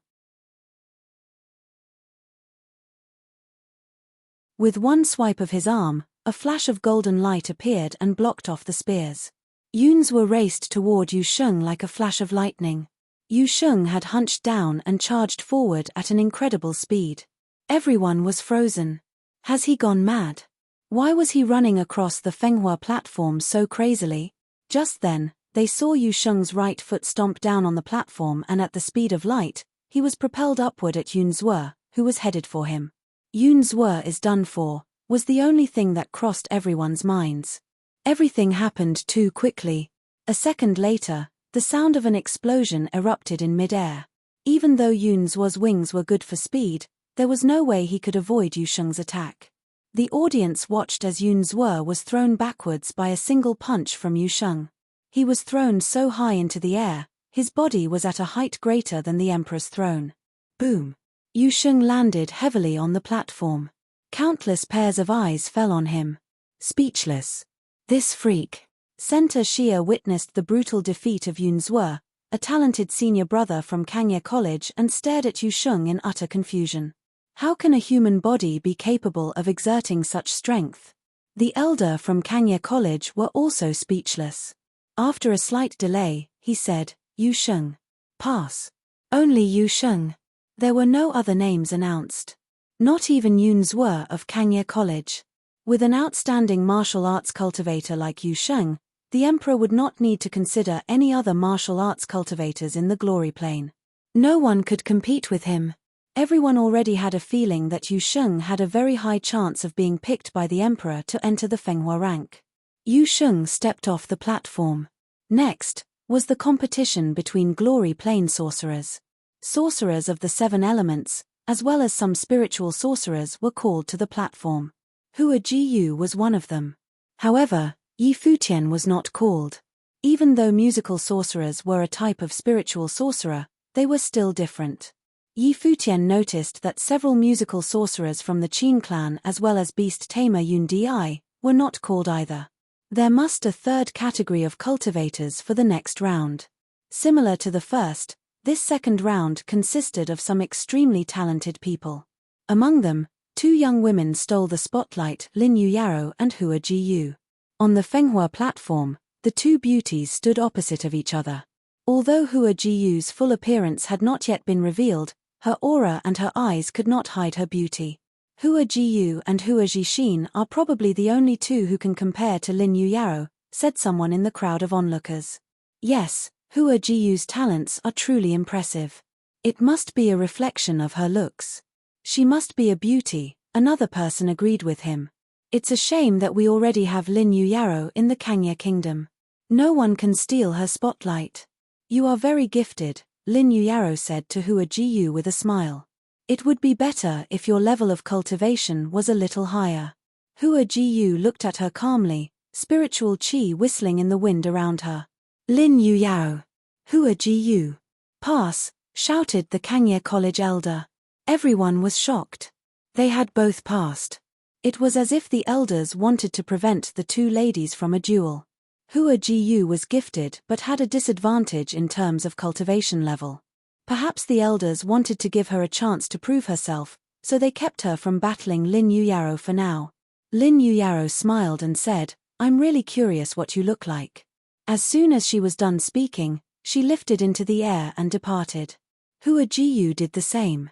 Now, it was time for the final battle of glory plane cultivators. The Kangya college elder called out the names one by one. Musical sorcerers of the Qin clan, beast tamer Yun Di of the demon clan, Yi Futian, and conjurer Hua Jixin stepped onto the Fenghua platform. They were all cultivators with specialties. Thus, they were placed in battle with each other. As Yi Futian stepped onto the platform, he immediately noticed the looks of malice he received from the musical sorcerers of the Qin clan. After his little clash with Bai Qiu at last night's dinner, it was only natural that the clan members would not take it easy on Yi Futian on the Fenghua platform. Musical sorcerer in the 7-starred glory plane, snickered a Qin clan member. He looked at Yi Futian and continued, musical sorcerers are very knowledgeable, especially those of the Qin clan. Even though we already know how this battle will end, as a musical sorcerer yourself, it would be an honor for you to get a taste of the Qin clan's musical sorcery. You won't have wasted the trip here. Yi Futian dumbfounded. He looked up at the clan member and smiled. I look forward to getting a taste of the Qin clan's musical sorcery and to make an exchange with prodigy musical sorcerers as well.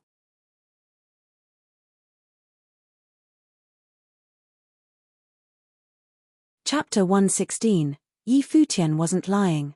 He truly was anticipating, but as to what he was anticipating, only he knew.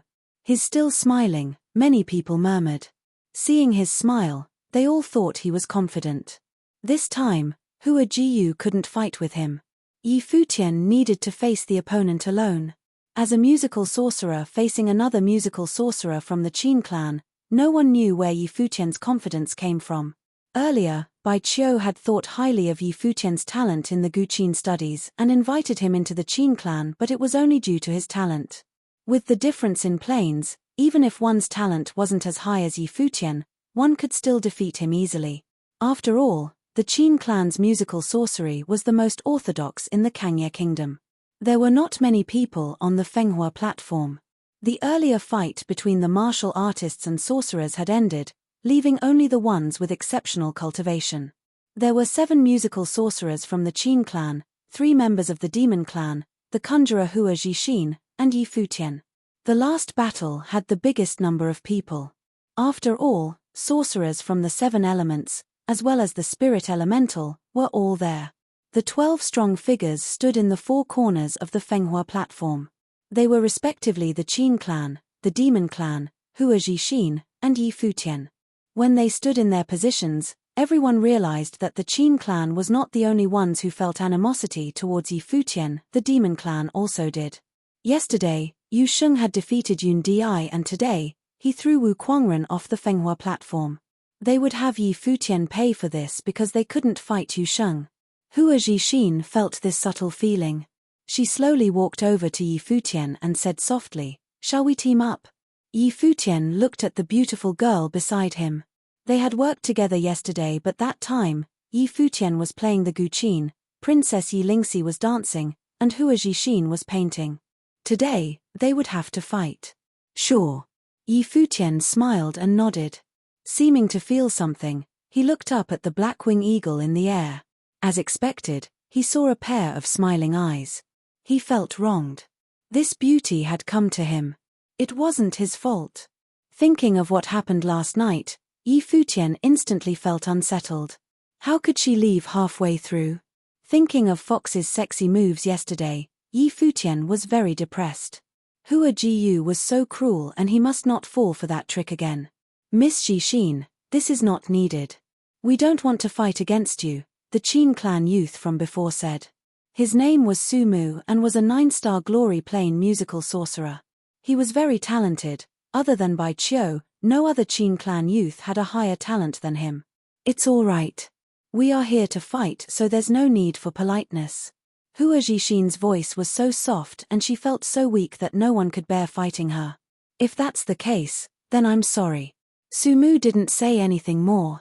Hua Jixin was in the 8-star glory plane. She looked weak, but she was one of the popular contestants of the Fenghua banquet. How could she be weak? If they fought one-on-one, Su Mu didn't have the confidence to easily win against Hua Jixin, despite being in a higher plane. Guqin spirits appeared with a flash. The various musical sorcerers began playing at the same time.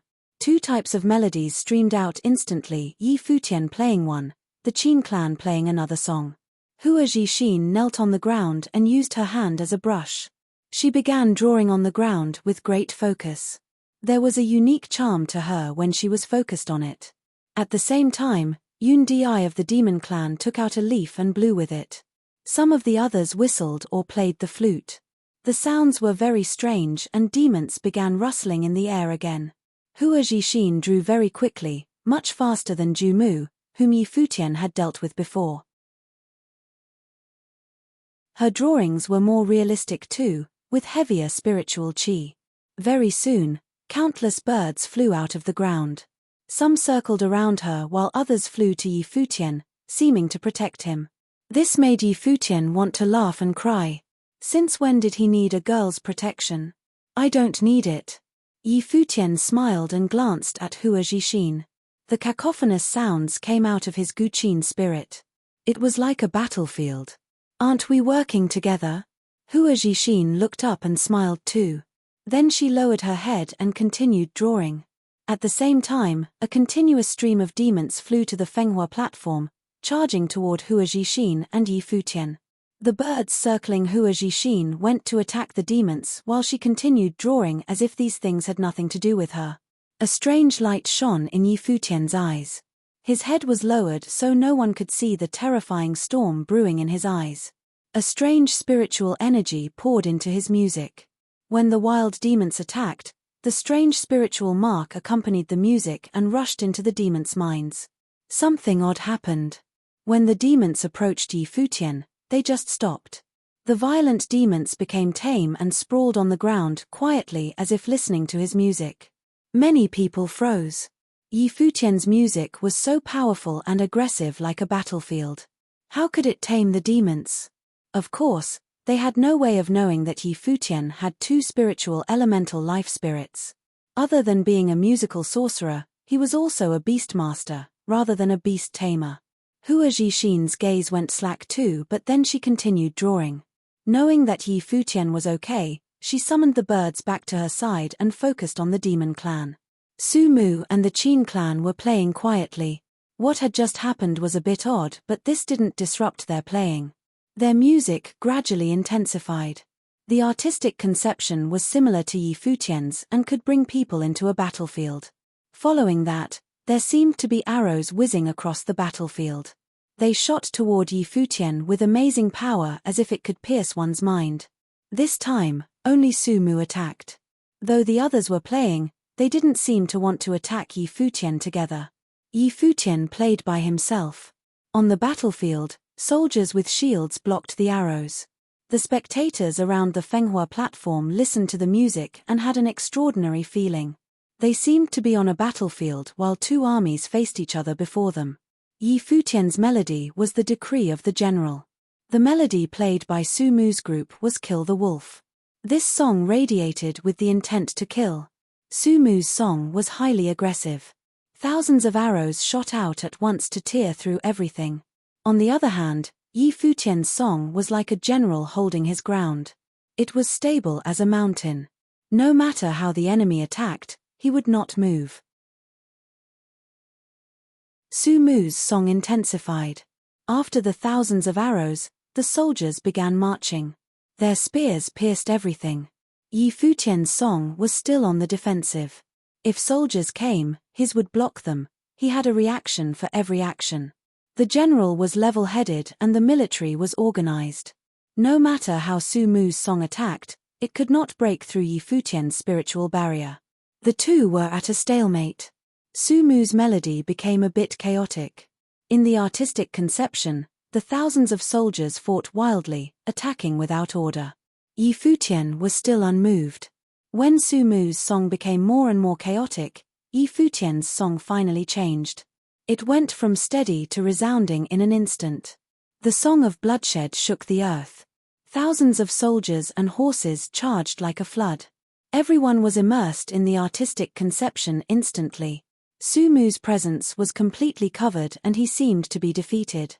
On the Fenghua platform, a terrifying gust of musical storm swept through, pressing toward Su Mu. It was about to sweep his body away. But at that moment, the other Qin clan disciples acted. Their music seemed to resonate with Su Mu's and erupted instantly.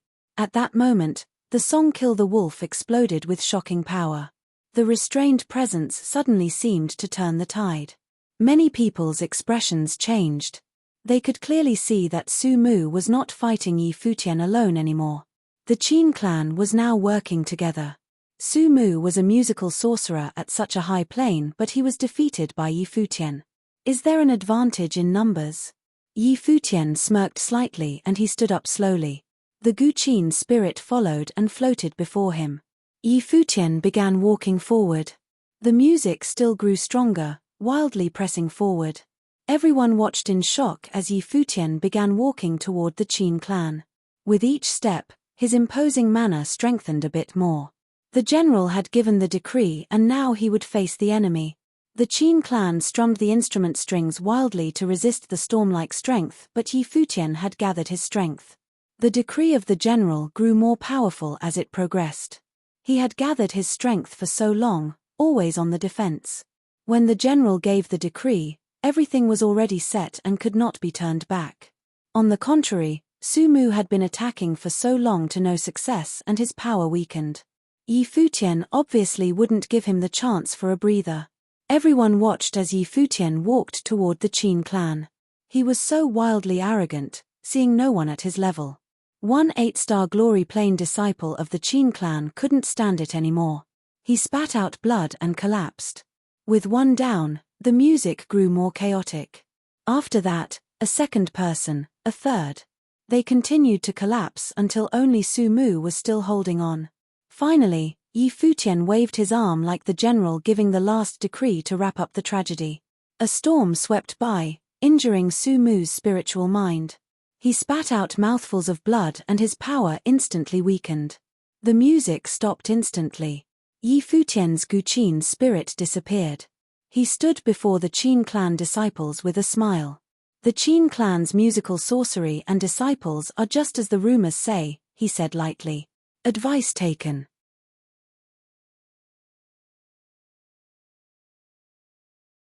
Chapter 117. After hearing Yi Futian's words, everyone from the Qin clan had a darkened expression on their face. They were utterly humiliated. The spectators in the air looked at the handsome young man in shock. Yi Futian only had to play one piece to wipe out 7 powerful cultivators from the Qin clan. It was already humiliating enough that the highest level cultivator was in the 9-starred glory plane. The Qin clan's musical sorcery and disciples are just as the rumors say. How were the Qin clan members supposed to feel after Yi Futian said that? The worst thing was the way he said it. Yi Futian's tone was calm and peaceful. A smile was spread across his face. He made it look like he really meant what he said. A silent killer. Crawling up from the ground, Sumu just wanted to dig a hole and bury himself in it. He knew everyone was staring at him. From this point on, whenever anybody would look at him, they would probably think of this battle. It was not hard to tell how Sumu felt at this moment. Although you have won, there is no need to insult others.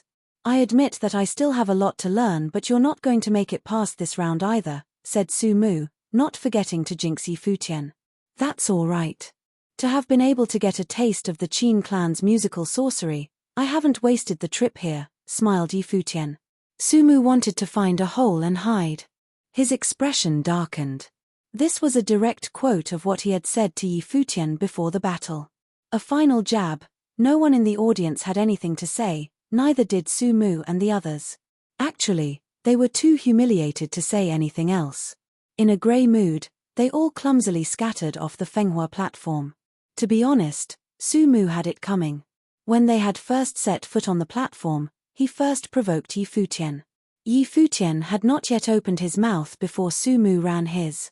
Sumu was so sure that he would win. No one expected the battle to end this way. It was all because Sumu was overly confident. As an occupation class, musical sorcery was different from the rest. It was much harder to make up for a difference in the level of cultivation. Plus, the Qin clan's musical sorcery was the most orthodox in the Kangye kingdom. Sumu was very confident that his musical sorcery was stronger than that of Yi Futian. Unfortunately, it was all a delusion. From in the air, Bai Qiu kept his eyes on Yi Futian.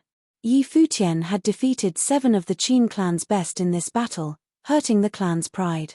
Everyone else was thinking back at yesterday's conversation between Bai Qiu and Yi Futian. So, this was the reason why Yi Futian rejected the offer to enter the Qin clan. If he was already able to defeat the members of the Qin clan, what was there to learn from them? At the thought of this, many people turned to look at Bai Qiu. If Yi Futian got the chance to battle against him, Bai Qiu would definitely try violently to get revenge on Yi Futian to reclaim the pride lost in this battle. Not far from Yi Futian, the battle between Hua Jixin and the Demon Clan had also come to an end. The delicate figure remained quietly standing while the 3 cultivators from the Demon Clan, Yun Di included, had been defeated. Hua Jixin and Yun Di were both named as strong contenders for the Fenghua rank. Both of them were extremely gifted. However, Hua Jixin was of a higher cultivation level than Yun Di. Thus, the audience was not too surprised at this result, but it did give them a strange feeling that Yun Di had lost in both battles. In the first round of battles, he met the freak, Yu Sheng, and now, Hua Jixin. All they could say was that this young prodigy from the Demon Clan was simply too unlucky. Yi Futian. Hua Jixin. Pass, the elder announced the results. Prodigy, Yun Di, had been eliminated quicker than anticipated. To this, spectators could only let out a sigh. Yun Di had not even gotten the chance to be considered by the emperor. Yi Futian and Hua Jixin met eyes and shared a smile. Then, they left the Fenghua platform separately. The battle between those in the glory plane had concluded. Only 5 people had passed and received candidacy to be considered by the emperor for the Fenghua rank. These 5 were Yu Sheng, Lin Yu Yaro, Hua Jiyu, Hua Jixin, and Yi Futian. Unexpectedly, there were 3 beauties among them. People had also noticed that Yu Sheng, Yi Futian, and Hua Jiyu were a group. Yi Futian and Hua Jiyu seemed to be a couple, while Yu Sheng and Yi Futian seemed to be extremely close as well. They were just like brothers. Yu Sheng had previously yelled at Bai Qiu in anger for Yi Futian, telling him to shut up. Now, all three of them have become a candidate for the Fenghua rank. It was pretty difficult not to take notice of them. It did not seem like they were from the Kangye Kingdom's imperial city because otherwise, they would have received lots of attention early on. So, which prefecture of the Kangye Kingdom were they from? Quickly, the people threw their questions aside. The battles between the Dharma Plane participants had begun. Only 5 people in the Glory Plane had passed, but there should be more to do so in the Dharma Plane. After all, they were in a higher plane, so they should higher cultivation. The battle between the Dharma Plane cultivators was extra thrilling. The more heated the battle got, the more certain people began to stand out. For example, young Lord Yi Wuchen. With an arrogant, cold demeanor, no one could get past the sword in his hand. What's more, he had not yet released his life spirit. Otherwise, he would have been even more frightening. Not even the prodigy-level Dharma Plane cultivators could withstand his sword. Besides Yi Wuchen, there was also Zhuo Qianfan and Yu Jiang from Kangye College, as well as Bai Qiu from the Qin clan. All of them were strong contenders for the Fenghua rank. Naturally, their performance would not be too shabby. They were all very outstanding and all passed, receiving candidacy for the Fenghua rank. In addition to these participants, others that had passed included 1 person from the Demon clan, 2 nobles, and 3 people who have come a long way outside of Kangye City. All of them had put on a show-stealing performance. 5 from the Glory Plane and 10 from the Dharma Plane. The candidates for the Fenghua rank consists of a total of 15 cultivators. Among this group, 10 of them would enter the actual rank. The chances were high for everyone now, but it was also more difficult now. In this group of 15, Yi Futian, Hua Jiyu, and Yu Sheng had the lowest level of cultivation. They were all 7-starred Glory Plane cultivators. People were amazed at this. If they weren't incredibly gifted, this would not have been possible. Out of the 3, Yu Sheng was the strongest contender for the Fenghua rank. The emperor picked people not solely based on abilities but also gifts. From the group of 15 people, Yu Sheng's gifts in martial arts stood out the most because it was different from the rest. People with special gifts like him were usually favored. On the other hand, people did not have high hopes for Hua Jiyu and Yi Futian. Hua Jiyu's opponent might end up being Lin Yuyaro. As the Kangye Kingdom's #1 beauty, Lin Yuyaro was the best, regardless of looks or gifts and talents. With her shining so brightly, it was going to be difficult for Hua Jiyu to outdo her. The reason why Yi Futian wasn't favored was simple. Although he had outstanding gifts, he was a musical sorcerer. Amongst the cultivators in the same occupation class, there was Dharma Plane musical sorcerer, Bai Qiu, present. Yi Futian may very well be suppressed by him. There was no way the emperor would pick 2 musical sorcerers for the Fenghua rank. Because of this, the possibility that Yi Futian would be eliminated instead of Bai Qiu was very high. Besides, Yi Futian had previously insulted members of the Qin clan. Bai Qiu was going to pick on him for sure. After 6 battles, not too much time had passed. Emperor Yi looked up at the sky and then at the crowd. With a smile, he said, "After all that bustling, why don't we all take a rest? You guys can take this time to think about what request you want to make. Some of you need to be prepared when the time comes later today." Many people began to laugh. The top 3 on the Fenghua rank would get to make a request to the emperor.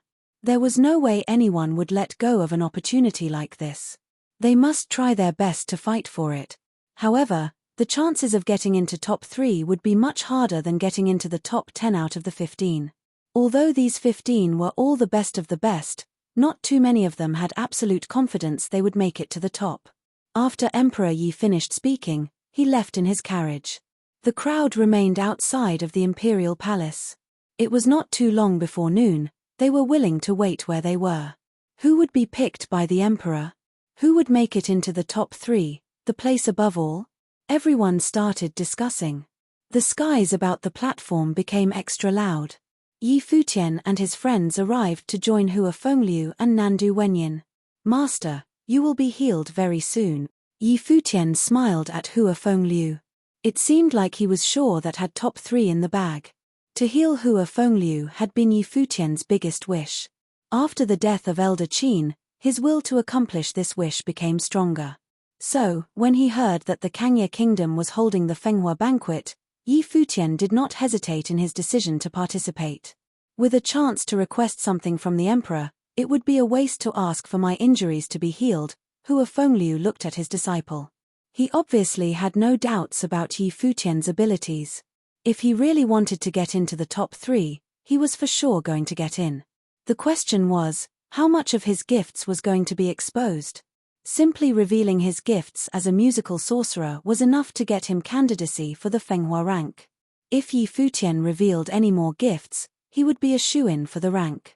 Top 3 would depend on the circumstances when the time comes. Yeah, it would be a waste, but it's because you're lucky enough to have a good disciple like me, said Yi Futian. Where are your limits? Hua Fengliu asked with a darkened expression. He was just having a touching moment, but hearing Yi Futian's words rendered him speechless. I only speak the truth, Yi Futian said nonchalantly. Futian is right. You should be happy to have such a disciple, Nandu Wenyin said with a smile. Masteress, you're the best. Yi Futian gave her a big, charming smile. Hua Fengliu looked at his wife, then at Hua Jiyu who was standing beside Hua Jiyu. A wave of sadness washed over him. Just then, a large crowd headed in their direction. Yi Futian turned to look at them and heard what one of them said. Yi Futian, have you thought about joining a clan for cultivation? Yi Futian looked at the people who had approached. They were separate groups and have seemingly come to recruit new members. No need. I haven't thought about it. Yi Futian shook his head and smiled. He continued, thank you for asking. Yi Futian thought it was strange. Why did they only invite him and not Yu Sheng? All right. Everyone smiled and nodded. Then, they looked to Yu Sheng. A person in the crowd said with a smile, Yu Sheng, I would like to say congratulations in advance. If you get picked by the emperor, please don't let the opportunity go to waste. Yu Sheng looked at him calmly and made no attempts to reply, so the people said their goodbyes and left. Yi Futian finally understood. The reason why they did not invite Yu Sheng was that they knew they weren't worthy. So, did that mean that Yi Futian was looked down on? He suddenly felt very depressed. They had just come to extend an invitation to him, but who would have thought it was because in their opinion, Yi Futian would not make it into the Fenghua rank? Everyone chit-chatted away. Many of them discussed the candidates of the Fenghua rank. Yu Sheng was a popular choice. However, Yi Futian's name was rarely mentioned. Yi Futian glared at Yu Sheng. Yu Sheng looked back at him feeling wronged. It's not my fault. You're tuning in to the Celestial War YouTube channel. Don't forget to subscribe and join us on this journey to catch the most captivating stories.